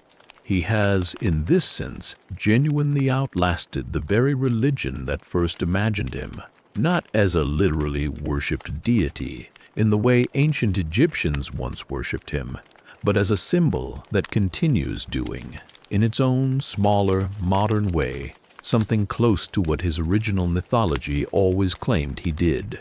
He continues meeting people, however briefly, however symbolically, at thresholds. He continues representing, to anyone who encounters his image, and pauses long enough to ask what it means, the possibility that judgment, wherever and whenever it finally comes, might actually be fair. That is not a small thing for any mythological figure to have accomplished across 1600 years since his last active temple closed its doors for the final time. It may be the truest measure of everything this long story has tried to show you about him. It is worth asking, near the end of this long telling, why a myth about a fair, incorruptible judge of the dead mattered so intensely for so many centuries to a civilization that was, in nearly every other respect, built on stark and largely unquestioned hierarchy. Egyptian society was not, by any reasonable modern standard, an equal one. A pharaoh's word could end a life without consequence. Wealth determined almost entirely the quality of a person's tomb, the elaborateness of their funeral, the number of priests available to perform the correct rites on their behalf. A poor farmer's family might struggle simply to afford the natron salt required for basic preservation, while a vizier's family commissioned elaborate painted coffins and hired professional mourners to fill the streets with grief on the day of the funeral procession. Given all of this, it is worth sitting with the fact that the single most important moment in this entire civilization's religious imagination, the weighing of the heart, the one event every single person, regardless of station, would eventually face, was imagined, consistently, across 3,000 years of belief, as the one place where none of that earthly inequality was permitted to matter at all. This was not an accident of religious drift. It reflects something the Egyptians, as a civilization, appear to have understood clearly and deliberately that a society built on such stark and visible inequality needed, somewhere in its collective imagination, a space where fairness was not simply hoped for, but guaranteed, where the powerful could not purchase a lighter judgment, and the powerless were not automatically assumed guilty of something simply because no one of consequence would speak for them. Perhaps this is why Anubis' specific origin story, a god who had himself once been passed over, quietly set aside despite performing the hardest and most necessary work of his own family's entire mythology, resonated so deeply and for so long with an audience that included, overwhelmingly, people who understood exactly what it felt like to labor hard, contribute genuinely, and still watch reward and recognition flow towards someone else entirely. The scale did not care whether you had been born into a vizier's household or a field worker's mud brick hut. It cared only what your heart, honestly weighed, actually contained. And the god who conducted that weighing was not, himself, someone who had never known what it felt like to be overlooked. He was someone who had lived it in the very first chapters of his own story, and had chosen in response not bitterness, but the exact opposite, an unwavering commitment to making sure no one else who came to him would ever have to feel that particular injustice repeated in the one moment that mattered more than any other. This perhaps is the deepest reason this specific myth survived so completely intact across 3,000 years of political upheaval, foreign conquest, and religious transformation. While countless other ancient belief systems faded entirely from human memory, it was not simply a story about gods and monsters and the mechanics of the afterlife.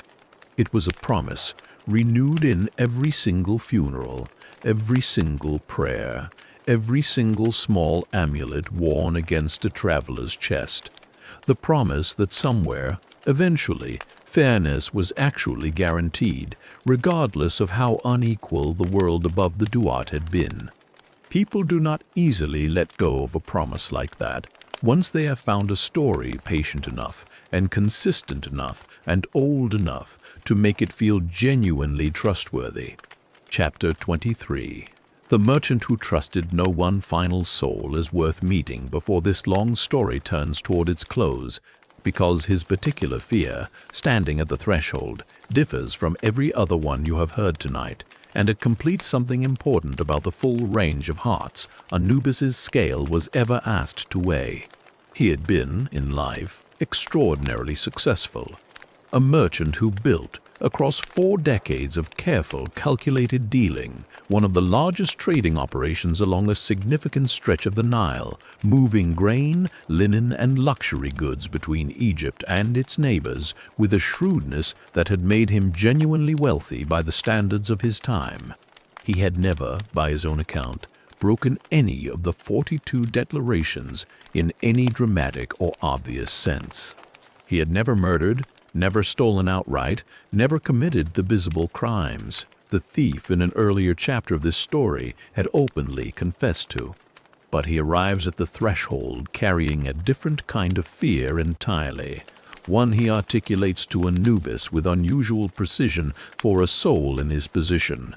I built my entire fortune on the principle that no one could be trusted further than a contract could bind them, he says. I negotiated every single transaction as though the person across from me was actively working to cheat me, because in my experience, often enough they were. I never once extended credit without collateral. I never once forgave a debt, even a small one, even from someone I knew was suffering genuine hardship, because I believed, and my own success seemed to prove, that mercy was simply inefficiency wearing a kinder name. Anubis listens to this without the immediate reassurance he has offered other souls earlier in the story, because this particular confession, unlike the others, does not describe a single dramatic failure or a single dramatic virtue. It describes an entire philosophy applied consistently across an entire working life, and it deserves to be weighed on exactly those terms. You are not describing theft, Anubis tells him.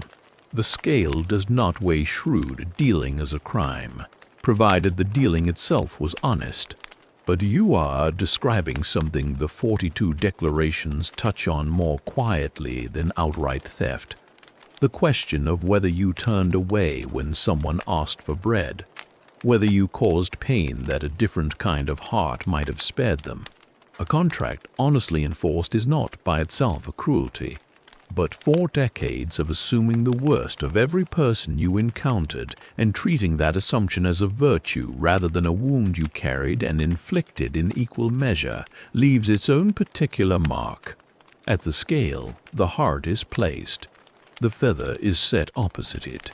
The needle settles, in this instance, neither dramatically light nor dramatically heavy, but somewhere in the genuinely uncertain middle ground the old texts occasionally describe without fully resolving a heart that had by careful technical measure broken no explicit law, but had also, across an entire lifetime, chosen suspicion over trust so consistently and so completely that something essential about ordinary human generosity had simply atrophied from disuse, the way an unused limb might weaken even but faded. The fragment describing this particular judgment ends ambiguously, without a clear final verdict recorded, and it is worth leaving it exactly that ambiguous here, because the ambiguity itself carries a meaning worth sitting with. Not every heart, this story's final vignette suggests, resolves cleanly into simple categories of good and evil, generous and cruel, deserving and undeserving. Some hearts, weighed honestly, reveal something more genuinely difficult to categorize. A lifetime of technically defensible choices that nonetheless added together left something important quietly diminished. Anubis, whatever the scale ultimately revealed in this particular instance, is described leading the merchant forward with the same unhurried patience he extended to every other soul this long story has introduced you to, not rushing him toward a verdict the fragment itself declines to fully resolve, but simply continuing to do what his entire existence has always been built around doing, meeting a frightened heart at the threshold and walking beside it for as long as the crossing required, regardless of how clearly or unclearly that particular heart finds itself fettered. Chapter 24. The last thing written about him before we return, one final time, to the lamplit hall for this story's true closing. It is worth knowing what the very last surviving inscriptions dedicated to Anubis actually say, because they capture something quietly moving about how this entire 3,000-year tradition understood its own eventual ending. The final dated inscriptions invoking Anubis by name come from the island temple of Philae, near Egypt's southern border, where the old religion survived longest of anywhere in the entire former kingdom, not through official Roman tolerance but through the temple's remote location and its continued significance to Nubian worshippers from Kush, whose own devotion, as this story has already described, kept the old rites alive well after Egypt's own population had largely converted to Christianity. The very last hieroglyphic inscription ever carved at Philae, dated with unusual precision to a specific day in the year 3039-4, records a priest named Esmet-Akhom performing a ritual dedication, invoking, among the traditional gods of that temple, the old funerary deities this entire story has described, a final, formal act of devotion carved in a script that had by that point been used continuously for well over 3,000 years, and that would very shortly afterward fall permanently out of active use, its meaning lost to worth it the renaway the thide. But a picture Esmet-Akhom himself, whoever he actually was, a man whose entire life had been spent maintaining rites that even he, by 1394, must have understood were becoming genuinely rare, practiced now by a shrinking community in an increasingly isolated temple, the wider empire around him almost entirely converted to a different religion altogether.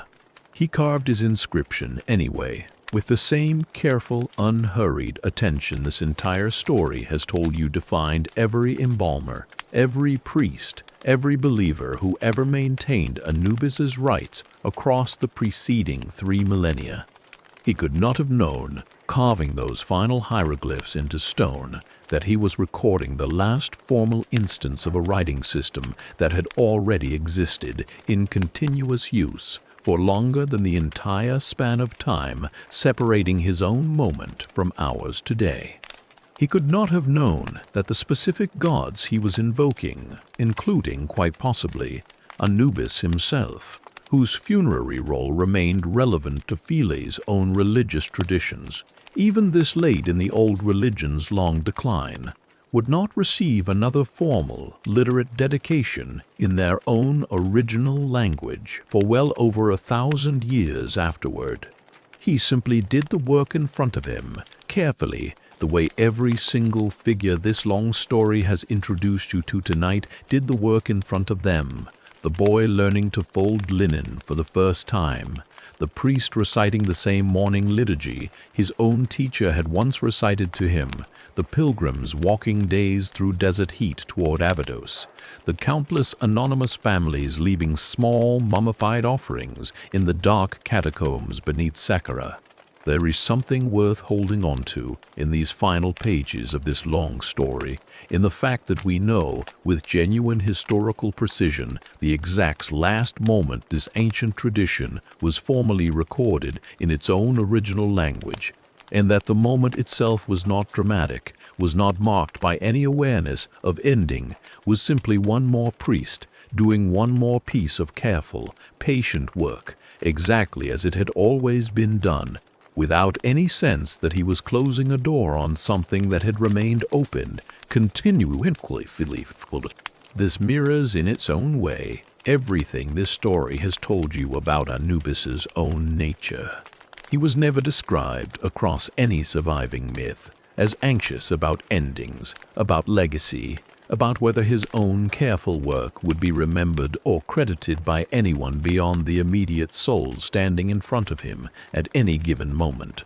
He simply did the work, every single time, for as long as anyone continued asking it of him, and, if certain later folk traditions and enduring modern symbols are any indication, quite possibly for considerably longer than that as well. Esmet Archon's chisel fell silent sometime after that final dedication in 39-4, and the old temple at Philae itself was formally closed by imperial decree not long afterward. Its statues, according to some surviving accounts, eventually removed or destroyed, its priesthood finally, after 3,000 years of unbroken succession, allowed to simply end. But the story itself, as this long night has tried to show you, never actually required the temple or the priesthood or even the writing system to continue existing exactly as it once had. It required only the same thing it had always required, from the very first chapter of this very long telling: someone steady enough, patient enough, and fair enough to meet a frightened soul at an unfamiliar threshold and walk beside them the rest of the way. That particular work, whatever became of any single temple, priesthood, or written language, was never actually the kind of thing that could be permanently closed by any single imperial decree. Chapter 25, What the Jackal Knew All Along. So here at the end is the question worth carrying with you as the lamp in that tomb burns down to nothing. Anubis was born a secret, hidden in the reeds by a mother too frightened to keep him. He was raised by an aunt who chose him anyway. He spent his early life guarding the quiet edge between the living and the dead, asking for nothing, simply doing the necessary work no one else wanted. And when the worst thing imaginable happened, when his own father was murdered, dismembered, and scattered across the length of Egypt, it was Anubis's hands and no one else's that made his father whole enough to rise again. And the reward for all of that was watching the throne pass to somebody else. A lesser story would make that into a tragedy. A story about resentment, about a god quietly nursing the injustice of being passed over, waiting centuries for a moment to reclaim what should have been his. That is not what happened. Anubis picked up a scale instead of a crown.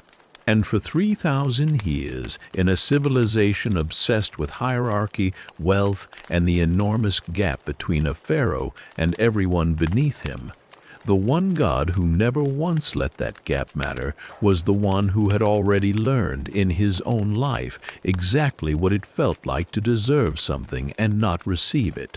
Maybe that is the real reason he never took a bribe, never weighed a rich heart more gently or a poor heart more harshly.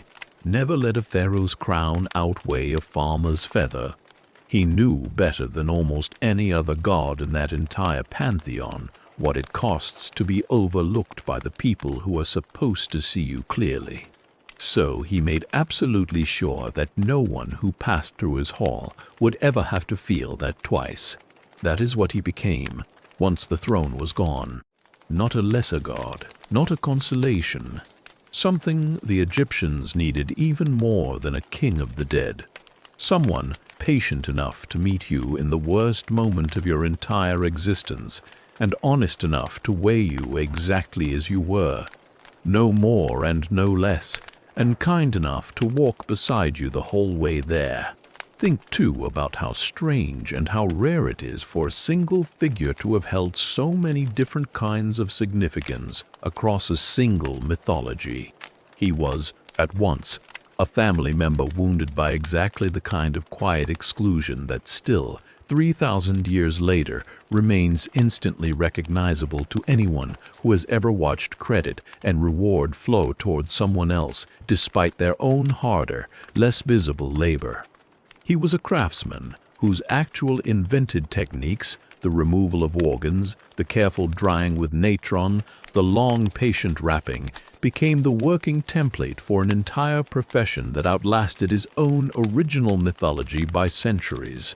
He was a bureaucrat in the best possible sense of that word, maintaining an incorruptible system of judgment with the same reliability a well-run institution maintains across changes in leadership, changes in circumstance, changes in the wider political weather entirely beyond its control.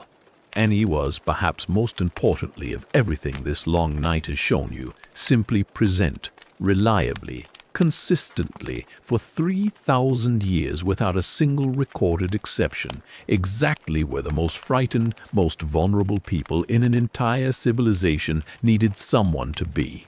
It is worth asking, honestly, what any of this means for you, listening now, in a world that has moved so impossibly far from the one that first imagined him. You do not believe, most likely, in a literal golden scale waiting somewhere beneath the earth. You do not fear, most likely, that jackals might disturb your own grave, or that your own heart's weight will someday be measured against an actual feather held in actual physical jackal-headed hands.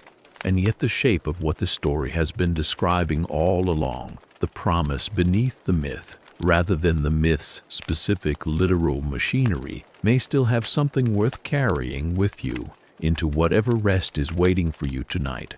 Every single person listening to this story has, at some point, felt what Anubis felt in the very first chapters of his own long existence, the particular ache of being overlooked despite genuine effort, the experience of watching someone else receive the credit, the recognition, the throne, while your own harder, quieter labor went comparatively unnoticed. If that describes some part of your own life right now, tonight there is something worth sitting with in how this particular god chose to respond to that exact wound 3,000 years before you were born, in a story specific people found worth telling and retelling for the entirety of one of the longest continuous civilizations human history has ever produced. He did not spend eternity resenting the throne he lost. He built something else instead, something quieter, less immediately glamorous, but, by the honest measure of everything this long night has shown you, considerably more valuable to the actual people who needed him. Fairness, patience, a promise kept without exception that whatever the world above decided about who deserved recognition and who did not, There remained one place, one threshold, one final accounting, where none of that unfairness was permitted to matter at all. Perhaps that is worth remembering the next time your own hard, quiet work goes unrecognized by whoever happens to be distributing thrones in your own particular corner of the world. The story of Anubis does not promise that the throne will ever come to you either. It promises something different and, in its own way, something more durable, that the quality of your own care, extended patiently and consistently to the people who actually need it, is never in the end wasted, regardless of who receives the louder, more visible credit for it. The lamp is nearly out now. 25 chapters is a great deal of ground to have covered together, and if you have stayed with this story for its full length, you have traveled with it from a hidden marsh at the very edge of Egypt's earliest recorded history, through a murder and a scattering, through the invention of an entire craft practiced with real hands in real workshops for 3,000 years, through millions of small offerings left in the dark by people whose names we will never recover, through the last flickering light of a demonally going out, to the last flickering way going out. Somewhere in that quiet tomb, the linen has been folded, the resin has set, and the work, as it always is, as it always will be, is finished for tonight. But only for tonight. Because somewhere else, right now, another lamp is being lit, and Anubis is already walking toward it. Let's stay here a moment longer in the quiet before we finally let this story rest completely. Think back, if you can still hold it gently in your mind, to everything this long night has shown you. A child hidden in a marsh because keeping him close was the one thing guaranteed to get him killed. An aunt who chose him anyway, for no reason beyond simple decency, in the middle of the worst day of her own marriage. A father torn into 14 pieces and scattered the length of a river, and a son who knelt for days over what remained, refusing to let uncertainty stop his hands from doing the only thing that could still be done. A throne that passed quietly without argument to someone else, and a different kind of God entirely, choosing to exist in its place. A scale that never once across 3,000 years favored a king over a farmer. A soldier forgiven for the fear his own violence had left in him. A mother told that her name did not need to survive in stone for her life to have mattered. A thief judged honestly without cruelty and without softening. A child, frightened and small, met with exactly the patience she needed and no less. A woman who had sentenced herself far more harshly than any god ever would, gently corrected. A negligent king shown, without anger, exactly how convenience becomes its own quiet cruelty. Millions of small mummified animals, left in the dark beneath the desert, each one a private hope that someone, somewhere, was listening. A wooden statue, undisturbed for 3,000 years, found exactly where patient hands had left it. A feather representing truth itself, against which every single heart that ever beat along the Nile was eventually measured. That is the whole shape of him, as completely as this story can offer it to you tonight. Not a monster, not the frightening dog-headed figure some later ages, forgetting the actual myths, chose to remember him as a god who lost the largest thing he might have claimed, and responded not with bitterness, but with 3,000 years of quiet, unglamorous, absolutely consistent care for everyone who eventually needed him, regardless of who they had been, regardless of what they had been, regardless of what they had been, regardless of what anyone else in the entire universe was paying attention to the small, patient work he kept doing anyway. If you take one thing with you from everything you've heard tonight, let it be this. The story never once suggests that Anubis became this way because losing the throne was somehow, secretly, the better outcome all along. It was a real loss. It cost him something real, and the story never pretends otherwise. What made him remarkable was not the absence of the loss. It was what he chose to build, deliberately, patiently, out of the space that loss left behind. Perhaps that is worth carrying with you gently as you finally let go of this story and drift toward whatever rest is waiting for you tonight. Not every loss becomes a wound that simply festers. Some, given enough patience and enough care and enough willingness to keep working even when the reward you expected went to someone else instead, becomes something closer to a foundation. The quiet, steady ground something entirely new can eventually be built upon. The tomb is dark now. The lamp has finally gone out completely, the last of its oil spent somewhere in the telling of this long story. But outside, in the desert, the stars are exactly where they have always been, sharp and clear and endless. The same stars that watched over a hidden child in a marsh, and a search along a river that lasted years, and a scale that never once, in 3,000 years, told a single lie. Somewhere beneath all of that quiet, endless sky, the work continues. It always has. It always will. You do not need to carry anything else tonight. Let your own eyes grow heavy now, the way the sky grows heavy with stars. Let your own breathing settle, the way the Nile settles into its slow, unhurried current after the flooding season finally passes. Whatever you are carrying tonight, whatever weighs on your own heart, whatever old failure or quiet grief or unresolved worry you brought into this story with you, you do not have to weigh it yourself, alone, in the dark, tonight. Simply let it rest, the way every soul in this story eventually learned to let it rest, guided gently by patient hands that have never once, in 3,000 years, failed to show up for someone who needed them. There is no exam waiting for you at the end of this story. No scale hovering over your own chest as these final words settle into silence. Only the simple, quiet permission this entire long night has been offering you, chapter after chapter, soul after soul, threshold after threshold, that rest, honestly earned, is allowed. That a heart carried carefully through an ordinary day, however imperfectly, however far short of some impossible ideal, is already doing the very thing this entire mythology spent 3,000 years trying to honor. Sleep well, traveler. The jackal is still watching. He has been watching for over 4,000 years, if the oldest surviving pyramid at Saqqara and the words carved inside King Unis's burial chamber are any measure of how far back this particular patience actually reaches.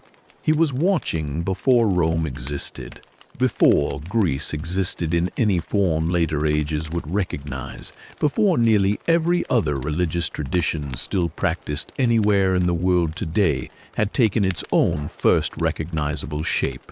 He was watching through famine years and golden ages, through pharaohs whose names filled entire kingdoms with fear, and pharaohs whose names were later chiseled away so completely that modern scholars spent decades simply reconstructing that they had existed at all. He was watching through 80 years of family argument over a throne he himself had already quietly relinquished centuries earlier, and through the slow, gradual, centuries-long process by which an entire civilization's official religion finally, inevitably, gave way to something else. None of that ever seemed to change the fundamental shape of what he actually did, every single time, for every single soul, without a single documented exception across the entire surviving historical record. He met them. He listened, briefly, to whatever fear or confession or quiet unfinished business they carried with them to the threshold. And then he led them forward, patiently, toward whatever honest accounting waited for them, refusing, across 4,000 years of continuous practice, to let anything about their wealth, their birth, their nation of origin, or their own private self-judgment distort the fairness of what the scale alone was ultimately permitted to decide. He always will be. A note on this telling, the core mythology recounted here. The murder and dismemberment of Osiris, the first embalming, the weighing of the heart against the feather of Ma'at, the 42 declarations, the 12 hours of the dew, and Anubis's shifting role across Egyptian history, draws on genuine ancient sources including the pyramid texts, the coffin texts, and the Book of the Dead. The individual souls who appear before the scale in this telling, the soldier, the mother, the thief, the child, the woman who judged herself too harshly, the negligent king, the tomb builder, the merchant, are dramatized composites built to illustrate how this belief system actually functioned for ordinary people rather than transcriptions of specific surviving accounts. The historical episodes referenced: the 7-year famine Stella, the reign and religious upheaval of Akhenaten, the discovery of Tutankhamun's tomb, the kingdom of Kush's continuation of Egyptian funerary religion, and the final dated hieroglyphic inscription at Philae in 39-4 CE are drawn from the actual archaeological and historical record, though some connecting narration and imagined sensory detail has been added for the sake of the telling. Sleep well, and thank you for staying the whole way through.